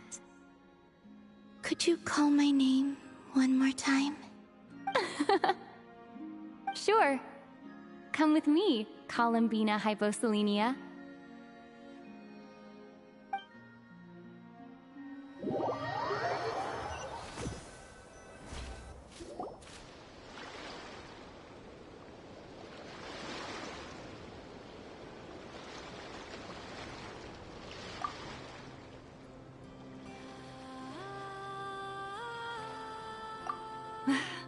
Columbina.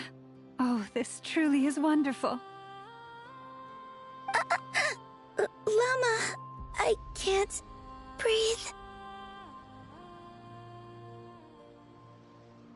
Ha ha! Just in time for Moon Prayer Night. It's good to have you back, Miss Columbina. Yeah, we were worried sick. Thank you, my friends. With your help, I now have a name that belongs to me.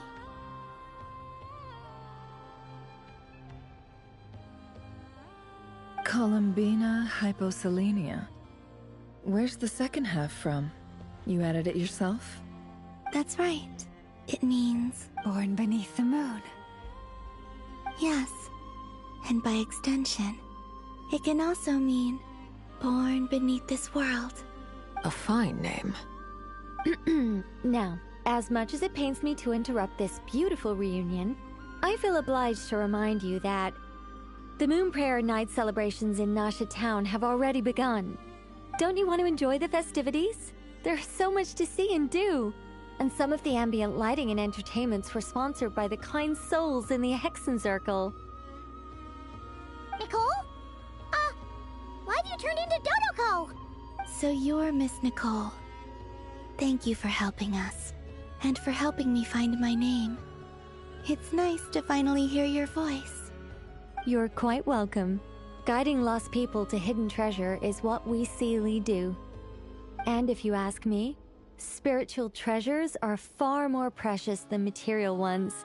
Chests are all well and good, but this was what it's all about.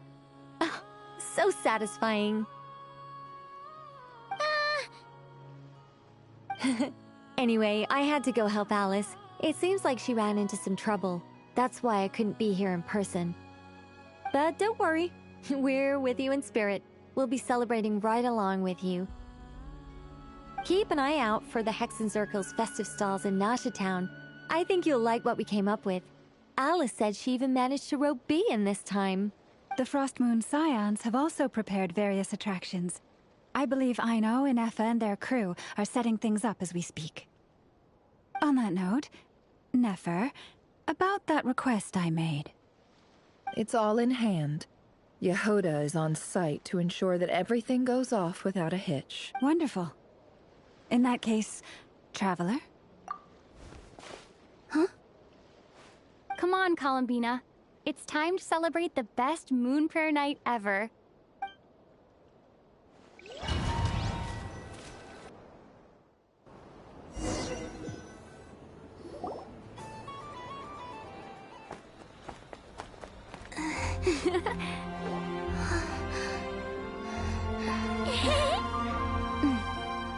Hey, young lady. Would you like some Moon Prayer Night candy? Happy Moon Prayer Night. Oh, yeah. I almost forgot to say. Welcome home, Moon Goddess.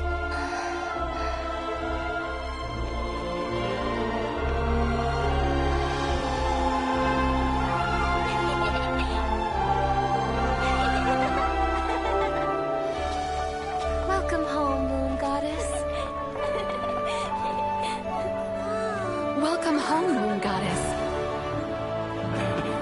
Welcome home, Moon Goddess. Turning Nasha Town into her home is a festive gift. A rather brilliant idea. Perhaps this is what Nodcry, Columbina's home, should have been like all along.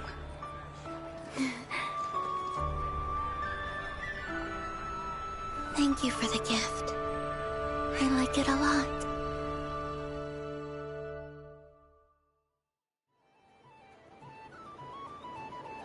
This feels like the surprise of my life.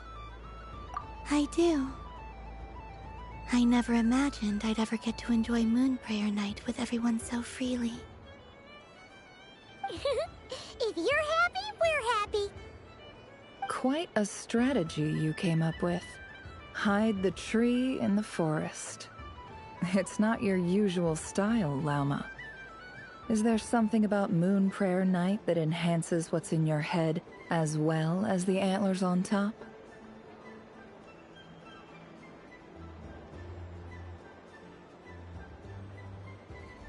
Apparently so.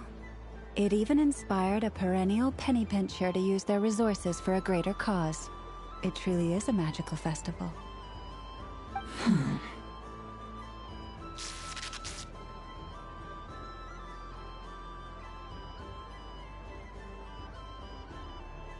I see it now. This bickering is actually a sign of a strong relationship. Huh? What's everyone doing here? Oh, Miss Columbina, you're back. Yes, I'm fine now. Thanks for your concern. How's your progress with Alice's assignment? Very well indeed. I've never heard her sound so excited. Not like this. This time her excitement seems more serious. Seems like she's had a major breakthrough. She said she'll contact us once she knows more. In the meantime, we're free to relax and have some fun. Enjoy the time off while it lasts. I have a feeling that our next task won't be so simple.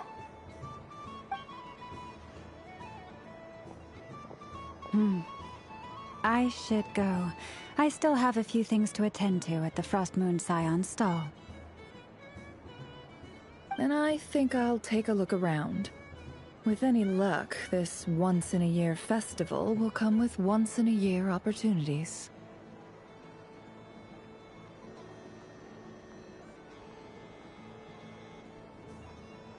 Hold up a second. Where's Varka?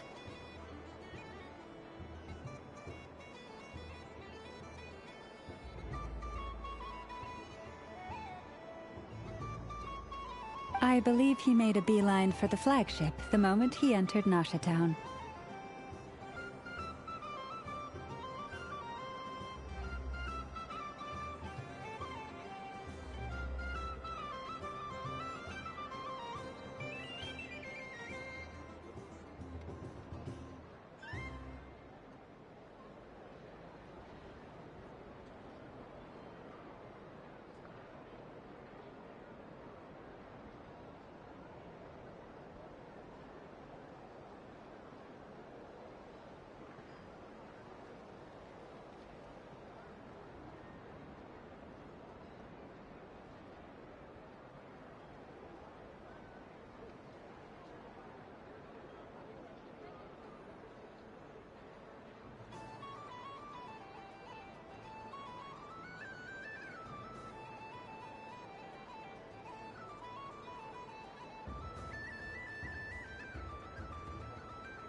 flowers for you. They know what they want when festivals roll around.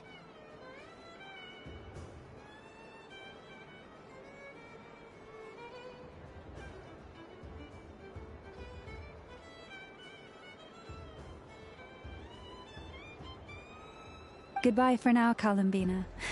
I hope you have a wonderful night. I will. Well, in that case, don't just stand there. Get out there and have some fun. You'll definitely get a warm welcome at every stall.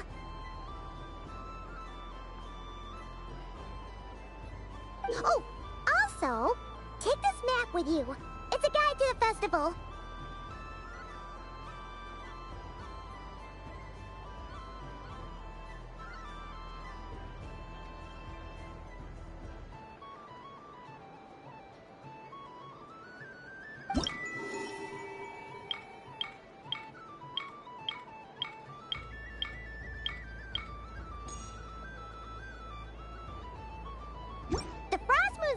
Stall is over here.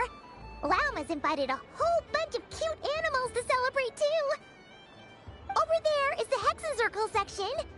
Alice seemed more excited than anyone about this festival, so she insisted on making it a grand affair. Oh, and then there's the Nasha Town local specialties, including... Actually, forget that. Better if you go check them out for yourself. Thank you. It looks like a lot of fun. You're not coming with me? We'll be around. But don't you want to browse by yourself for a bit first?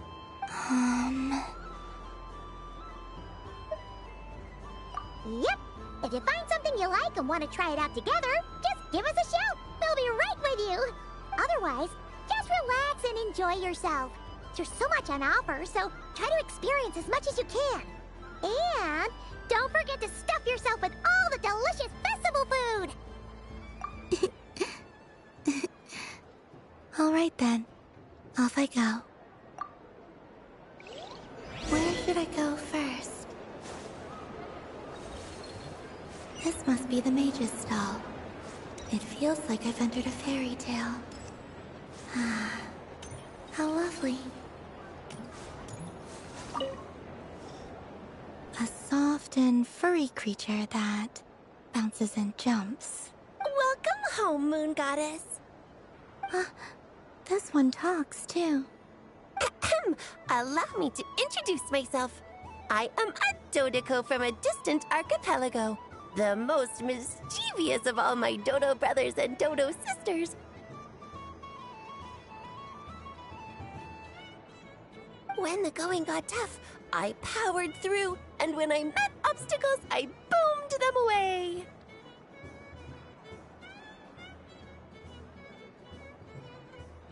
That sounds like a lot of fun. Doesn't it just? Oh, but then the trouble started.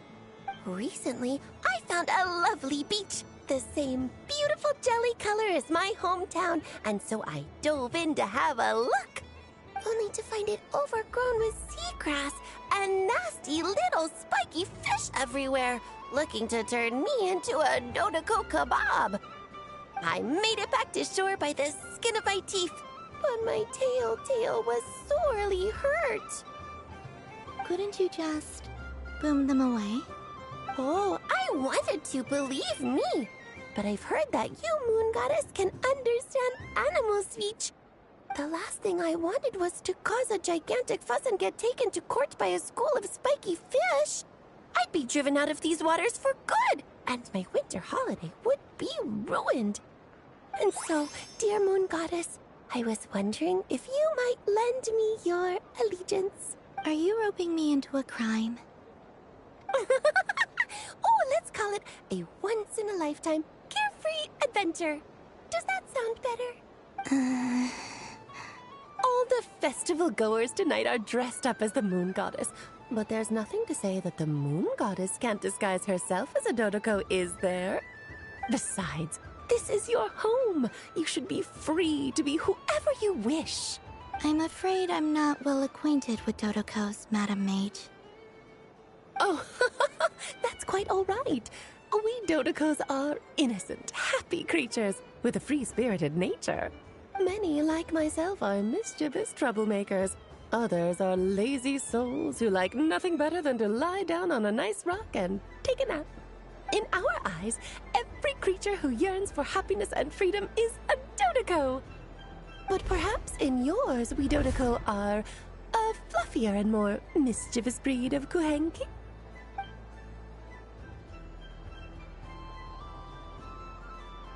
Yes, that is a much easier image to follow. Oh, wonderful! Then let's play! Grab onto my tail and follow me into the sea! Time to settle some scores with the bad guys!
Ooh, a remarkable talent! So, what do you make of it? The use of Jumpy Dumpties doesn't come as naturally to me as Kuvaki. But their unpredictability makes it fun. I think they call this... novelty? Indeed! And how did it feel blowing those pesky nuisances away? Not bad. Any guilt? What do you mean? Oh, wonderful! Lovely answers to all 3 questions. You've passed the safety test. Now I can give this special bomb to you as a souvenir. Remember, if you find any meanies living on the moon, you can use this to boom them into oblivion. I will.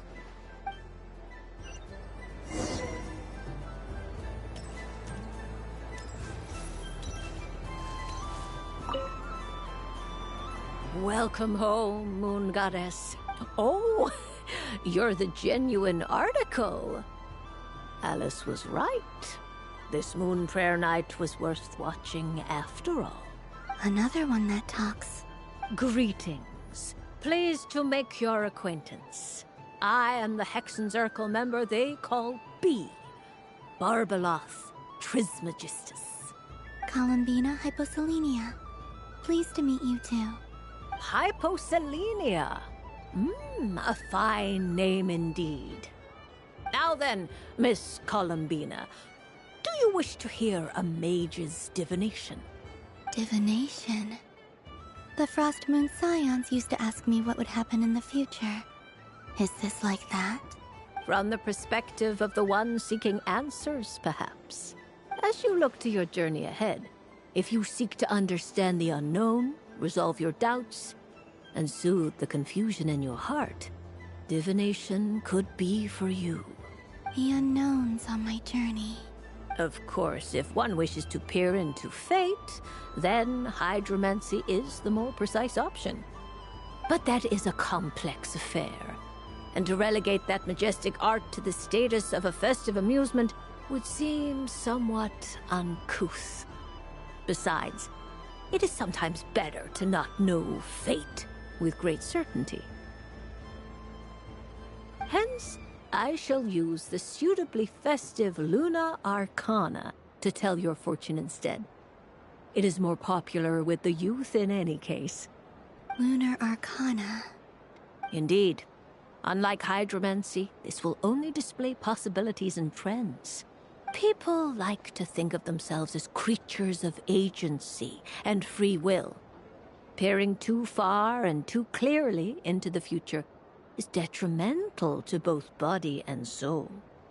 I'd like to give it a try. Of course you may. Come then, take a seat, Miss Columbina. Before we begin, are there any specific questions you would like to ask? Let's stick to general possibilities and trends, like you suggested. Ah, very well. Then I shall use the basic Lunar Arcana deck. Now, try to relax. Cast your mind upon the things you have experienced and the things you are soon to experience. I will shuffle the deck. Would you like to cut the cards yourself? You do it. No problem. Now then, to make things easier for the seeker, that is to say, you, I shall decipher the cards from your perspective.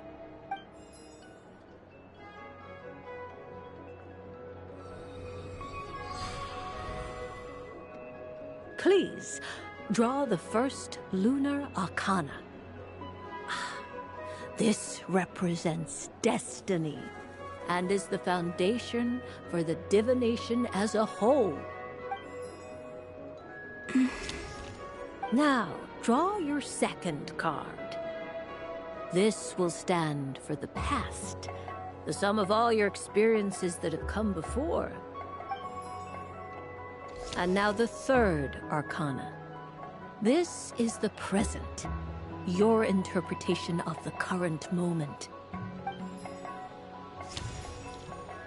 Finally, the last card. This shall speak of the future, which... Oh. Kuvaki Pulse? Fascinating. I've never encountered this before in my role as a diviner. Something has exerted an influence upon this card, causing it to leave its designated position. What do you make of this, Miss Columbina? Perhaps this is the guiding hand of fate in action. Of course, if you wish, you can choose to deny the validity of this card and draw the future for yourself. No, it's fine. Let's go with this one. A bold decision. I must say I'm looking forward to the results. Well then, let us flip the Lunar Arcana in sequence and see what emerges. Sure.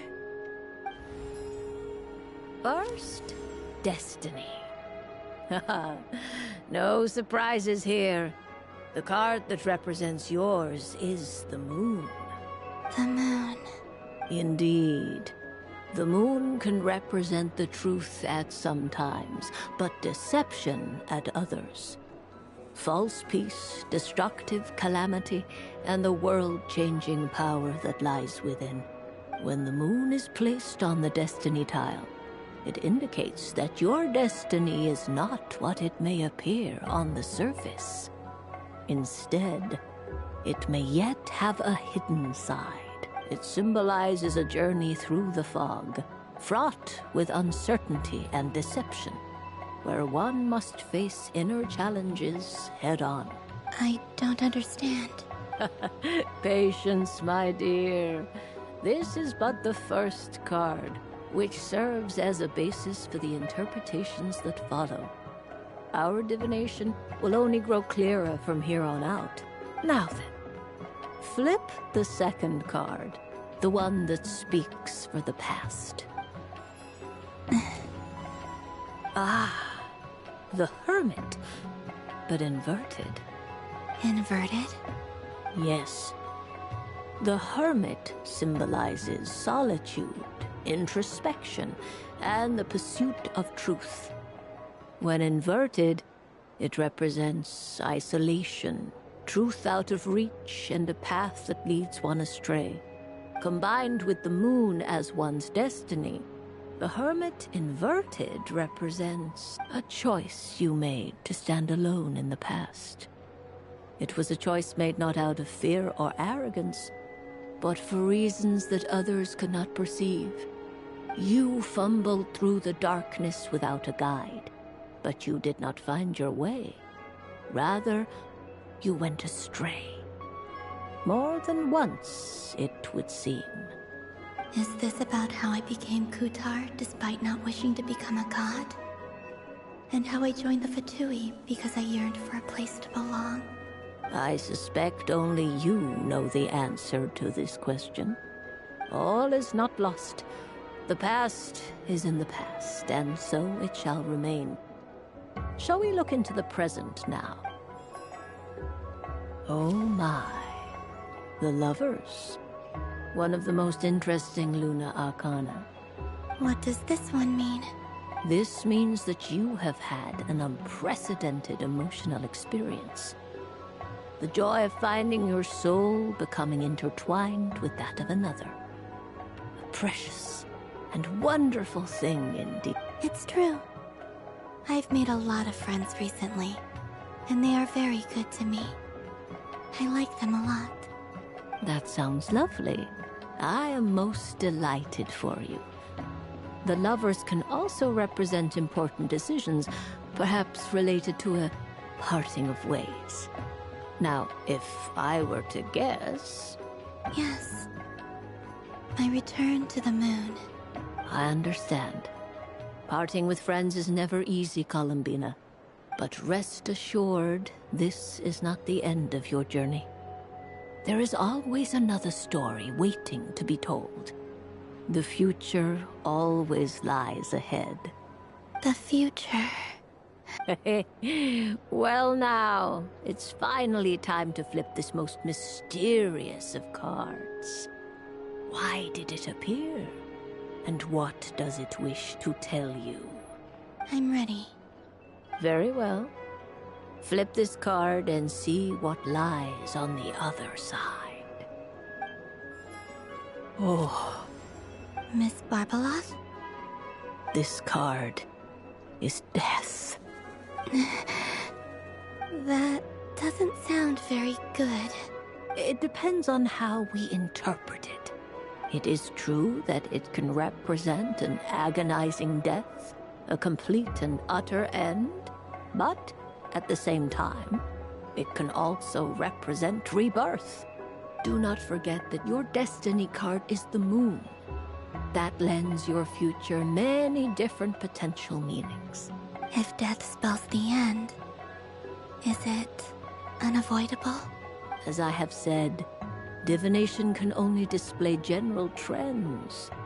It is a rough guide, but it does not show predetermined outcomes. Allow me to summarize it for you. In the past, you may have lost your way, but now you have gained new connections and new strength. You now face an important decision, one that may bring about a great change in what is yet to be. This change might, in turn, be the end of all things, or their beginning. But remember, everything is subject to change because of the moon present in your destiny. You must see the truth clearly and face your innermost thoughts. The truth. My innermost thoughts. Thank you, Miss Barbeloth. Don't mention it. Some people dislike divinations, for fear of glimpsing an ending to their story that they wish was not so. But I can see that you're different.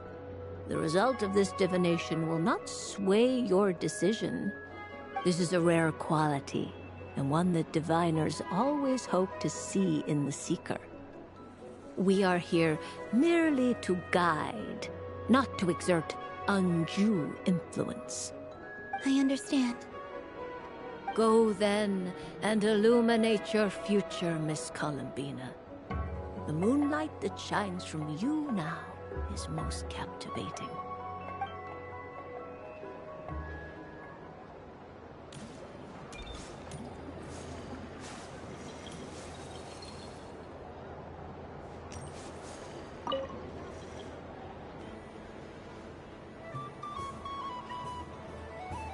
I wouldn't say it's unfair, exactly.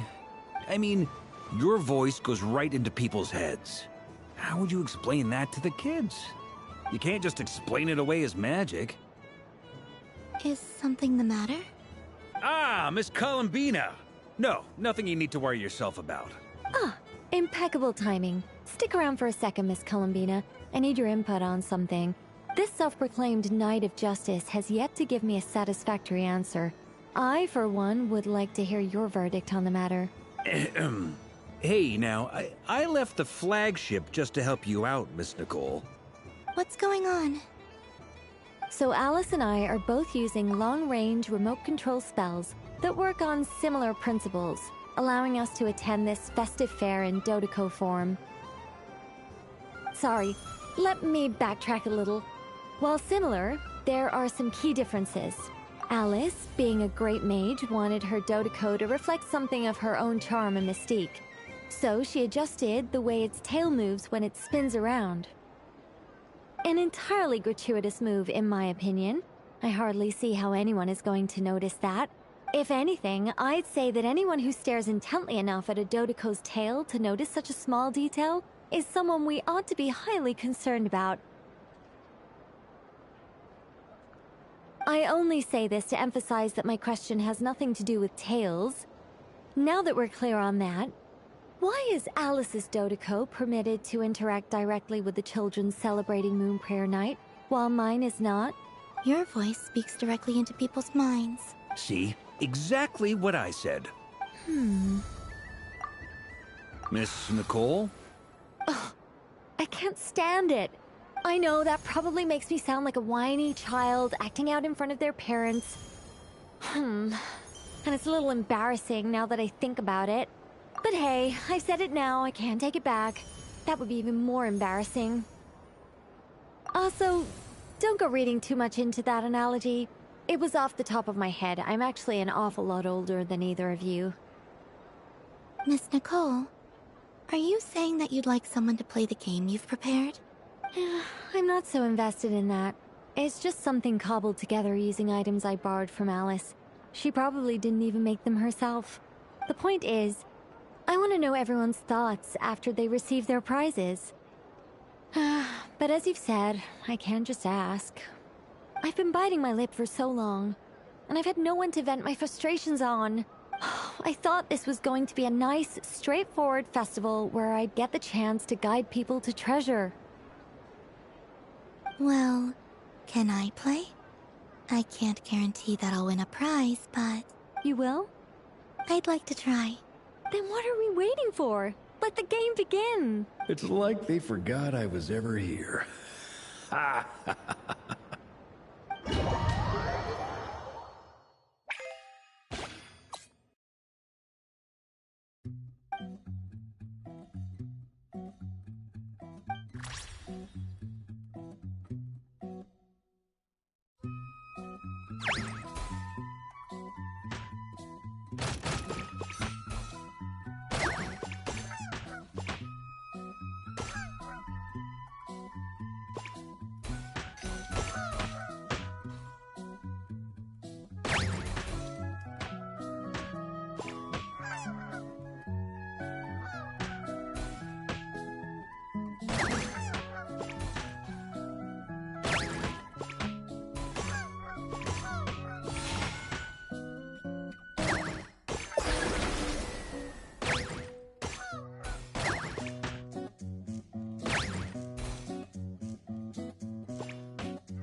Congratulations, Miss Columbina! With your great wisdom, you have overcome every obstacle in your path and conquered the great challenge posed to you by fate. Fate? Well, something to that effect. If you'd prefer something more poetic, it could be the icy winds or the dawn. Anything you like, really. You could even go with the challenge posed to you by Dodeko, if that's what you're into. Anyway, you can take or leave my suggestions. Moving on. All my hopes are now resting on this. Can I open it now? Stop teasing me. Please, I'm begging you. No more talk. Just open it. Wow. What a lovely sculpture. Classic and cute at the same time. Thank you, Miss Nicole. I'll always treasure it. Ah, there we go. Music to my ears. You have my sincerest gratitude, Miss Columbina. Thank you for sharing your precious time with me and fulfilling my wish. Don't mention it. You've all done much to help me. And still, I'm the one receiving all these gifts.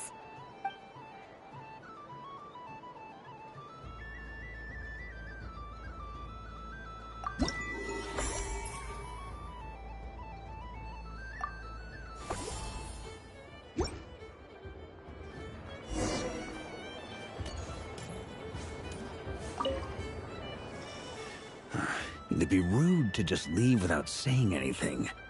But at the same time, I don't want to barge into their lively conversation just to announce that I'm leaving. I guess I'll just wait a little longer. Huh? Albedo? This sketch is for you, Grandmaster. Oh, a gift for me. Thanks. Let's see what you've done for me. The North Wind left in the lurch.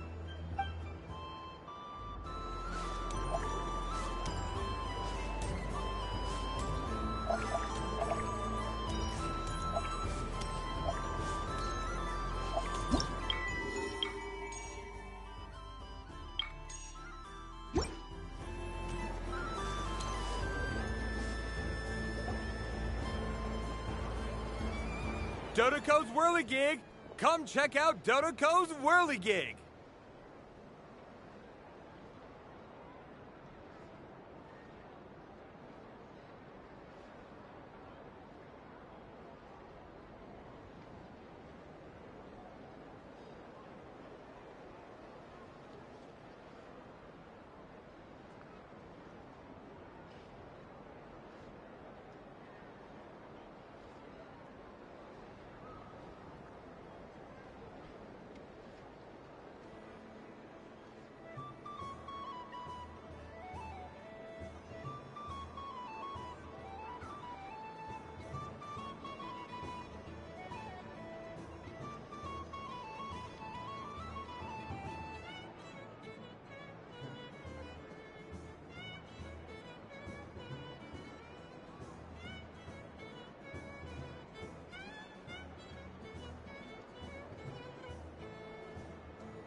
Hello. Yeah, I joined on my PlayStation because yeah.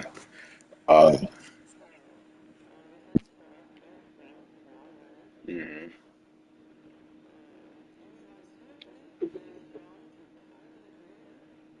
Okay, bet.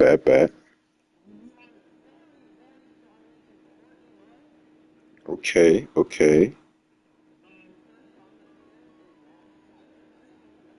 Bro, fucking. I mean, it's a good song, but jeez. Okay. I mean, okay. Interesting. Okay.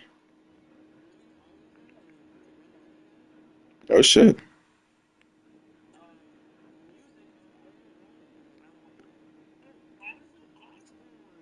Oh shit. Ooh.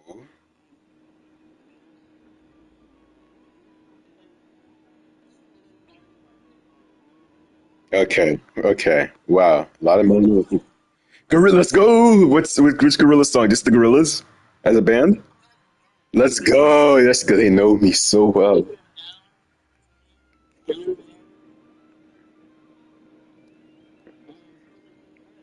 Let's go. Nice. Let's go. They know me so well. I mean, that's real. I love hyperpop.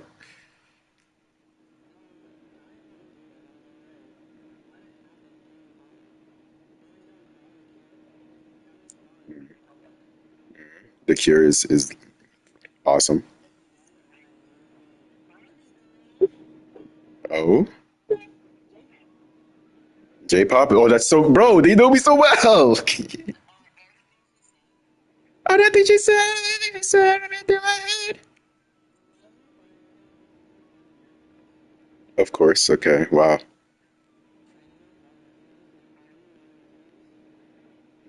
Okay. Oh, okay. I do like Coldplay.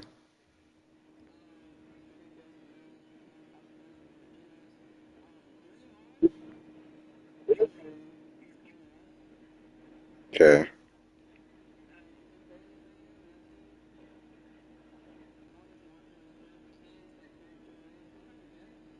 100 gigs. Let's go.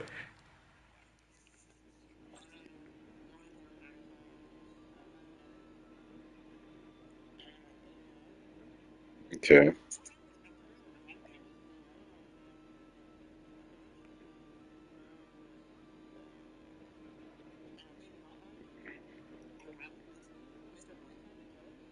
Hell yeah.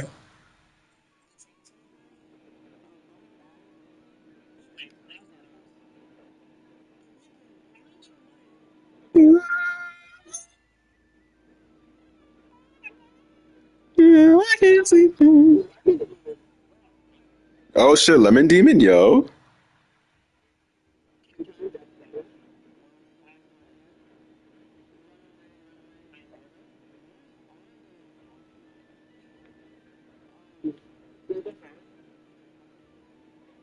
Nice.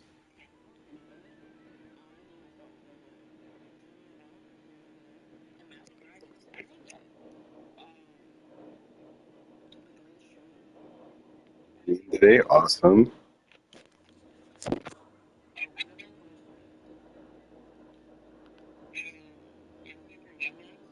Nice.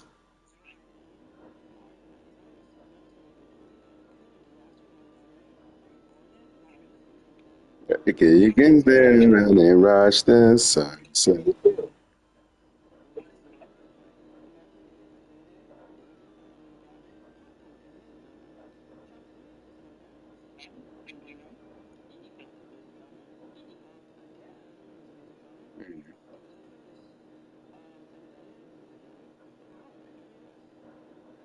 Nice.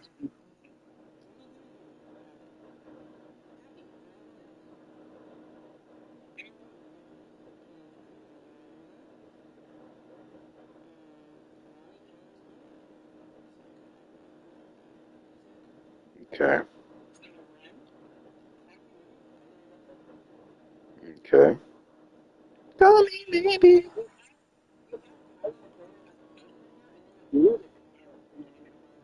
Oh shit. Okay, okay, okay.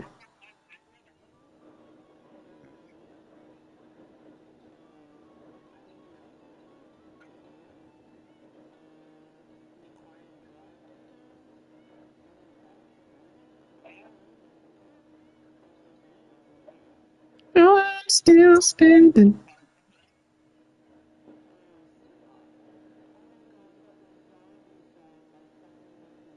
Oh shit. The if I were a zombie, I'll never eat your brains.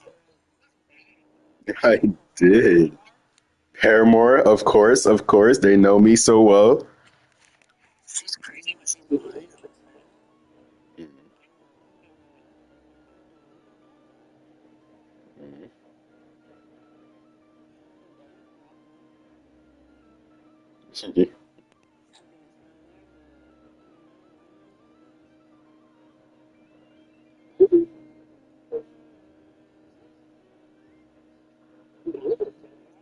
Oh shit.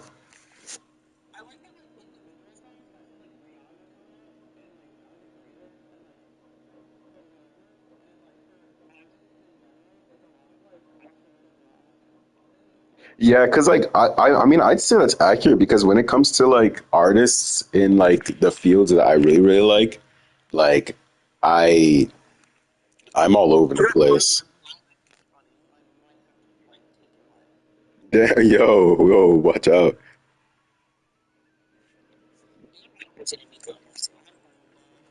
Hell yeah. Green Day and Miku.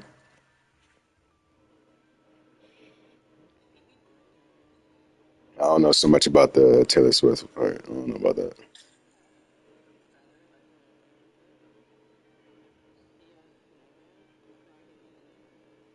Oh my God. I'ma be a crybaby. Because I listen to these. I listen to these. Like there's songs I actually listen to. Songs I actually listen to out here. Hard times gonna take you home.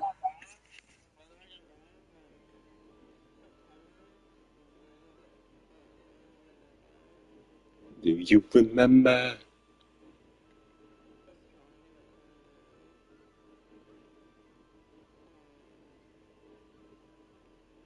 Okay.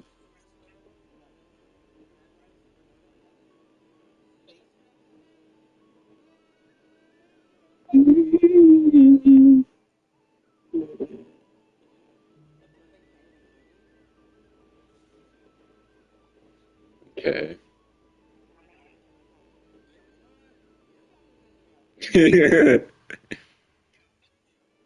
These are songs I listen to. I do have one more hour in my playlist.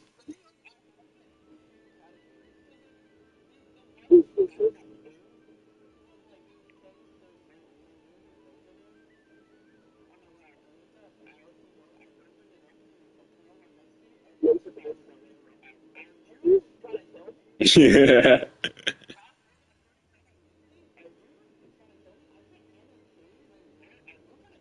Oh my God. Yo, yo.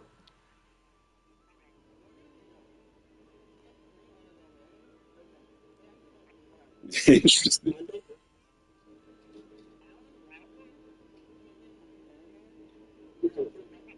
The only exception is crazy. You are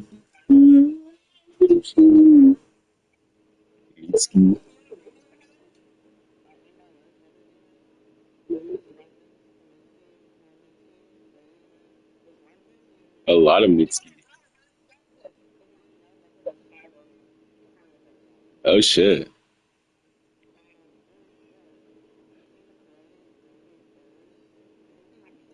I think so. Yeah, it's pretty tough. Uh, Jeez.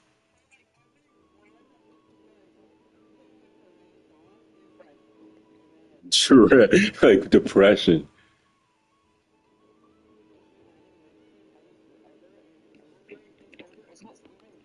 Oh my God. Yo, what the fuck?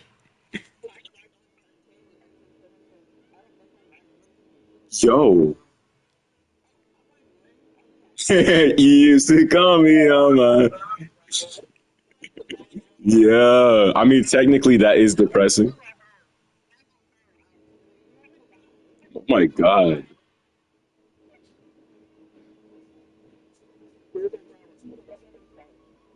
Oh my God. Cigarettes are just. Oh, yo. I think so. I think you might be right on this. So, no, that's pretty cool.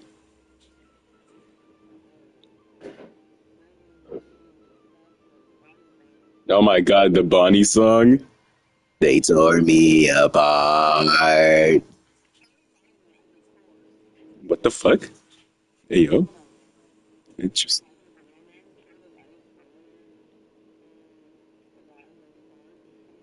Jeez. Yo. Poppy? I didn't expect to see Poppy on here. Jeez. I do not.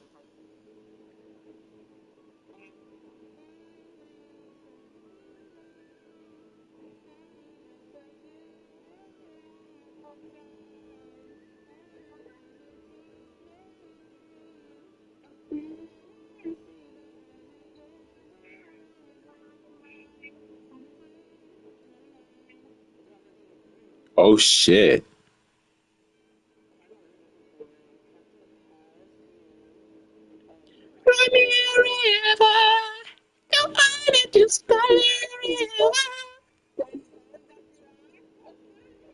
Oh shit.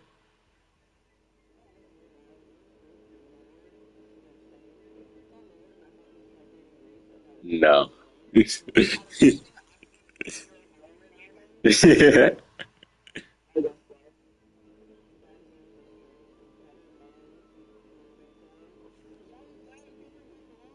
Let's go.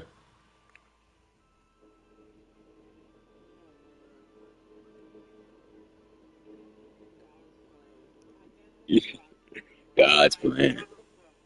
God's plan. Damn, Adele as a whole is the nail in the coffin.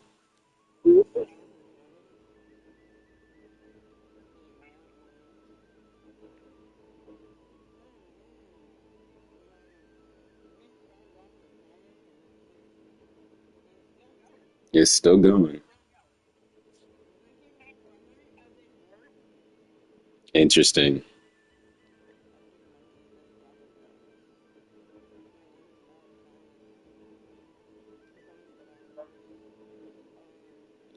Oh my God, Bad Wolf's version of zombies. Oh my God. What's in your head? In your head, zombie.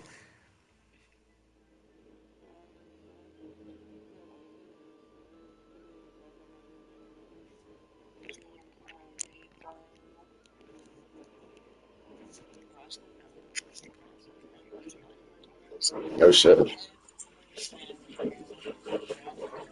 Yeah.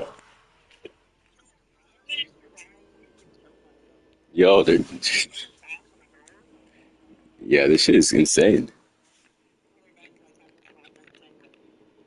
Okay.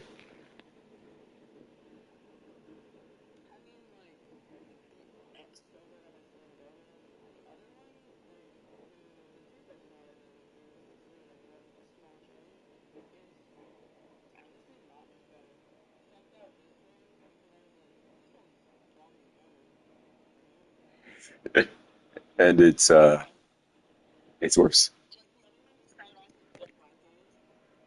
Oh, okay.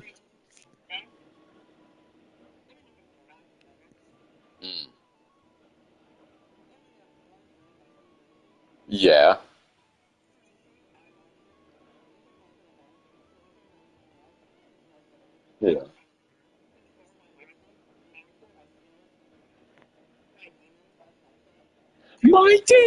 minds.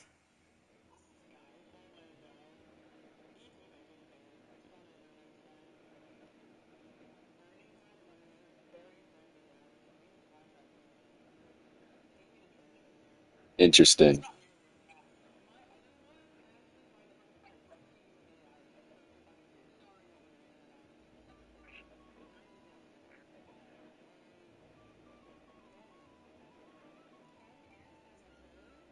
Damn, NF, yo.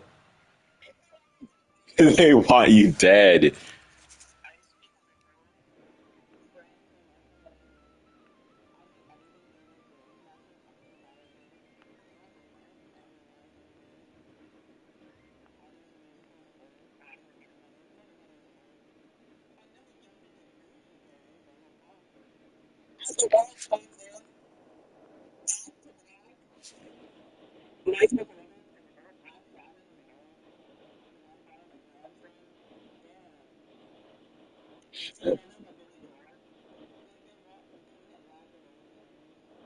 Oh, paint it black.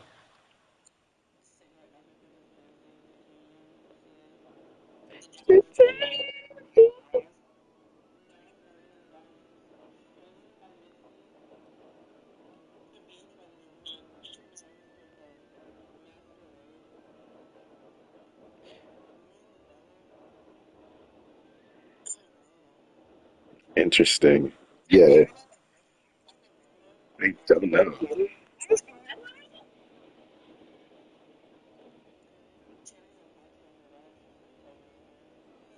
Sleep token, oh Jesus.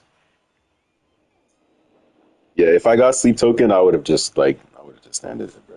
Oh my God. Ghost, let's go. Okay. It's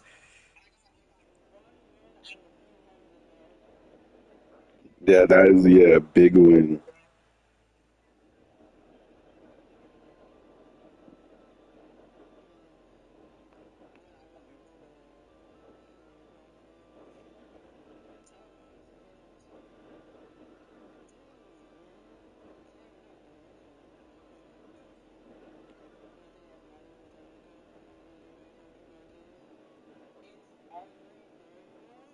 Yeah, it's everyday blow. The Disney Channel blow.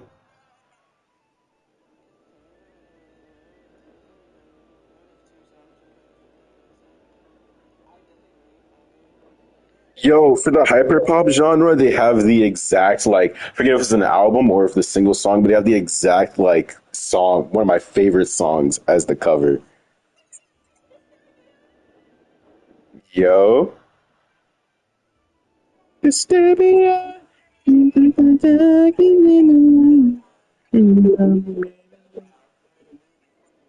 I don't wanna be, I don't wanna be me.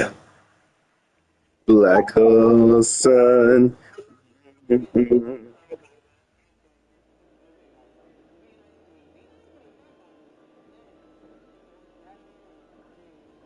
my God. Oh, I got The Less I Know, The Better by Tame Impala. Someone said it together.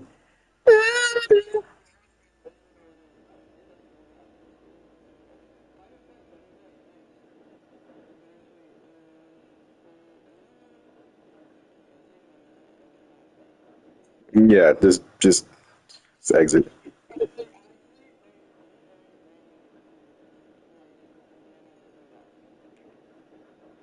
Yo,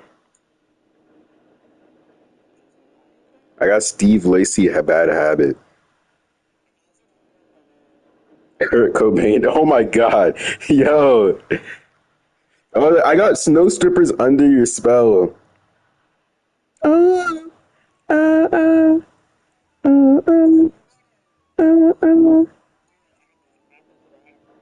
Yeah.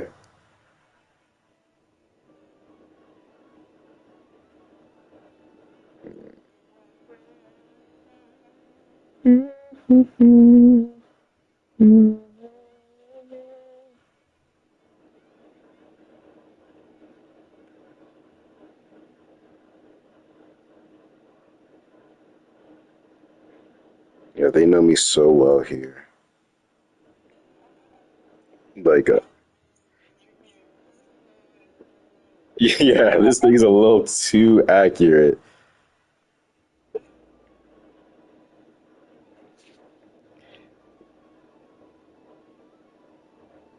Alright, let me see.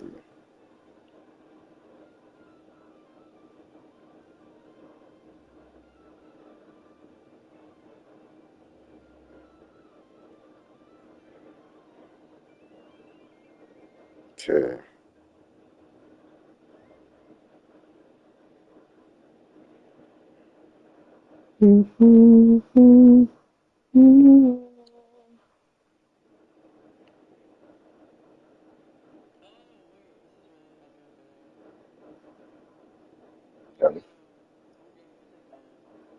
Yeah, DJ Music Man, let's go. It's very fitting. I might be Music Man. From FNAF, right? We're talking about the same character? Okay. Okay. Okay. Just making sure. Hell yeah.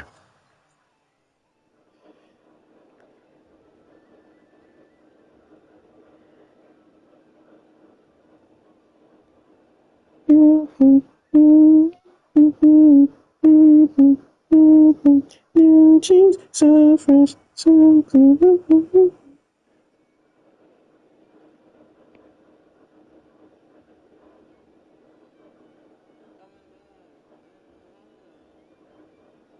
Your Zonka, let's go.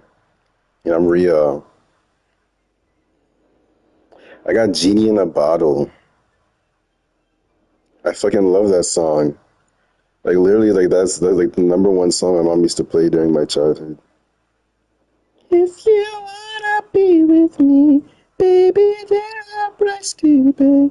I'm a genie in a bottle. Do it the right way. If you wanna be with me, I can make your wish come true.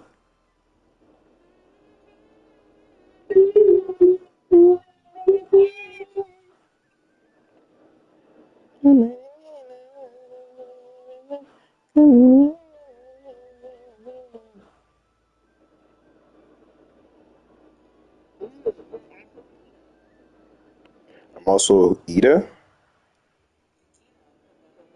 Oh,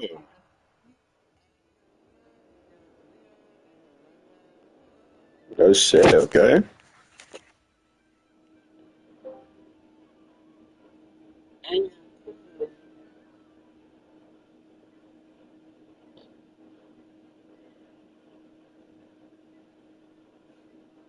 Let's see.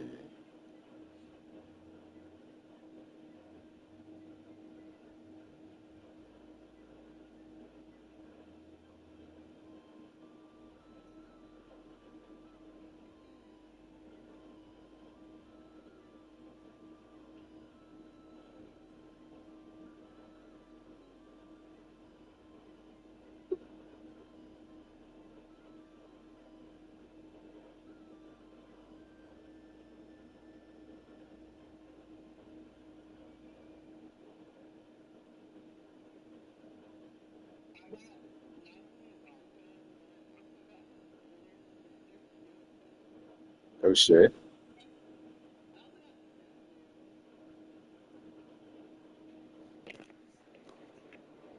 Oh shit.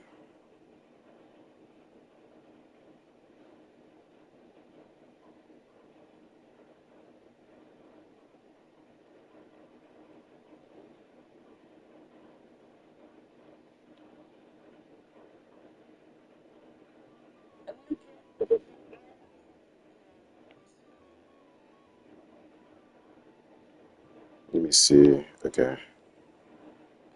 Oh shit, yo. I see this at some point, someday. This is amazing. This is so tough. Wish it was a wider scale. I would actually put this as a profile picture. Wish it was a wider scale. I'd put this as a profile picture. Yeah, but it's too like, yeah, the way they this is. Too squished.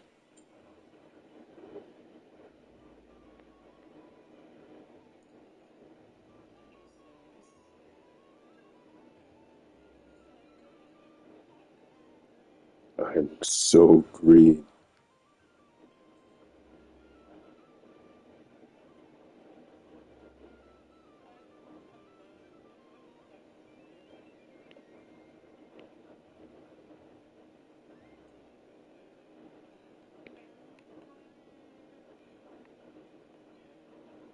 I'm green. Shit's okay. Oh my god.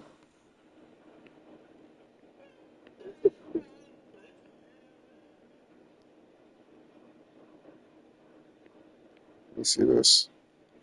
Bro.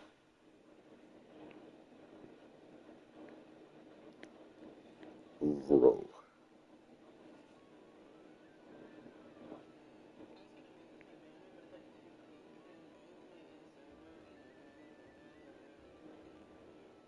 What's too pink? Let me see. Ooh.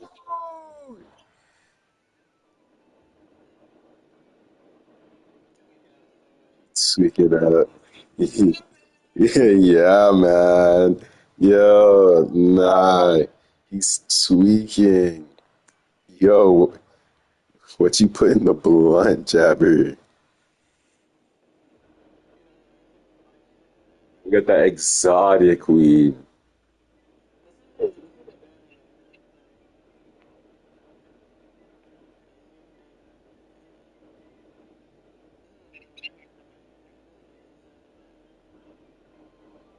Yo.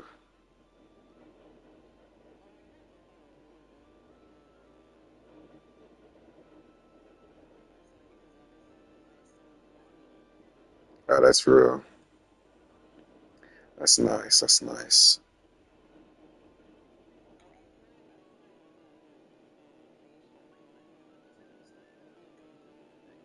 Ooh.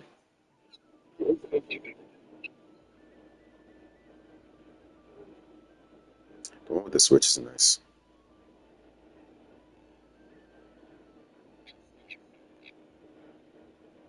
The art style's very in me. I like Jabber, but I only really like Jabber because I like Zonka. If that makes sense. Yeah.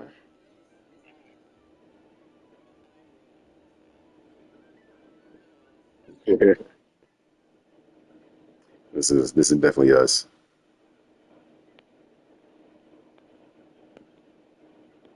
Oh, I like this art style a lot too.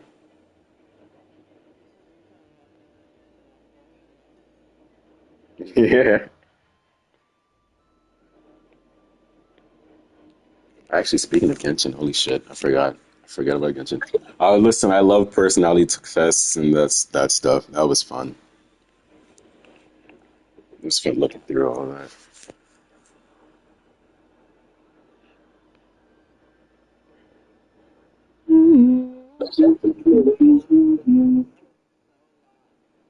Yes, locked as fuck. Oh, damn. All right.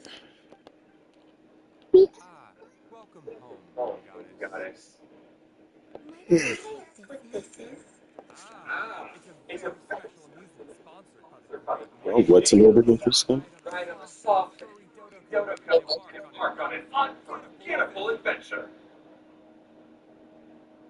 Oh, did the mic cut out? Yeah, I don't think I heard it. TS. What?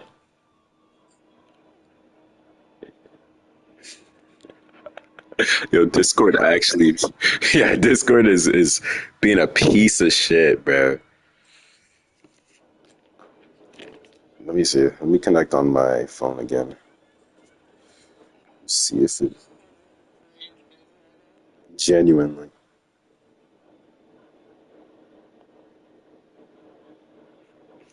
All right. Actually,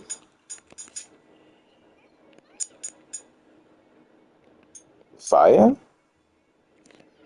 Fire. TS Fire. Where is that from?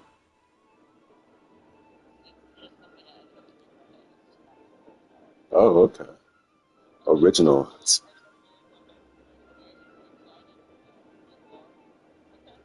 It's co-original.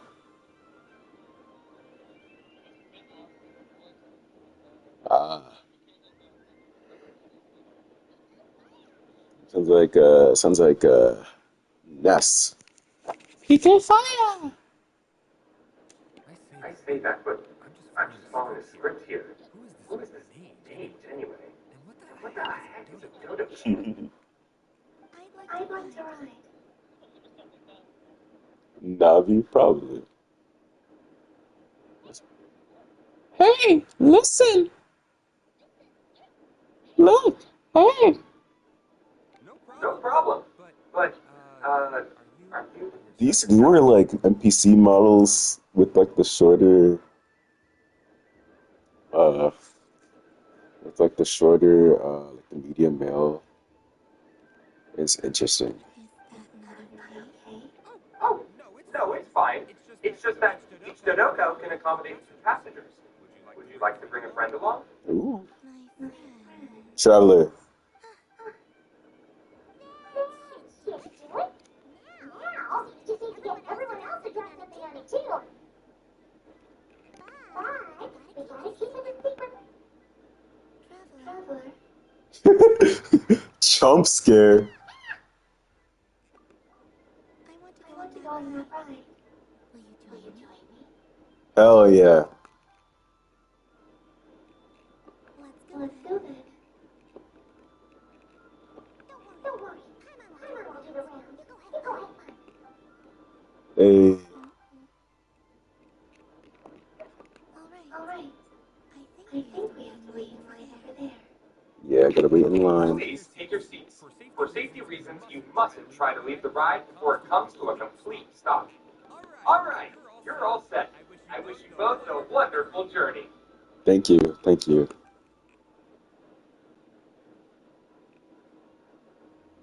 Hey, this is not a weird thing. It's a carousel. Not bad. It reminds me of riding a moonplane. Sometimes the Kahukas circle around me like this, playing their beautiful melodies. Yeah. I'm going to miss them. Can they not come with you to the moon?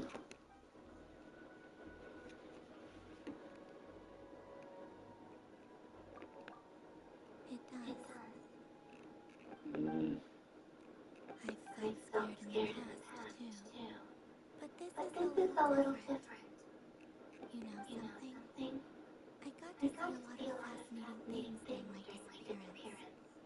I saw how the Frostmoon Scions act around their families. So different from how they used to act in my presence. And I also saw how they interact with their friends. It made me curious at first. Why do people act so sincere when they're worshipping God, but save their truest, warmest feelings for each other?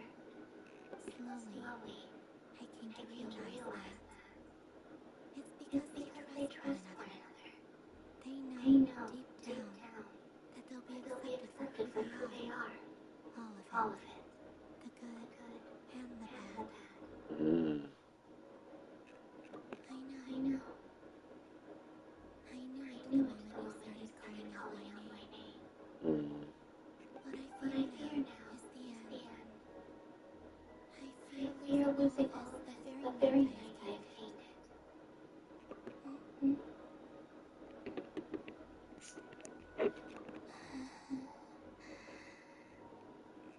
Thank you for this conversation.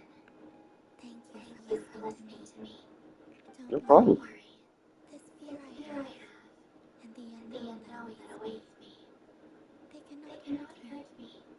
Not when I possess a treasure far greater. I just want you to remember this version of me, the real me, on this final night together.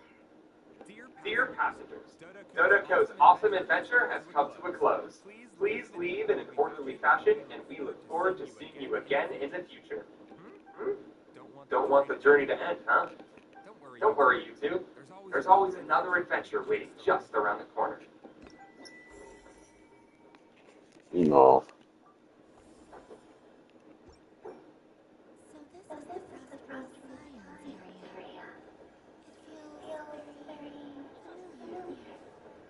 Yeah.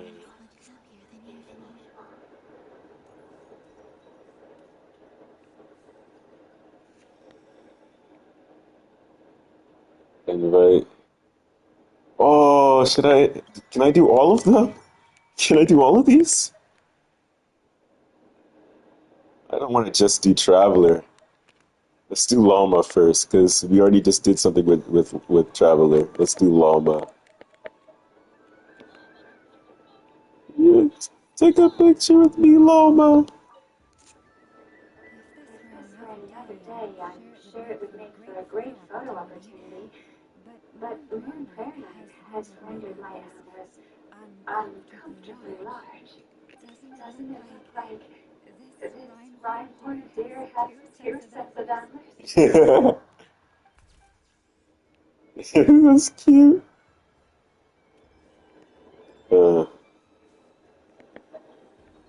I'll get to another one.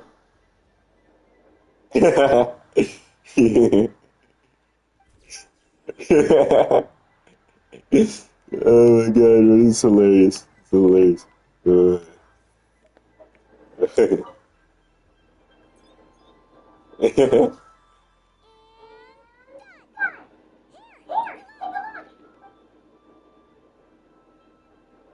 think it looks quite funny.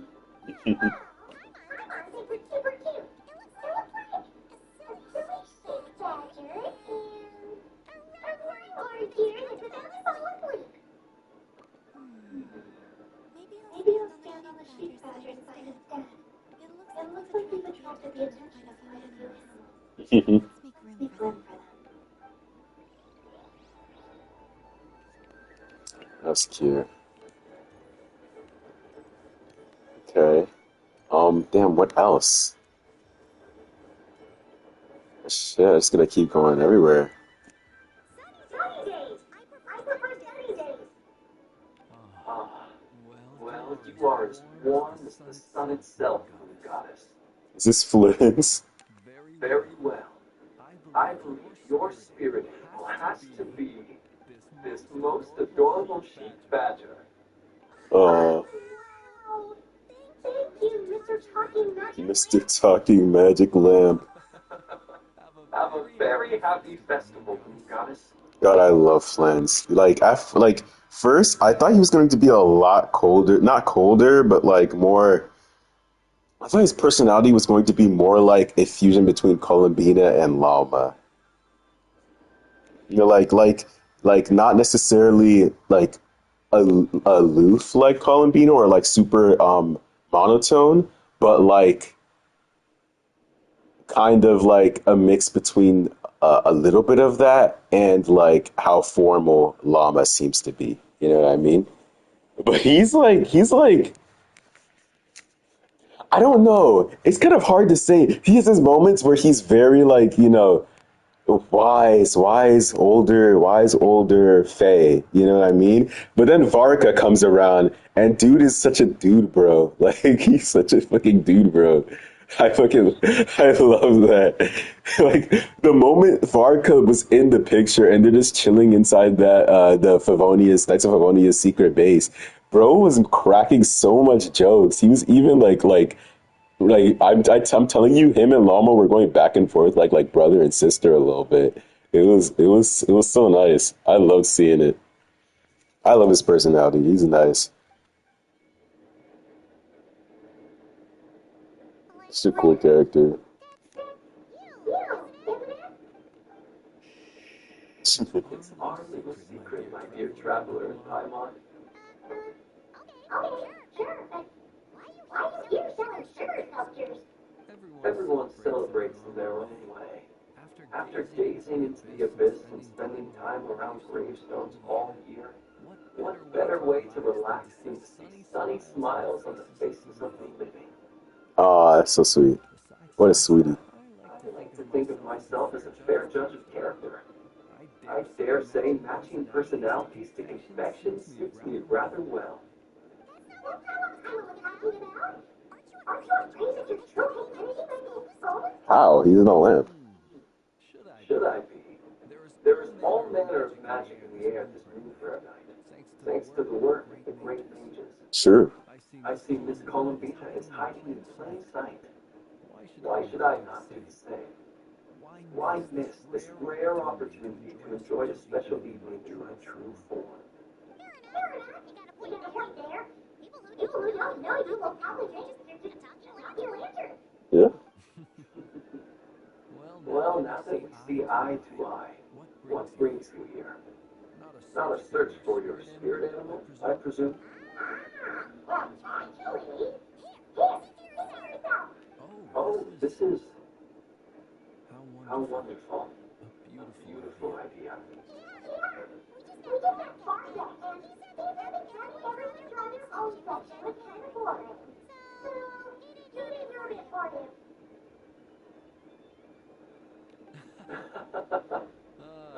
Varga. Ever the Maverick. I see his artistic skills are... one of a kind. In that case, I shall paint something on Mr. Albedo's behalf in a short while. What? Welcome home, little goddess. Mm-hmm.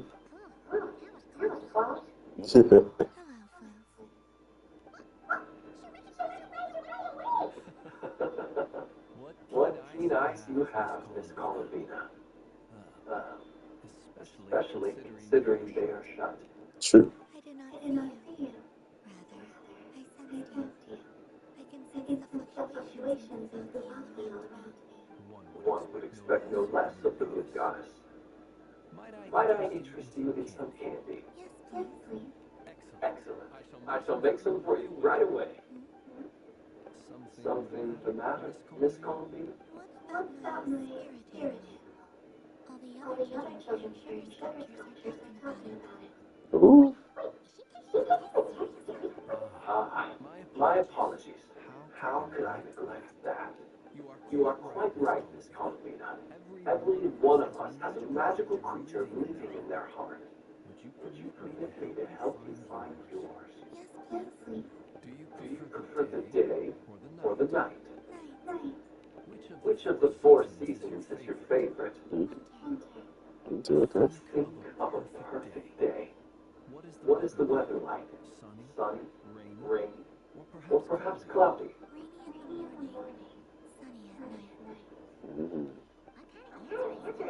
Sunny at night. What does that mean? I guess clear skies at night? I guess that's what it means. Forests, lakes, and open seas. Which do you prefer of these? Imagine you opened your very own shop. What would you sell there? Moonlight, I think. Wow!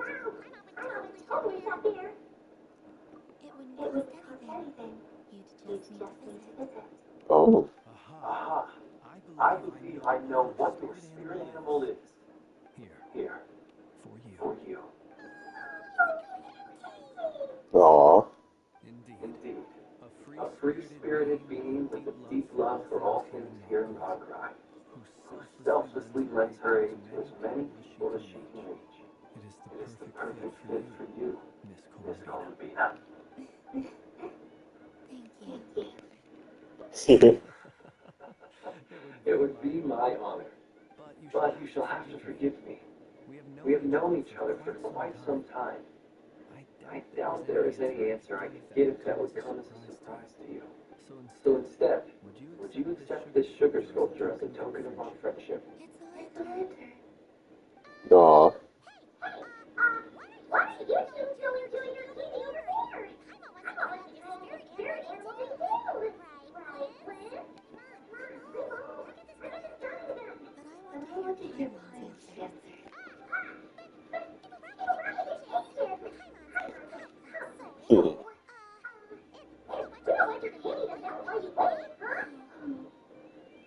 Okay then.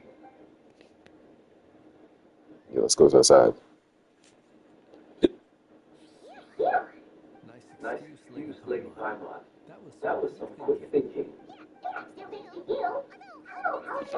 He was silent.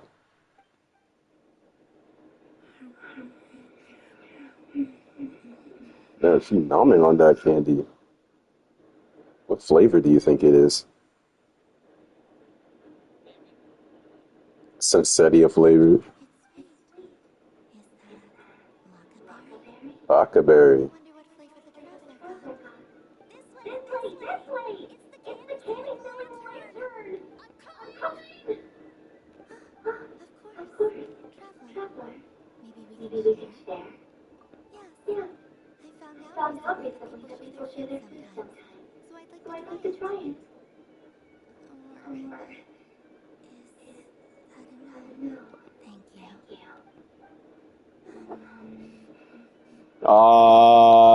It's so cute. It's so cute. I'm taking a picture. Take a picture! This is a moment in history.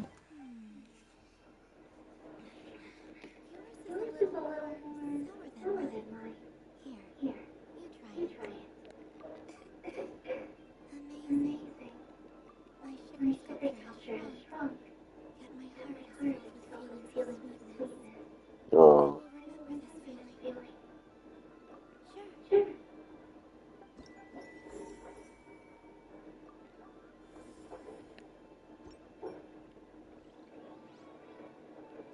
Okay.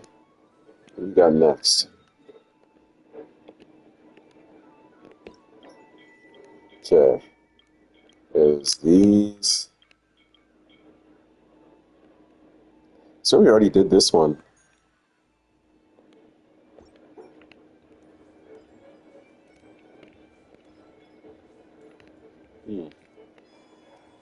Why is it saying we haven't done that one? Oh.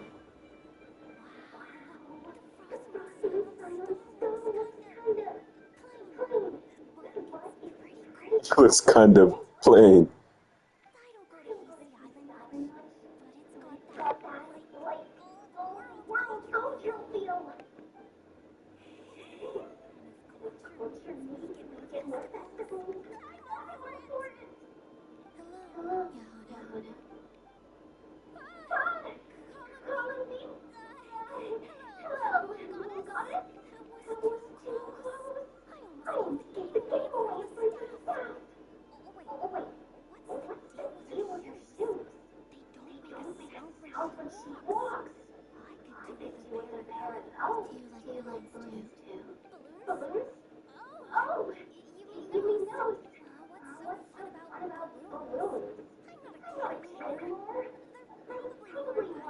Yeah, look at little Ina. Look at little Ina doing her little dancey dance. I'm saving that. Oh my god.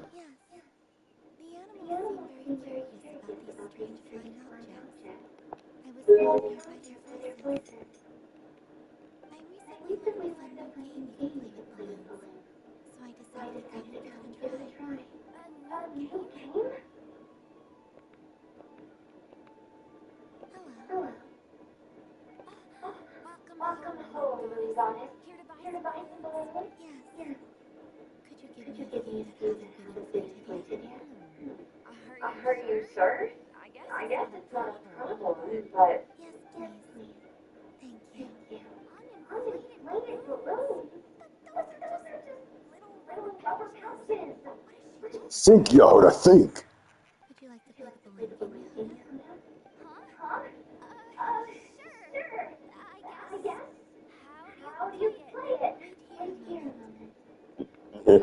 Wait right here. I got a surprise for you. Yeah, water to the face. Yo, you're overthinking it. Oh, Arlie about to get a face full of water.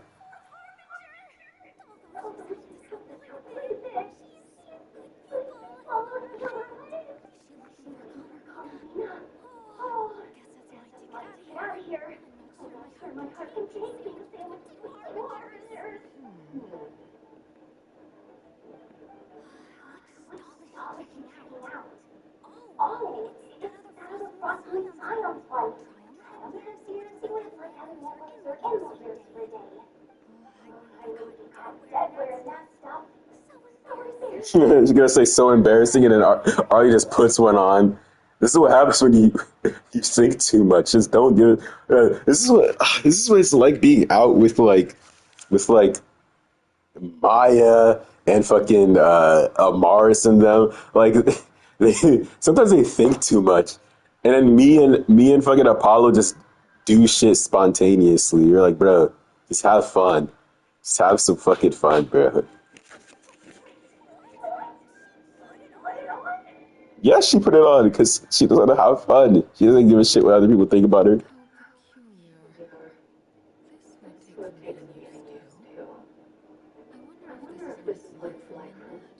Oh, she thinking about her children. Father thinking about his children.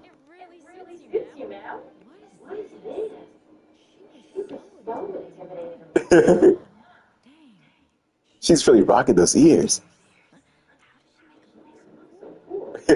Wow, she's so cool and nonchalant, but she's so badass. Fuck.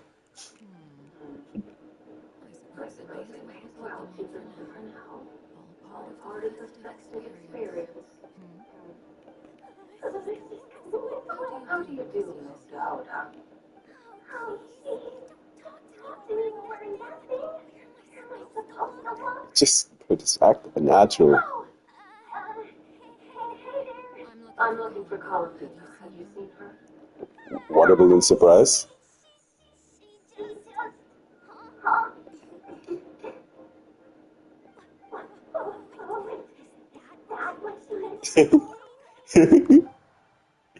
Oh, she's cute.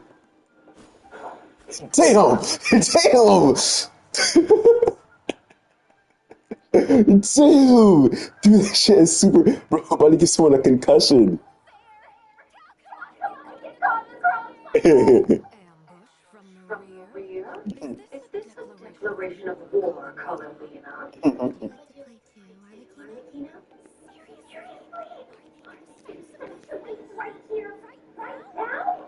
Gladly. That's it. I believe there's another who would like to join. You better join them.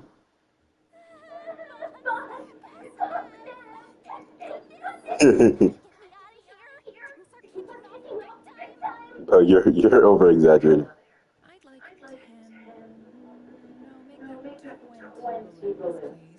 Uninflated. Yes. Yes. I hope you're prepared to pay the price for assaulting my Yeah. Welcome to the game. Just to be clear, let's keep this a fair fight, okay? No strange powers, please and thank you. Naturally. Don't just stand there, Dakota. Aren't you going to team up with me? Yeah, listen to your boss. Of course. Don't forget, the curatorium has a reputation to uphold. I do something like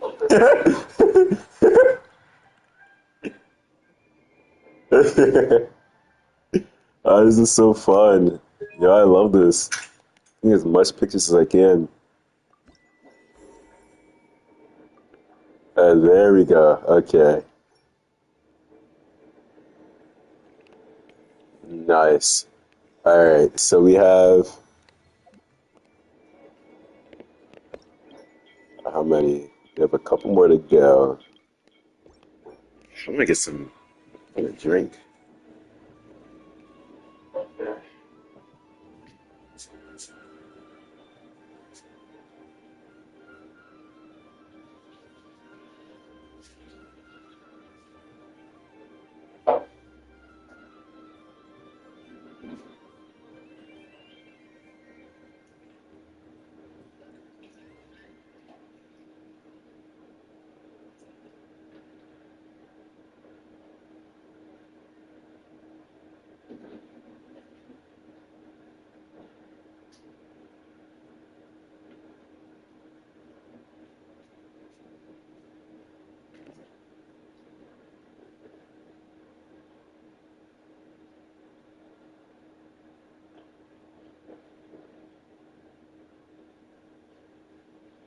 Alright. Add him. Let's see. Okay, we did this one, we did that one. Let's go over here.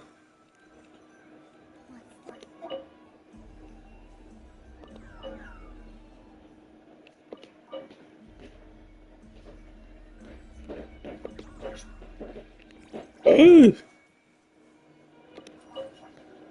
that's shit.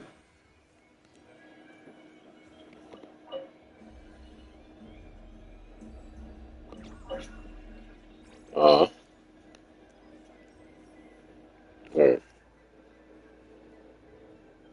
I wish for a never-ending supply of lava berries. A humble wish. Probably written by a child.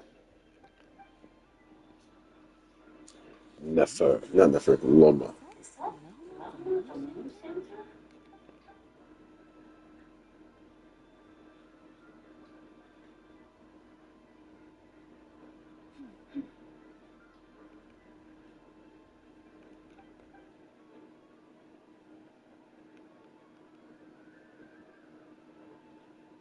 I wish that the long-tailed ibises would stop fighting me. What are those? What are long plume ibises? Hmm. Birds? Oh my god. Imagine. That's her wish. That's Llama's wish. She wants to stop fucking bunny. Poor llama, yeah. Jeez. I'll write that one down for you. Oh, no, they're for the animals. Oh my god. I thought they were for llama, bro. Oh my god. While everyone else is celebrating Moon Prayer Night, you're as busy as ever. I don't mind. It's rewarding work. A good kind of busy. My antlers are the heaviest tonight, and the Kuvaki waves are especially strong. But as I help these dear friends hang their wishes up, I feel a great peace within myself that is hard to describe. You see, they are all such beautiful wishes, and they are ones that we can fulfill by our own strength. Do you blame me, Llama? I want to hear your honest answer. It is by the help of so many people that I can return to the moon. But I feel as though I've hardly done anything in return. Aw. You've done plenty, Colin. I say this in earnest, both as someone who knows your history, and also as a friend who has seen what you've been through. What about as an enchanter? I feel proud to honor our moon goddess's wish, and I'm sure any enchanter in history would have felt the same way. I mean, I doubt it. I doubt it somehow. I don't know. The people of the past seem like sticklers in a way. Thank you for your kind words, Llama. But Since you ask for my honesty, I won't lie to you. My feelings are mixed right now. Besides pride, I also feel, I suppose it's a reluctance to let go. Once you return to the moon, we will be far apart and separated by a false sky. oh, I'm sure those of us left behind will gaze up at that sky, yearning for the moon once in a while, just as you used to do. I will miss you, Llama. I will miss you all. I hope to stay in touch. I will try and find some way to send messages down from the moon. Perhaps you could use Kuvaki. yeah, Kugaki. Or maybe, because, like, given she goes to the moon, right? I'm sure Kuvaki would, like, her Kuvaki would probably be really strong, like, at its peak. So, like, I'm sure she can find some way. I've heard Yahoo say that signals can be sent using long and short waves, or strong lights. Or give her one of those Dodoko phones, those Dodoko transmitters. I'm sure Alice can fix something up. Sounds a little complicated. What if we forget what the signals mean? We could prepare a code book beforehand, but you're right. It wouldn't really suit you. Still, whatever happens, I believe that you will find your own unique way of communicating with us. And now that I think about that, my heart... Oh, look at the little ferret. Because you trust in me? Yes. I have faith in you and in the power of truth. In my experience, the truth tends to be difficult, but that's what makes it stand out from most folks. So I'm confident that your thoughts and your love will shine through the curtain of lies. We will know it when we see it. Thank you. Now, could you help me say my wish? Is this? I wish that all who dwell in this world can find a place to belong. And I wish that I shall one day see my friends again. It's two wishes. I hope that's not too greedy of me. No. Not at all. And I think you speak for us all with the second one.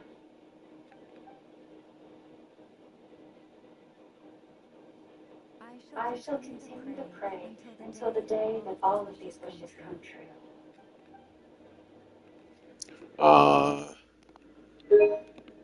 Another screenshot.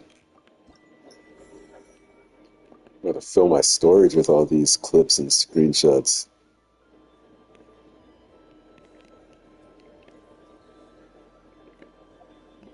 Alright. Next, what do we have? We did this, we did that, we did this over here, we did that over there.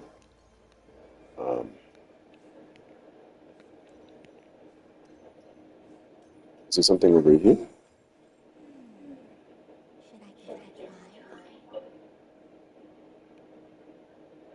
What is this? Come on, Citrus. One more round. Just one more. But my neck. It's acting up again. You should take a break. Health comes first. Yeah, don't push yourself. We'll find someone else. Yo, who are these beings? These paper mache creatures. Yo, why does it sound like Kermit? What are we gonna do then? Do you need any help? Yes, we do. We need one more player for our game. Alright. Could you teach me how to play? It's really simple. You just throw the dice and move like that number of tiles. First one to reach the finish line wins. When a hamster needs one tile, a paper frog is 2 tiles, and a black squirrel is 5 tiles. Just pick up the fastest. Okay, I get it. So, we're all set? In that case, please take your places, and let the game begin! Nice, thank you, Kermit.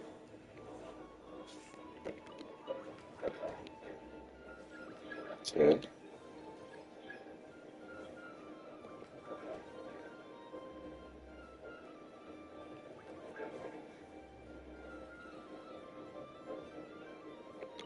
Oh, nice. 2 tiles.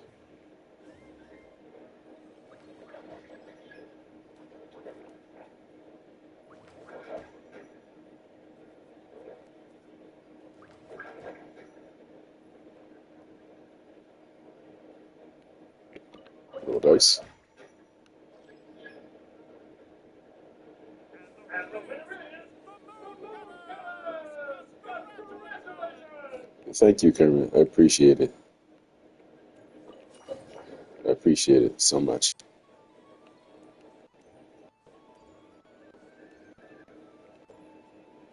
What's going on over here?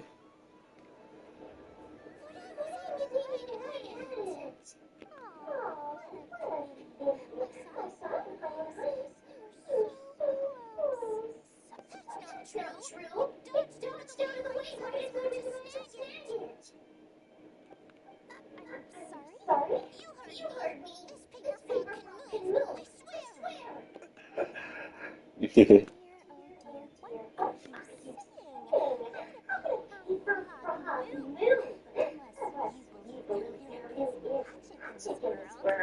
There is.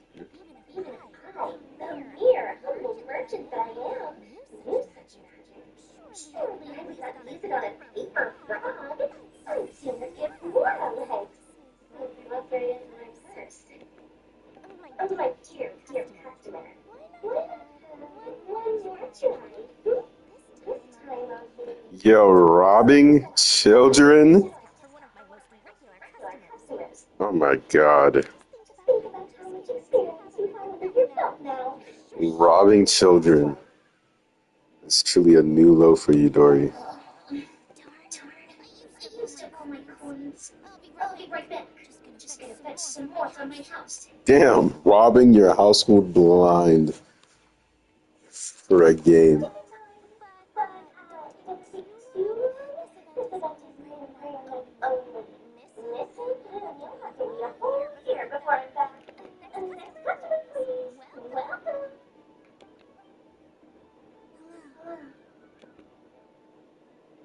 Whoa, what's this people doing over here?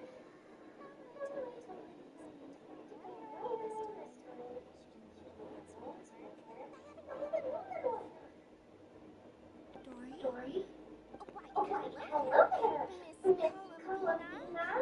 Would you like to play my ring toss game? The rules are very simple and easy to get the hang of. How much for a round? Oh, first time's free. Not a single more. After that, you can press that ring thing and we'll do come to it. But with your sharp skills, I'm sure you'll make all the prizes in one fell swoop. That wasn't obvious enough for them, right? No.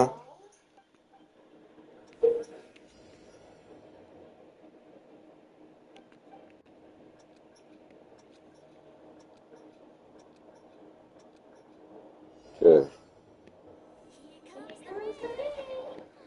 Well.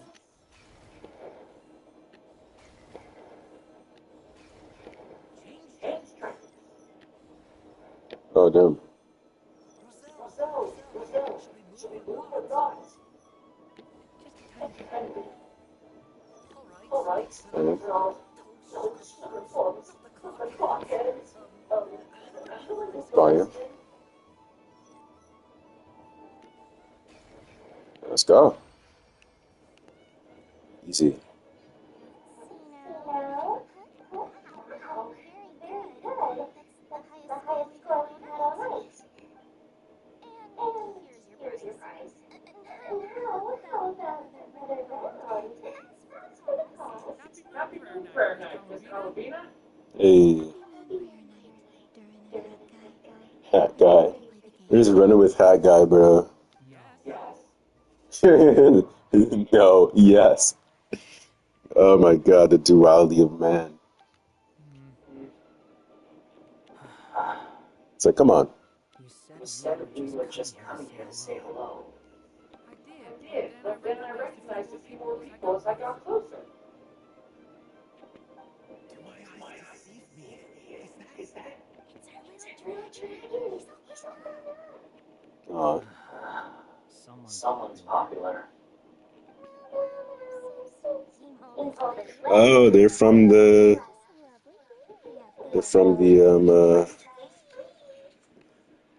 that event. She'll have a go. I'll pass. It's only one free try per customer. You keep your try to him. I'm aware. How was Elder Almond been? He's in great shape. He goes for a run in the forest every morning to stay fit and healthy. He tried to go little racing with Firecracker a while back, but couldn't make it onto the Lotus Leaf.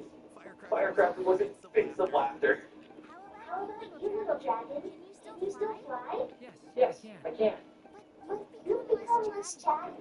Has growing up been tough on you? We call that maturity. You know, the things people think about. The knight wields a sword of stone to defend those parts that are made of gold. Stone is very heavy. That's what keeps us from talking too much. Awesome! Hmm.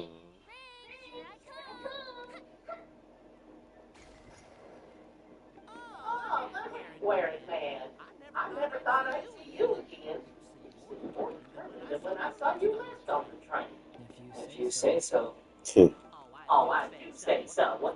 The people you once helped see it clearly. It's because you are once again on the right track.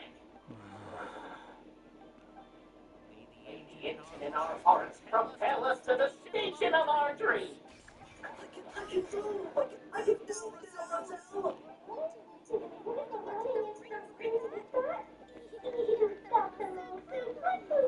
No.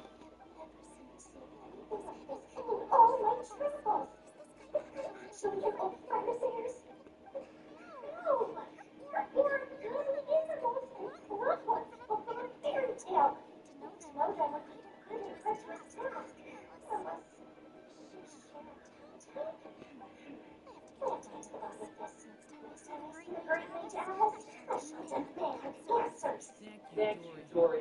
I had a lot of fun.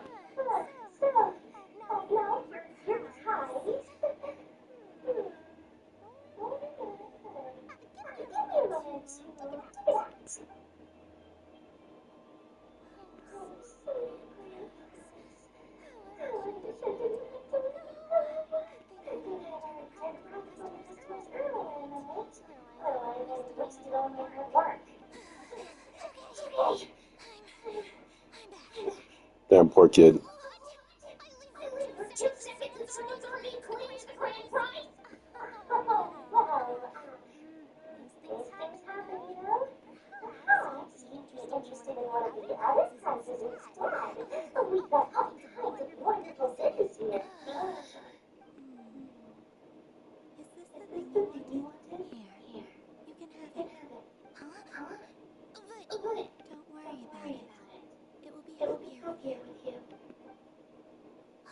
Thanks so much, miss.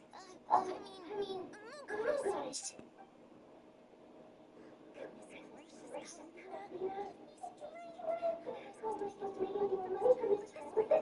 Damn. The game I was telling you about.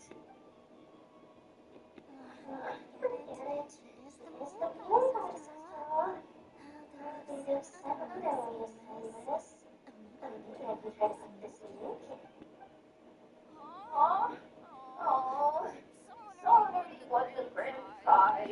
You can take mine if you want. What? Damn.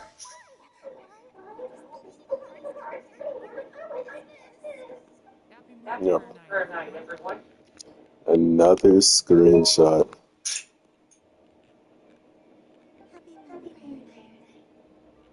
Yeah, R.I.P. Dory. Alright.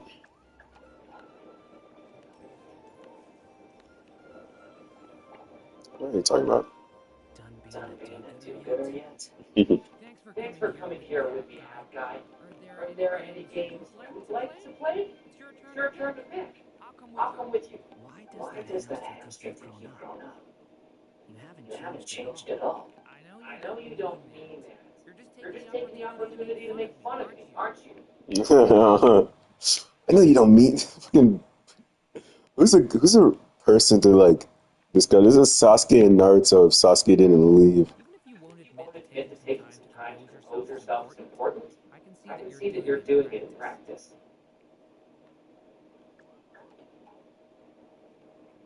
Otherwise, you'd have taken off your hat and flown away by now. Looks like Albedo's socialization program has been far more useful to you than all those bombs in our textbooks. Yeah. Talk to Catherine. Happy Moon Adventures. May you have a lovely evening. Nice. Alright, so I did like pretty much everything up here, I believe. We went over here. Is there anything up there? I don't think so. You're right. I don't think there's anything up there. There's nothing over here. Did pretty much everything over here. Alright, I'll go down here now.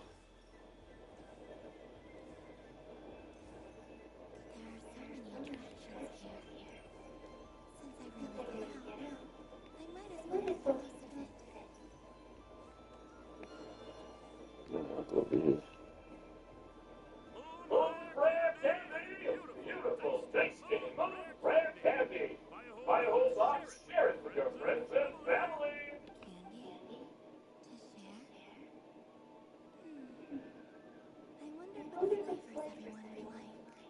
Welcome home, Moon Drops. Fancy a box of moon rare candy? Sure. I knew you would. Now, what flavor would you like? I'm not sure. What flavors do you have? Is this for yourself or as a gift? A gift from my friend. Ah, I see. In that case, I'd recommend apple, lockaberry, or midsummer berry. Those are the most popular. Do you have nocturnal blossom flavor? Hold on.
Damn co-sleep.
Fell in love with my young nigga crash out Tsuneri homeboy, bruh.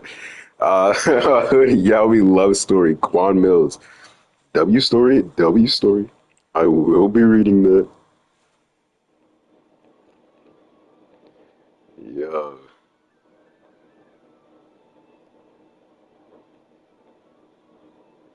shit.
Okay.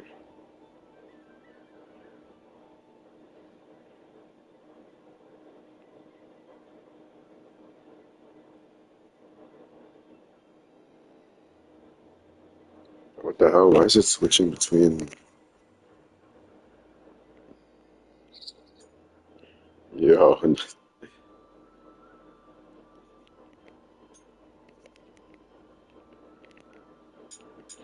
me get off Discord from my.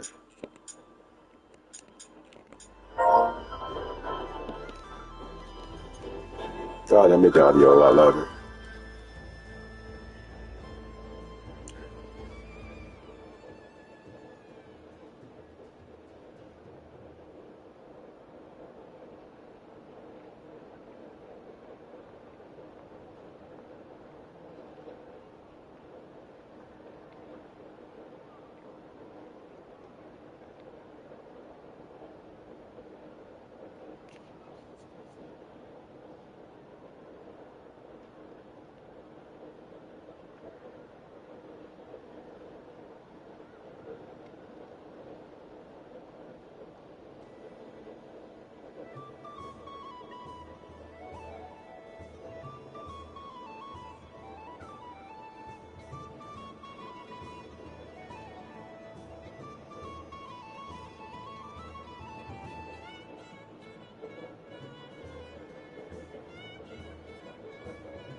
That's fine. Hair. Let's see.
Okay. Close.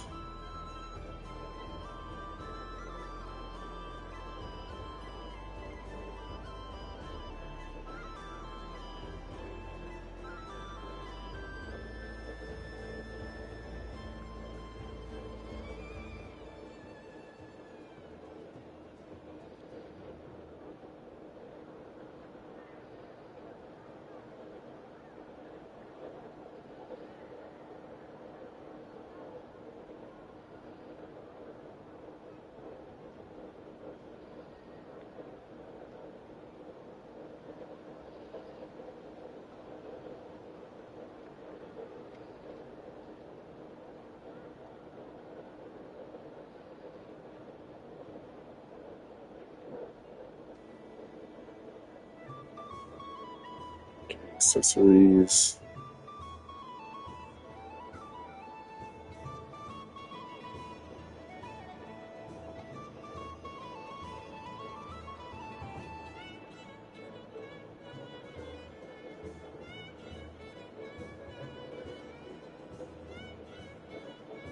Mhm.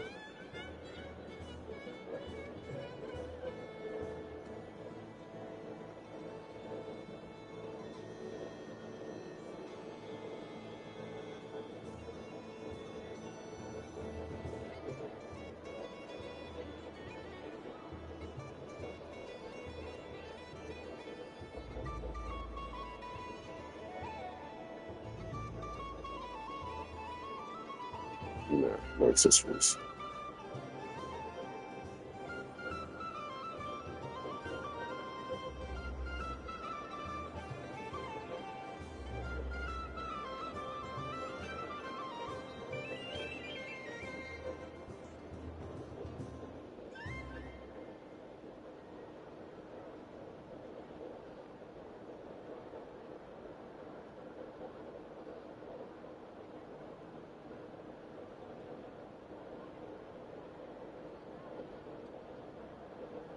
For background.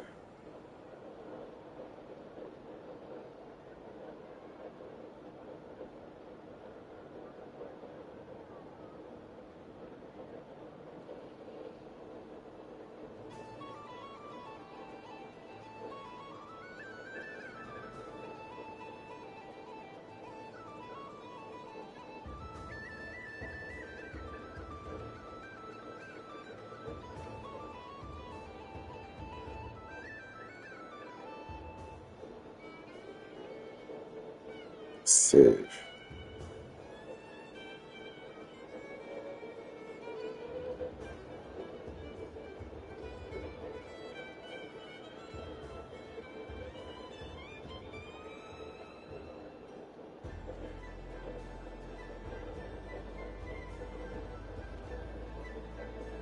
Bam.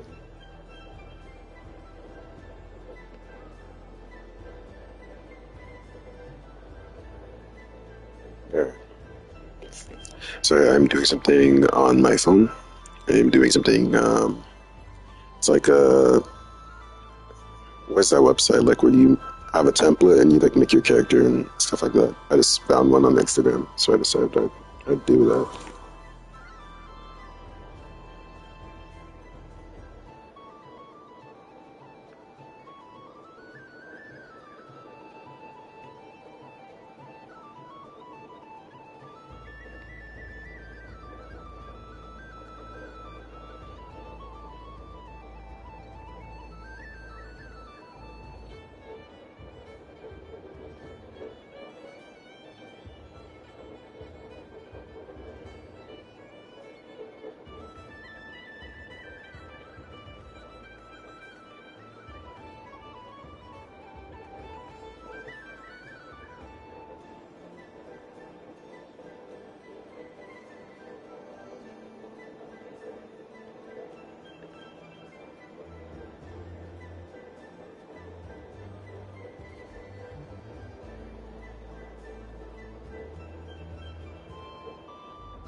Huh. I've seen couples give those as gifts before, but I did not know they were edible. No? Okay then. Moonfall Silver? You did say this was for friends, right?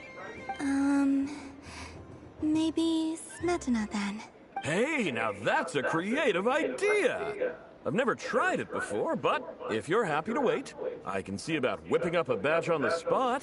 While we're at it, you got any other ideas?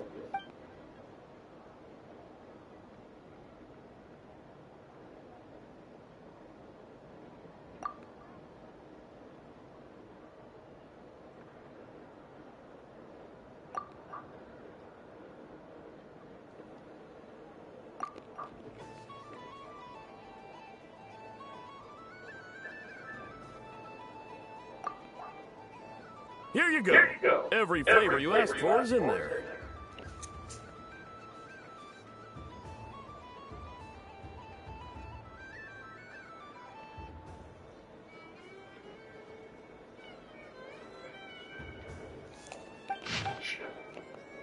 Thank you.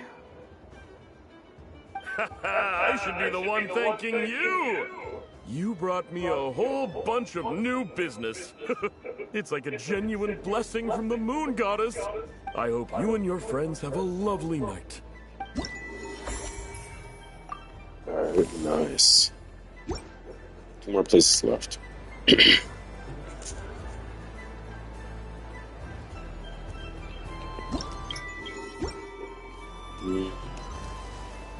Over here.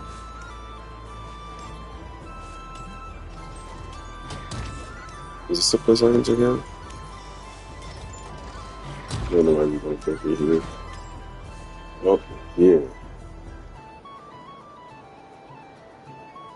Bro, I know looks so done. This doesn't make any sense. How am I losing every single time? Wait, Inefa, you're cheating, aren't you? Yeah, that must be it. I am not cheating, I know. Uh-oh, sounds like Inefa's turning into a big baloney bot. I think it's time for some serious maintenance. Moon Goddess, help me. Miss Columbina, I know, is attempting to cheat. What the? I'm not the cheater.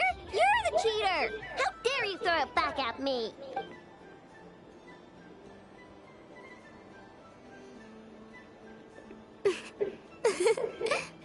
Alright, fine. Let's all laugh at I know.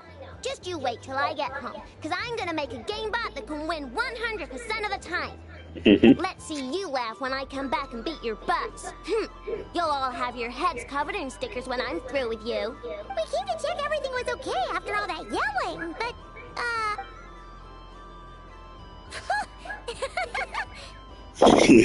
Whatever it is, it sounds like cheating is allowed. Kuhenki concentration. Each player starts with differently colored Kuhenki. Each round, they draw 1 Kuhenki from their opponent. When a player has 2 Kuhenki of the same color, they make a pair and can be discarded. Any that can't form a pair must be kept. The round ends when a player can't form any more Kuhenki pairs, and that player gets a sticker. Ooh, can 4 people play as well?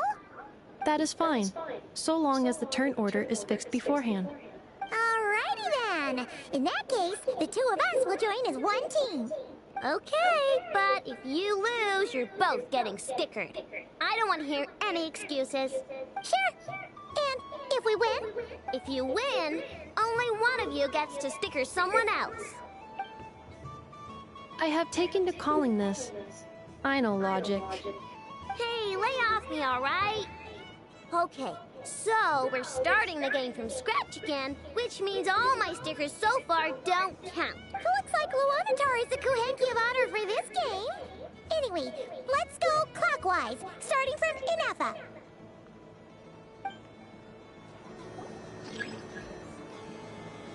I'm confused.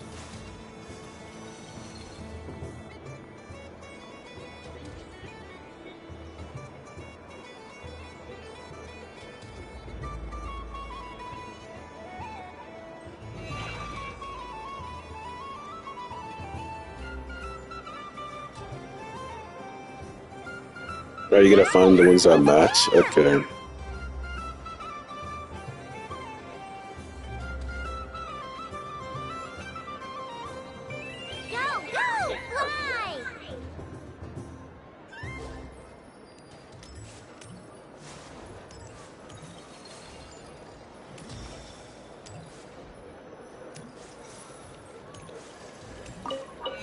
This one. Go on. Oh, okay.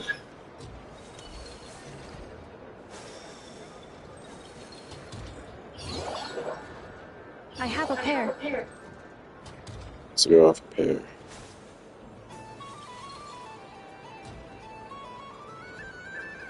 Uh-oh! We gotta pick up the pace! How would you get a pair for Lunatar?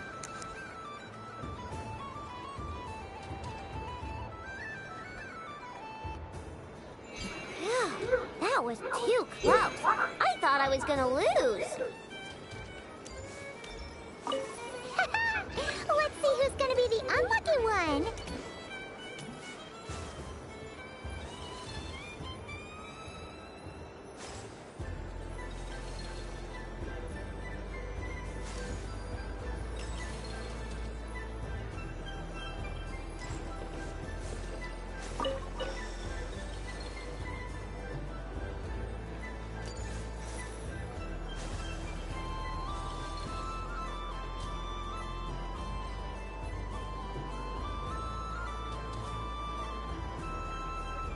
Is that bad or good for me?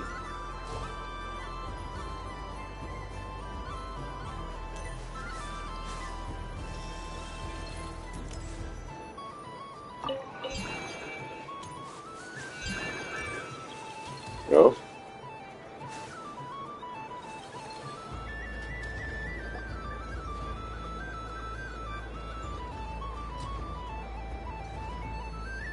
Let me pick a good one.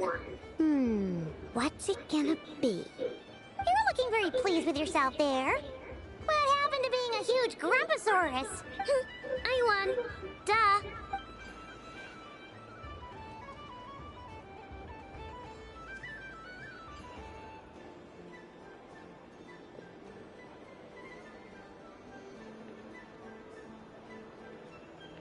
Oh, me again?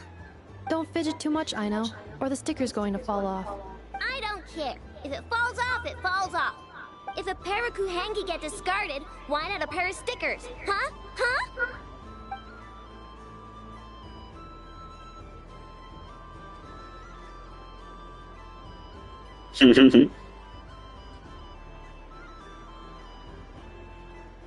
Not fair. I know a robot. How we get it down to a science? I've lost. Sticker, sticker, sticker!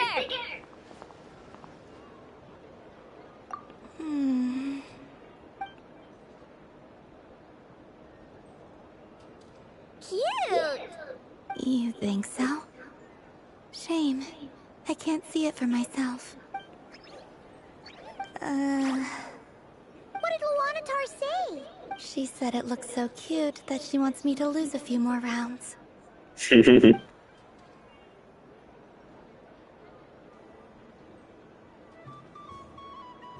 Except one. Inessa. Ugh, she can barely see!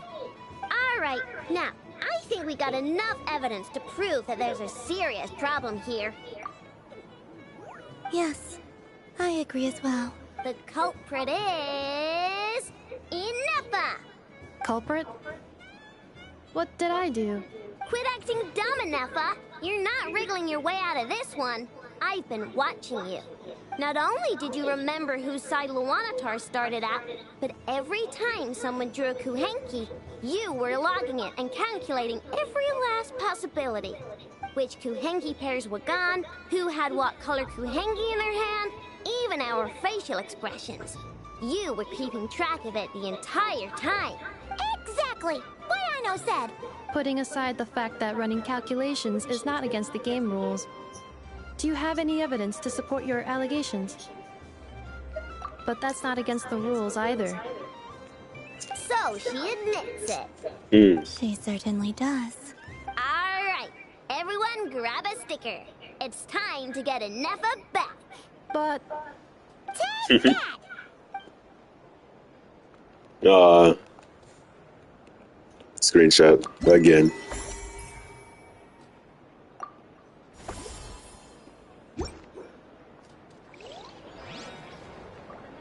In the last place. The next robot show will start in 5 minutes. We thank you for your patience. Ding dong.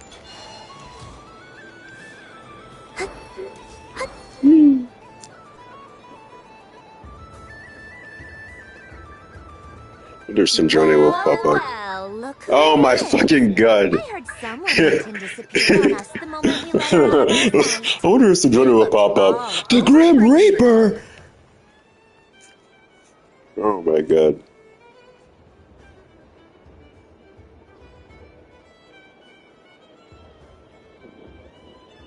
Sorry, I had to reread because Frankly, I was I not didn't here. think you'd be back for Moon Prayer Night. Were you worried about me, Sandrone? You would like that, wouldn't you? Do you even hear what you're saying? It seems to me like you disguised yourself with festive headgear, just so that you could come see me on Moon Prayer Night and make sure I'm okay. You didn't even bring Polonia with you. You? I thought you couldn't see. I could not. But I sense the confusion of those around us rippling through the Kuvaki currents. Based on what I know about you, let me guess what you're wearing. Is it cat ears? Shut up! I'm only here to protect the Fatui's interest in this territory. Running into you was pure bad luck. Really? But you were the one who asked Arlecchino to help everyone find my name. Columbina! Ugh! Just one more word, and I'll unscrew your vocal cords. It's Columbina hyposelenia now. Tell someone who cares. I've missed you, Sandrone. The whole time I was gone, I was thinking. I hope I get a chance to say some ugly words to you. Is that supposed to be a joke? I was like, damn, I haven't badmouthed you once. Be a shame. Anyway, let's go play that game. What? You mean that frostfin whale? Yes. It's some kind of game where you get bitten if you step on the wrong tooth. Seems like fun. Who in their right mind would wanna? Because you're not a scaredy cat. Fine! Let's play. Unless you're When I kick your chicken. sorry butt.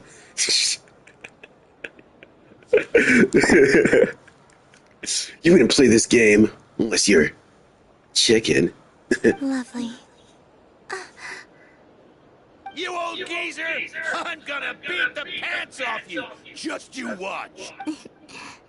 I almost forgot. Sandrone? What is it now?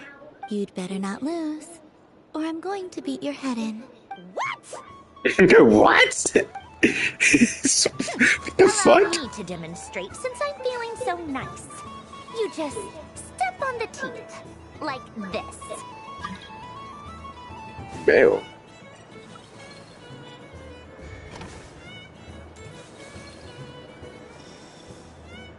Okay, Which should I pick?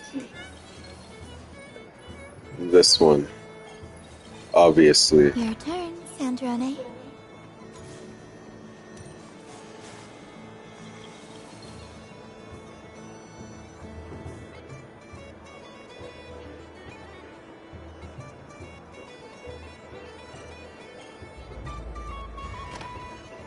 Don't come crying to me if you get bitten.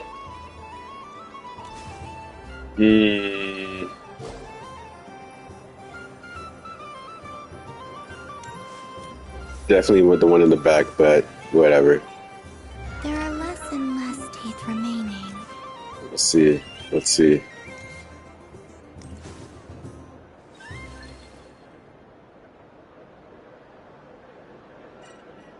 Huh? What's that noise? Oh.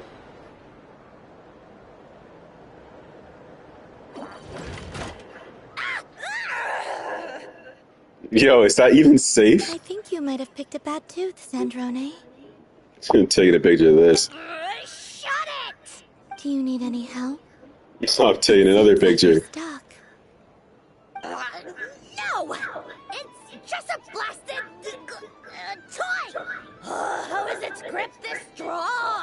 Yeah, what? This is not child safe. This is not child safe, bro. Stop laughing! Alright. Well, you lost. So just like I promised. Hey! What are you doing? Are you seriously? Hiya. Why you? Just you wait! Rematch! Are you alright, Sandrone? That was quite a strong bite. Are your clockwork parts? Quit your fussing! I don't need it! Alright. I'll go first this time.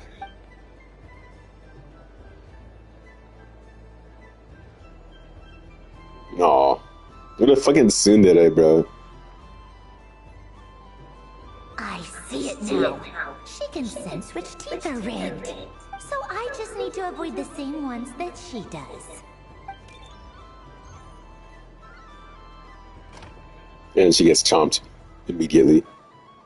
This one. Seems fine. She avoided that one then? Now I've got you. All right, my turn. Immediately. What? Looks like you lost again, Sandrone. Wait! There's more than one bad tooth! Bonk. That's so cute. That's fucking adorable. Damn.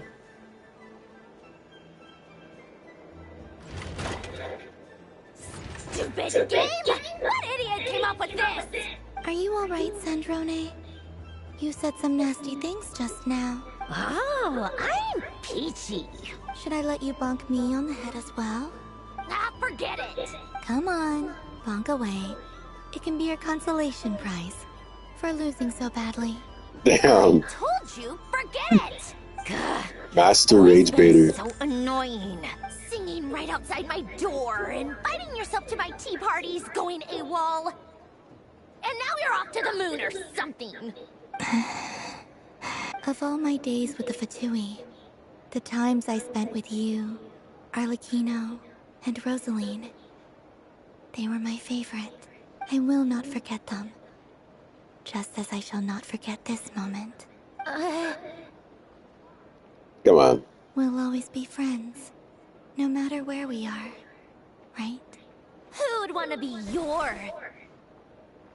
Aww.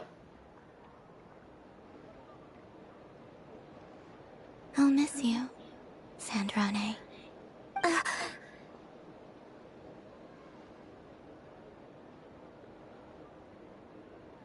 Aww. Should I just hug her back? Come on. Oh, it's alright. Goodbye, Sandrone. Oh, she's adorable, bro. Oh, she looks so sad. She looks so sad. Miss you too, Columbina. Oh my god, yo, no. No. When I first got to Nutcracker, I'm like, oh, she's gonna be a piece of shit, isn't she? And the Archon quest came on, I'm like, she's just a tsundere, bro. Oh, she's fucking adorable. Oh my god, bro. Why is she such a fucking cutie patootie, bro? What the fuck? Yeah. Sorry, what was that? Yo, fucking Paimon! Yo, you can't be real, bro. Paimon, you can't be real. Huh? What you say? Yeesh! No need to freak out. What's wrong? We've been looking everywhere for you. What do you want? Oh, nice ears.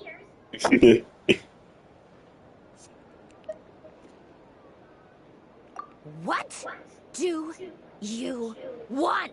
This. Huh? It's your turn to draw something. You're one of her friends too, aren't you? Doesn't know how lucky she is. Oh, that's adorable, bro. Oh my god. I love how, like,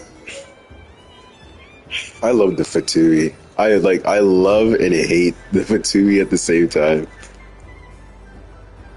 Like, I love all the different characters and how, like, gray they are rather than just, like, black and white.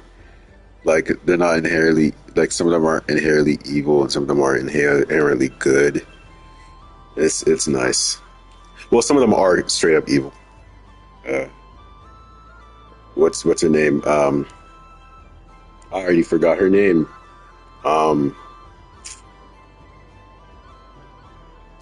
It's the chick we killed in Izuma. I forgot. I haven't seen her in a long time. I haven't heard her name in a long time.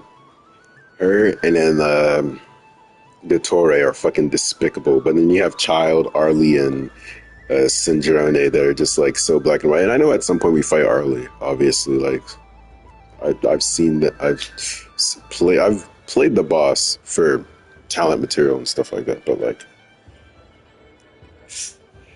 This is, I don't know, I just like the characters so much. I love the characters so much. Right there! You can't run away from me, Moon Goddess.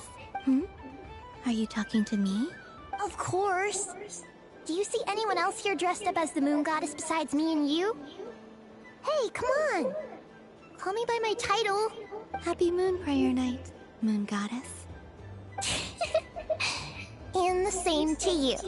Anyway, there's no time to waste.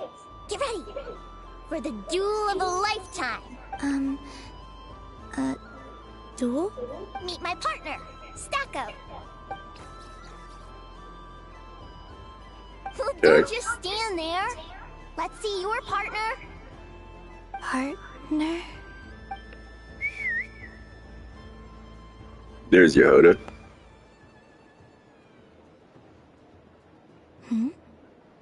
So I need to select a partner and So they're still arguing. Battle. Partner. I need a partner.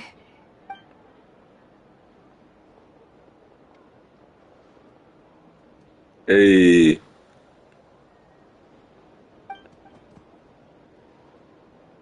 Oh, look at that little bot. Beep. Whoa! Am I seeing things? Where'd you get a Kuhenki? They're super rare. That's great. But you can only bring one partner to battle against me and Stacko. No ganging up allowed. They all look so eager to be picked. Which one should I choose? Yo, this is a hard decision. I want the deer. I also want the Kuhenki. And I also want that little fucking robot. Fine, let's go Kuhenki. This one usually lives in Nasha Town. She likes falling asleep to the sound of striking hammers. And I bet she's quite familiar with robots' weak spots.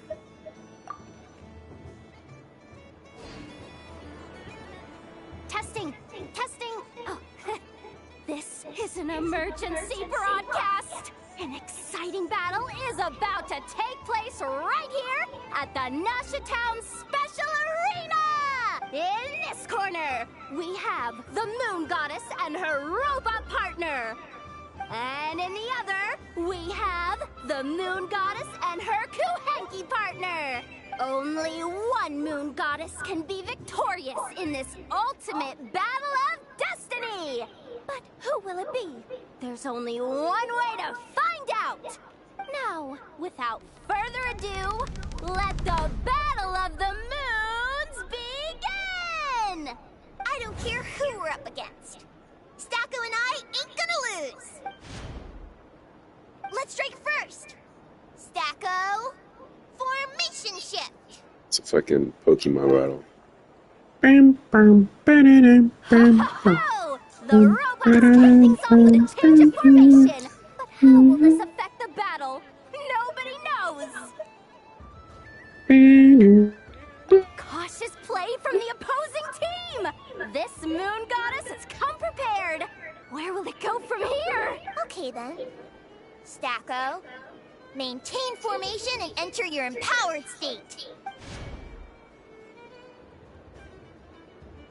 Empowered state! There we go! Now we're talking!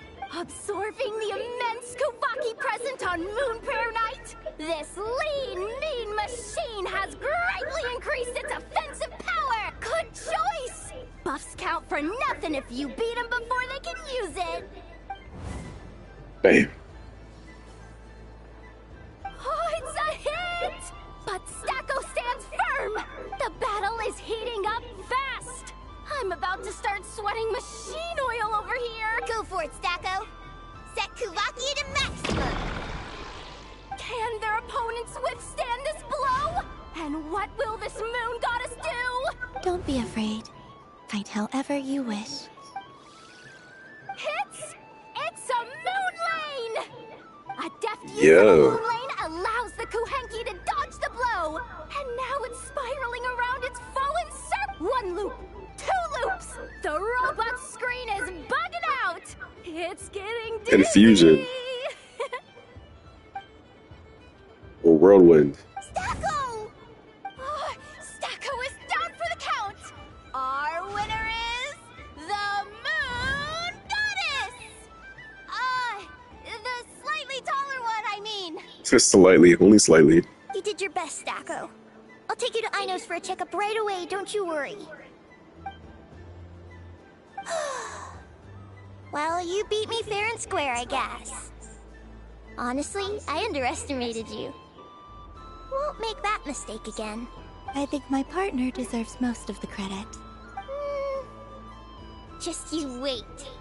When I'm a little bit older, I'm gonna come back a whole lot stronger. You ready for a rematch? You got something to look forward to when you come back.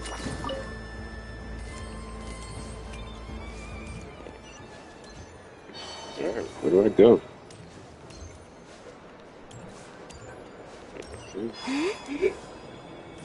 Wee. Wee. Wee.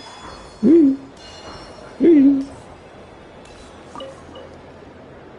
Traveler.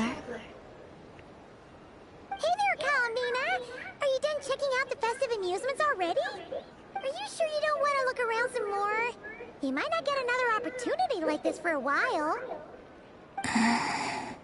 Right now, what I'd like to do is...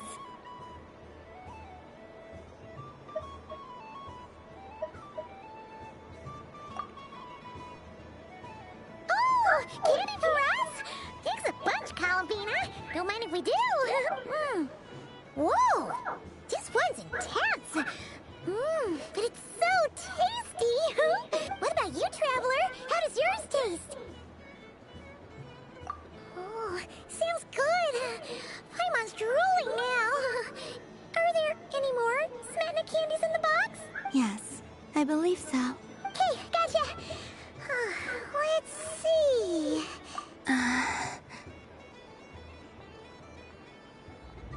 Sure. This one, and yep, this one looks right too. Okay, that's 3. Here we go. 1 per person. It's so sweet! No.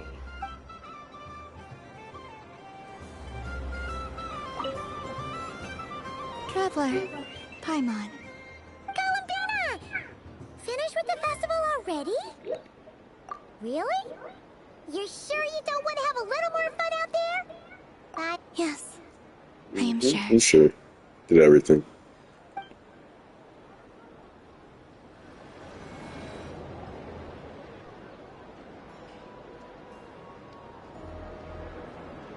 This was the most fun I've ever had on a moon prayer night.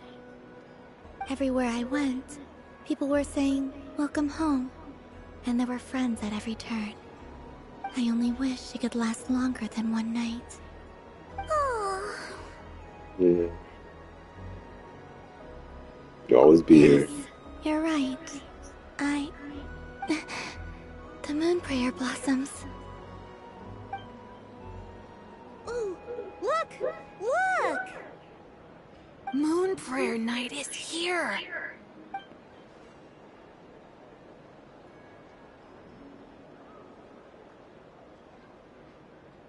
The moon.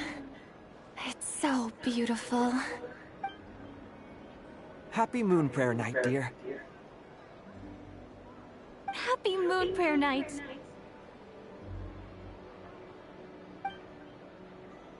Happy Moon Prayer Night.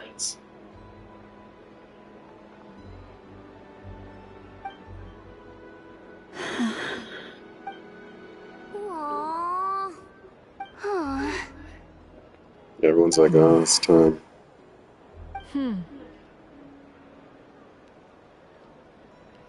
It's time.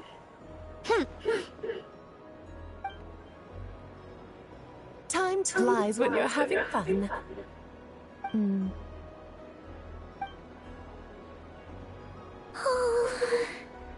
Looks like the time has come. Columbina. You'll be heading off now? Yes, to the ruins you mentioned. And from there, back home to the moon. Wait! I know? At least... Take one of our craft shop's crumb cookies up to the moon with you. You know, for a snack.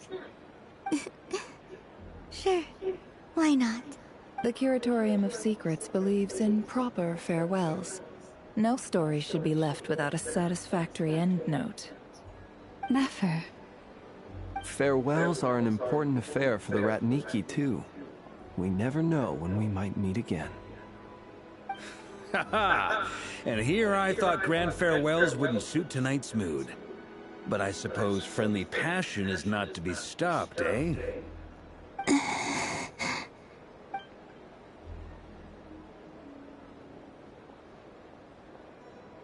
We made a little something for you, Columbina. Ta-da! What is it?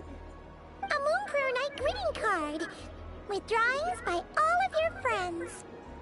Oh shoot, yo. Everyone drew this? Yo! Yo, how they're so talented. Did Varka draw that?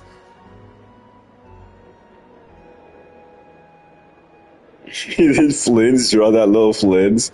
Oh my god. Bro, that's so hilarious. I like Flynn's little art style. Varka's is sick. Yo, he could draw. Unless these are drawn by different... I would say they're drawn by different people, but Albedo's looks like it's drawn by himself. So I'm assuming these are all drawn by themselves. And then who drew the Columbina one? Probably Varka as well. Yeah, this is nice.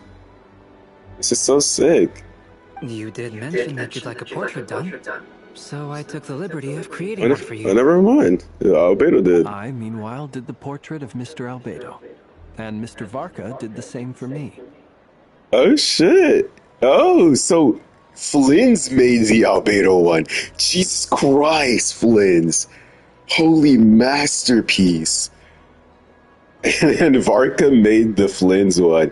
I love that, bro. Look at his little art style, his goofy little art style. I love that. And it looks great, too, even though it's a little silly.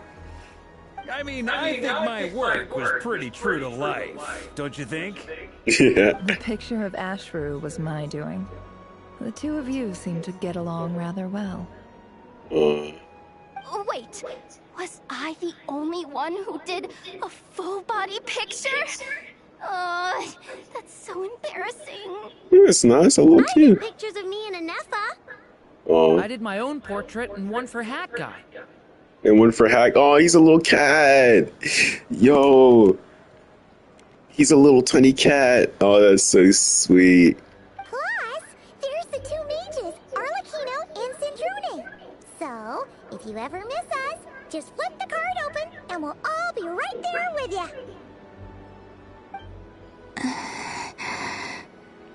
It's adorable. I don't know what to say. Thank you so much, everyone. This whole Moon Prayer Night was more than I could have ever asked for. It is the greatest gift I have ever received. Lama, I figured it out. Figured what out? Remember how the Frost Moon Scions used to use milk as invisible ink to write hidden messages? That was a very long time ago. Oh, are you saying? Yes. When I miss you all, I shall use moonlight in the same way to write words that only you can see upon the moon itself. Wow, that sounds lovely. Quite. But how will we see them? Simply open your windows on nights when the moon shines bright, and the moonlight will naturally flow towards the words I have written. That sounds most fitting indeed. Very true to form.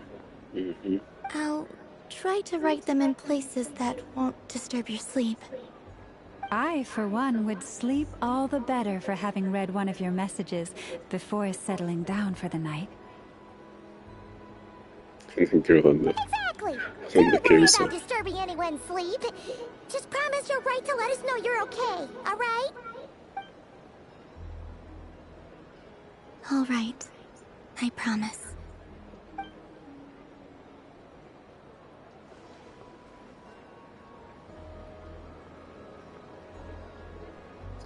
It's In time. that case, Columbina, are you ready?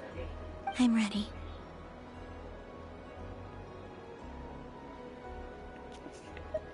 Very well. Let's go.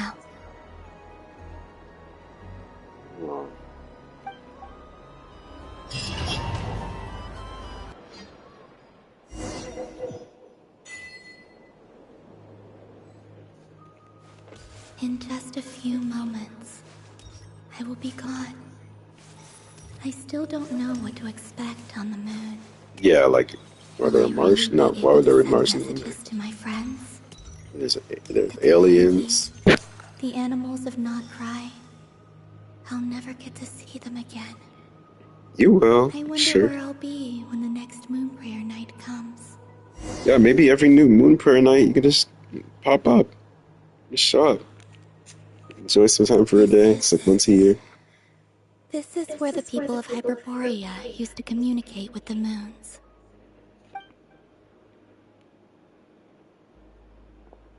Eternal moon, frost moon, iridescent moon.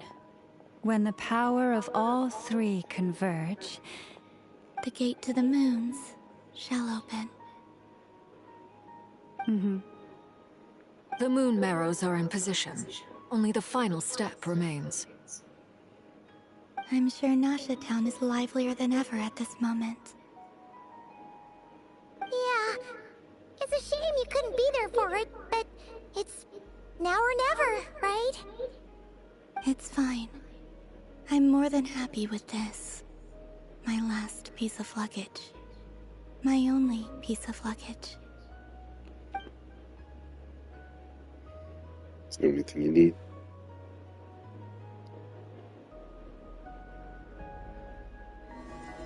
So sad. Things were different, you know, she could stay. If the world wasn't rejecting her. I can already feel the moon calling to me.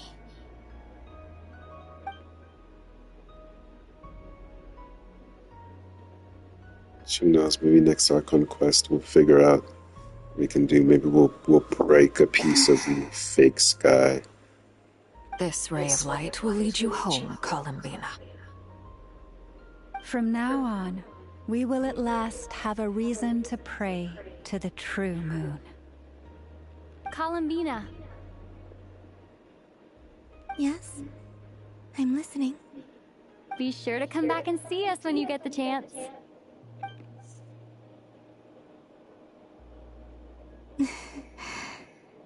Of course. But if that chance doesn't come, then remember that you have friends on this planet. People who will miss Columbina. Yes, I will. Thank you for everything you've done for me. Yeah. I mean, I think it's so nice that, you know, you're doing all this for her. And even though she feels like she hasn't done anything in return, it's like, I mean, that's fine. That's a friend to do. It's always been like, give. That's all you've been doing your entire life. So And remember, come night or day, the moonlight shall always connect us. Well then, farewell, my friends. It's really goodbye.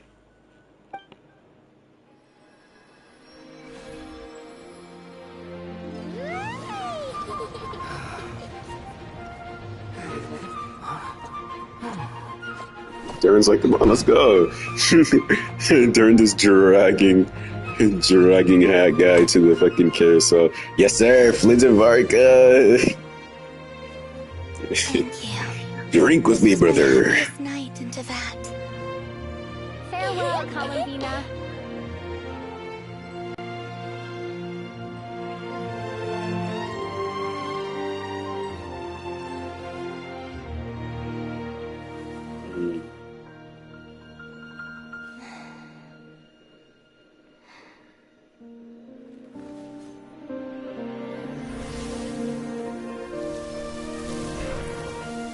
There she goes.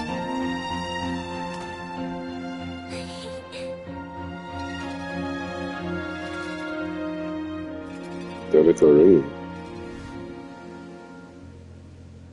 The Dodo phone is ringing. The moon really is closer than ever tonight. Oh my god. Oh my god, bro. Okay. All 3 moons in one place. Fuck, I hate you, Time Dottore. for one final experiment. Fuck, I hate you, Reason, Dottore. Life, death, time, and space. Fuck, I hate you, Dottore. Believed I would fail. Fuck, I hate you, Dottore. Oh my, yeah, Varka, get on that. Everyone on that. Everyone on that. Avengers! Everyone's on that. Primordial power never did belong to the throne of heaven. And now, they are mine. No way. Yeah, Traveler, get on that. Yeah. That's what I'm talking. Get his ass. Yeah. It don't matter how fast you are. It don't matter how low you are. Bitch. I'm gonna kill you. No, as long as I'm here. The Doctor is free to wield the 3 moons' power. Kill him. You kill this motherfucker. I hate him so much. It's the only way.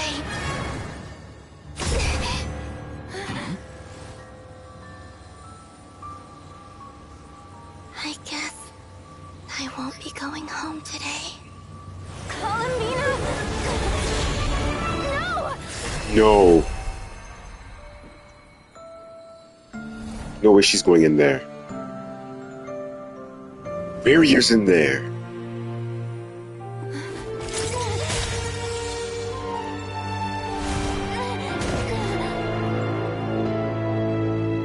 No way.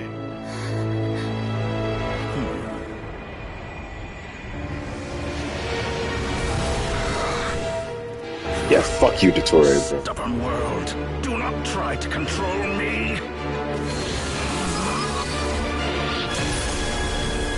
God, I hate this man.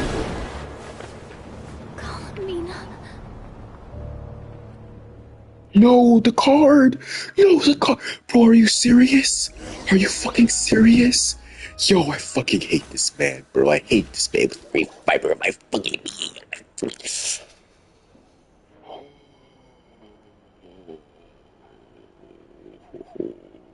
Yo, about to punch something, bro. Yo, I want this man dead. Are you alright? Do your wounds still hurt?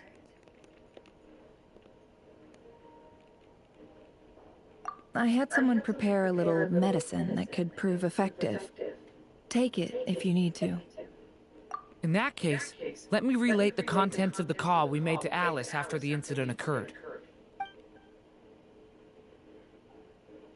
That Dottore is a crafty one. He distracted the Hexen Circle by creating a huge fuss at Tevat's borders. I'd I'd assumed that the cause was an abyssal intrusion from the outside world, which in fairness is a rather common occurrence. But after learning that you managed to influence the phantoms in Nordcry, I realized that perhaps this interference could have come from within Tevat instead. But we weren't able to change their fates. True, you couldn't change how their stories ended, but you did build some variables around yourself. Variables? Yes. Things you heard that you could not otherwise have learned. Ideas that would otherwise have never crossed your mind. All these things are variables.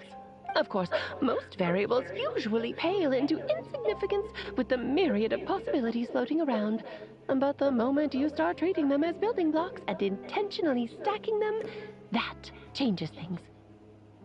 That's what Dottore did, and it's how he created the necessary conditions so that when you activated the portal tonight, it played right into his plan. However, we have no way of knowing exactly what he did. Yeah, we also need to ascertain Columbina's status. And that about sums it up. As I suspected, Dottore has disappeared completely. If it's any consolation, he wasn't able to control Columbina as he might have wished to.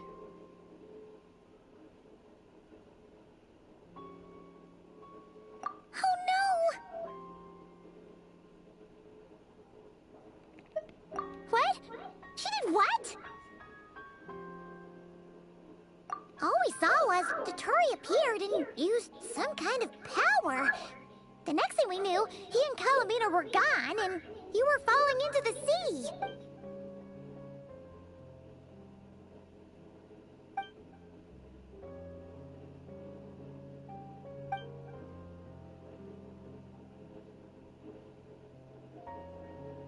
So, Columbina intentionally opened the Moon Gate and escaped into the same mysterious world as Rerir and Thalindus. Sounds like bad news. Yeah. Bro, she's in there with,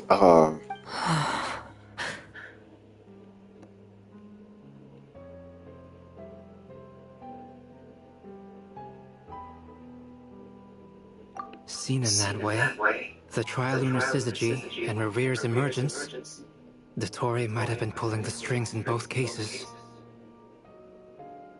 According to Miss Alice, he is attempting to transcend his destiny and finish an experiment that only a god might complete. An utter lunatic. Wait a sec, where's Hat Guy? Seems like he'd want to be here for this. He took off with the Dodo communication device after we spoke to Alice. He said he had a hunch that he wanted to investigate by himself. The look on his face was terrifying. I've never seen him like that before.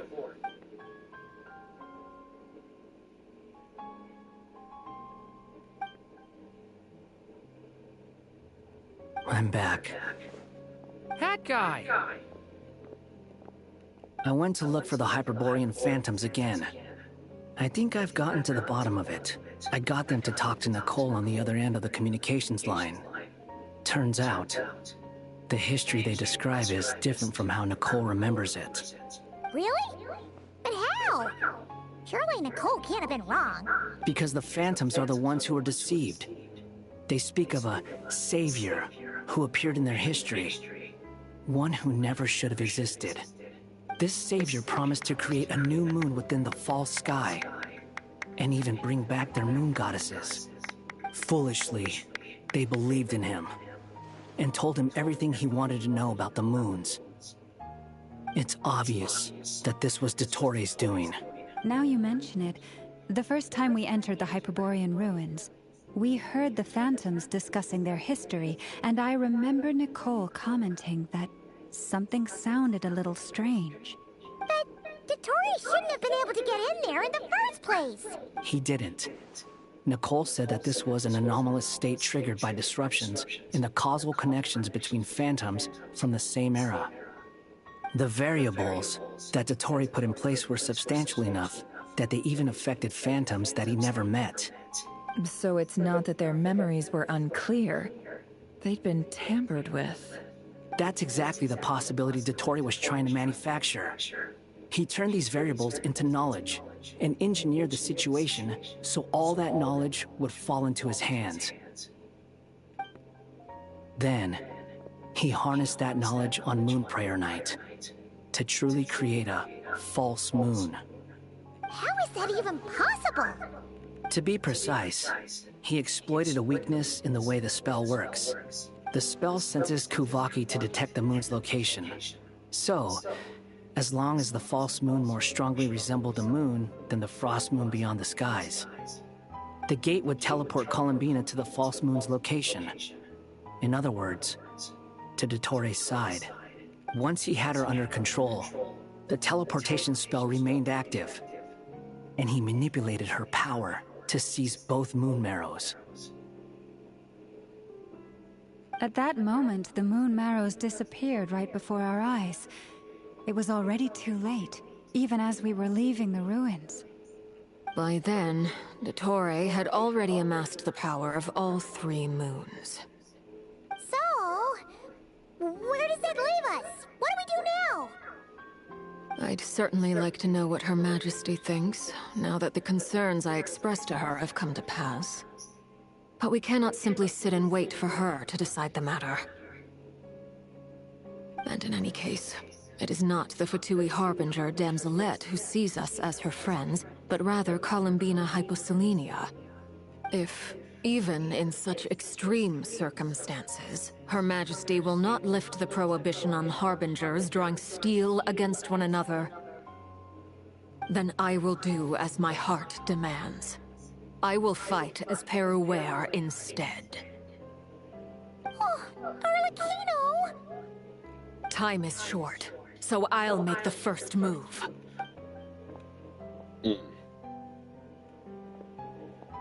Arlecchino on business. Whew. Even Arlecchino seems to be losing her cool now. So I would telling me one of my closest friends was just fucking kidnapped and then went to a dangerous place with a dangerous man to save herself from another dangerous man. Bro, I'd be fucking livid, bro. Oh my god.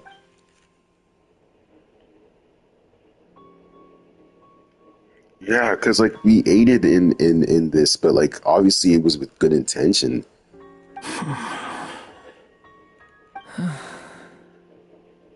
Jeez, way to bring the mood, bro. This person's a fucking buzzkill, bro. Fuck this, bro. All right. Lose those dejected looks for a moment and let me get a word in. It looks bad, I won't lie. Very bad, in fact. So Dottore's pulled some real dirty tricks to gain the upper hand. For now. And yeah, it's to the point where even the mages say that his variables have affected destiny. I'm not so sure, though.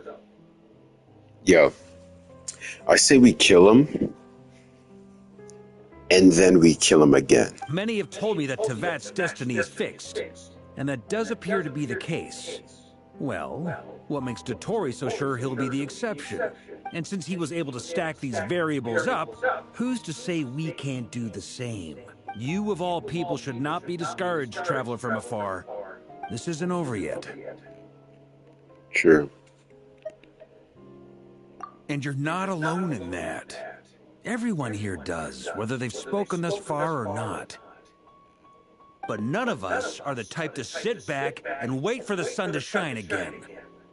That's exactly how a knight should roll. If they knock you down, you get back up and get back in it. Don't forget, Honorary Knight, you're a legitimate member of Mondstadt too. That's true. Mark is right. This is far from over. Dottore's already way overdue a butt-kicking given his past shenanigans. And after this, he's earned himself a double dose. Mm-hmm. Killing him. That's what I'm talking about. How's everyone else feeling? I'll use Kuvaki to investigate Columbina's whereabouts. I am not ready to give up either. Leave the intel gathering to me. Whatever happens within Nodkrai's borders, when the Curatorium of Secrets wants to be in the know, we always find a way. Anno and I will do all we can to support you. we will attempt to reverse engineer Dotori's actions and seek a breakthrough that way. Alice and Nicole are busy dealing with an emergency at Tevat's borders, so they can't return just yet. But they're both very angry about this. They've asked Albedo and me to act on the Hexen Circle's behalf and do everything in our power to fight back against Dotori.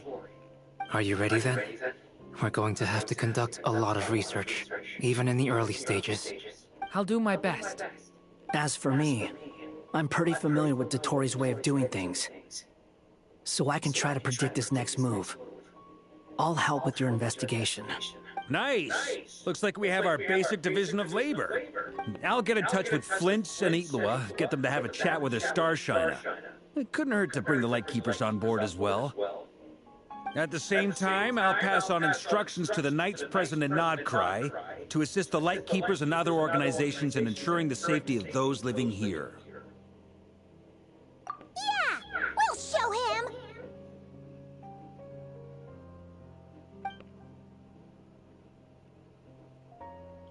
That's it then. Good luck, everyone.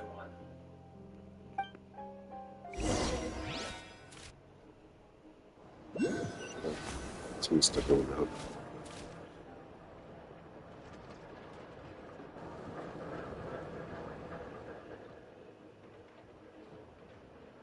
Jeez. I never thought that Columbina would become my real name. Such a good time, too.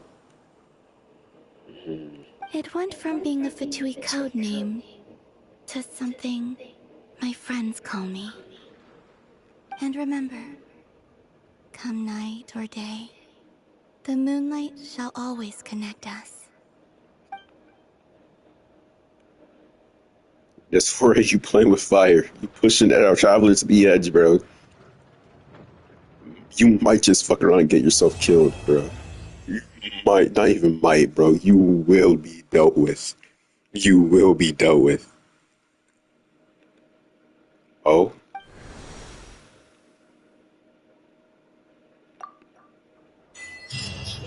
Yo. Columbina better be okay.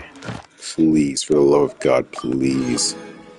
Columbina better be okay, bro. I swear.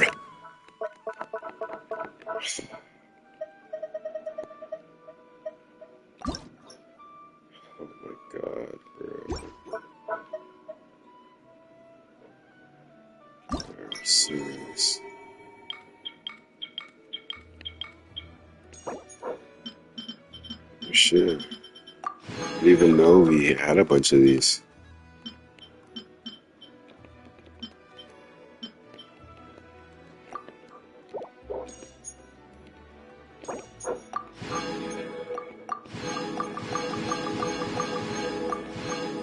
Nice. We have pictures of every single one, too. Oh my God. Yo, Dotori, you will be dealt with, bro. Trust in that. If anything, trust in this, bro. You will be dealt with.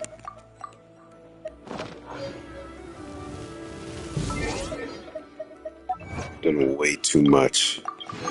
It ends here. You need to be stopped. So what did I get? My Nefer's birthday. Nice.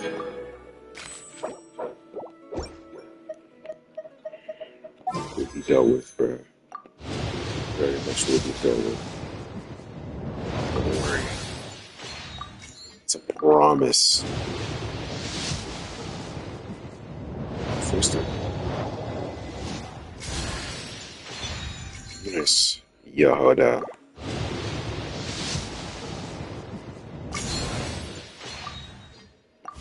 Alright.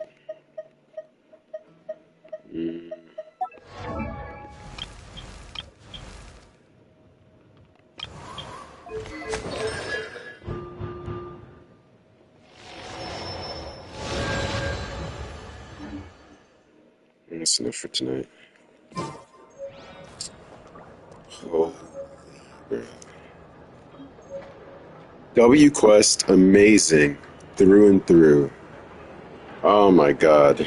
Like genuinely amazing. Oh my goodness. Poor Traveler, man. Yo, Nodcry is amazing. Like, Nodcry is like should mean something to me. Oh my god. Alright. Done for tonight. Gonna go hang out with friends.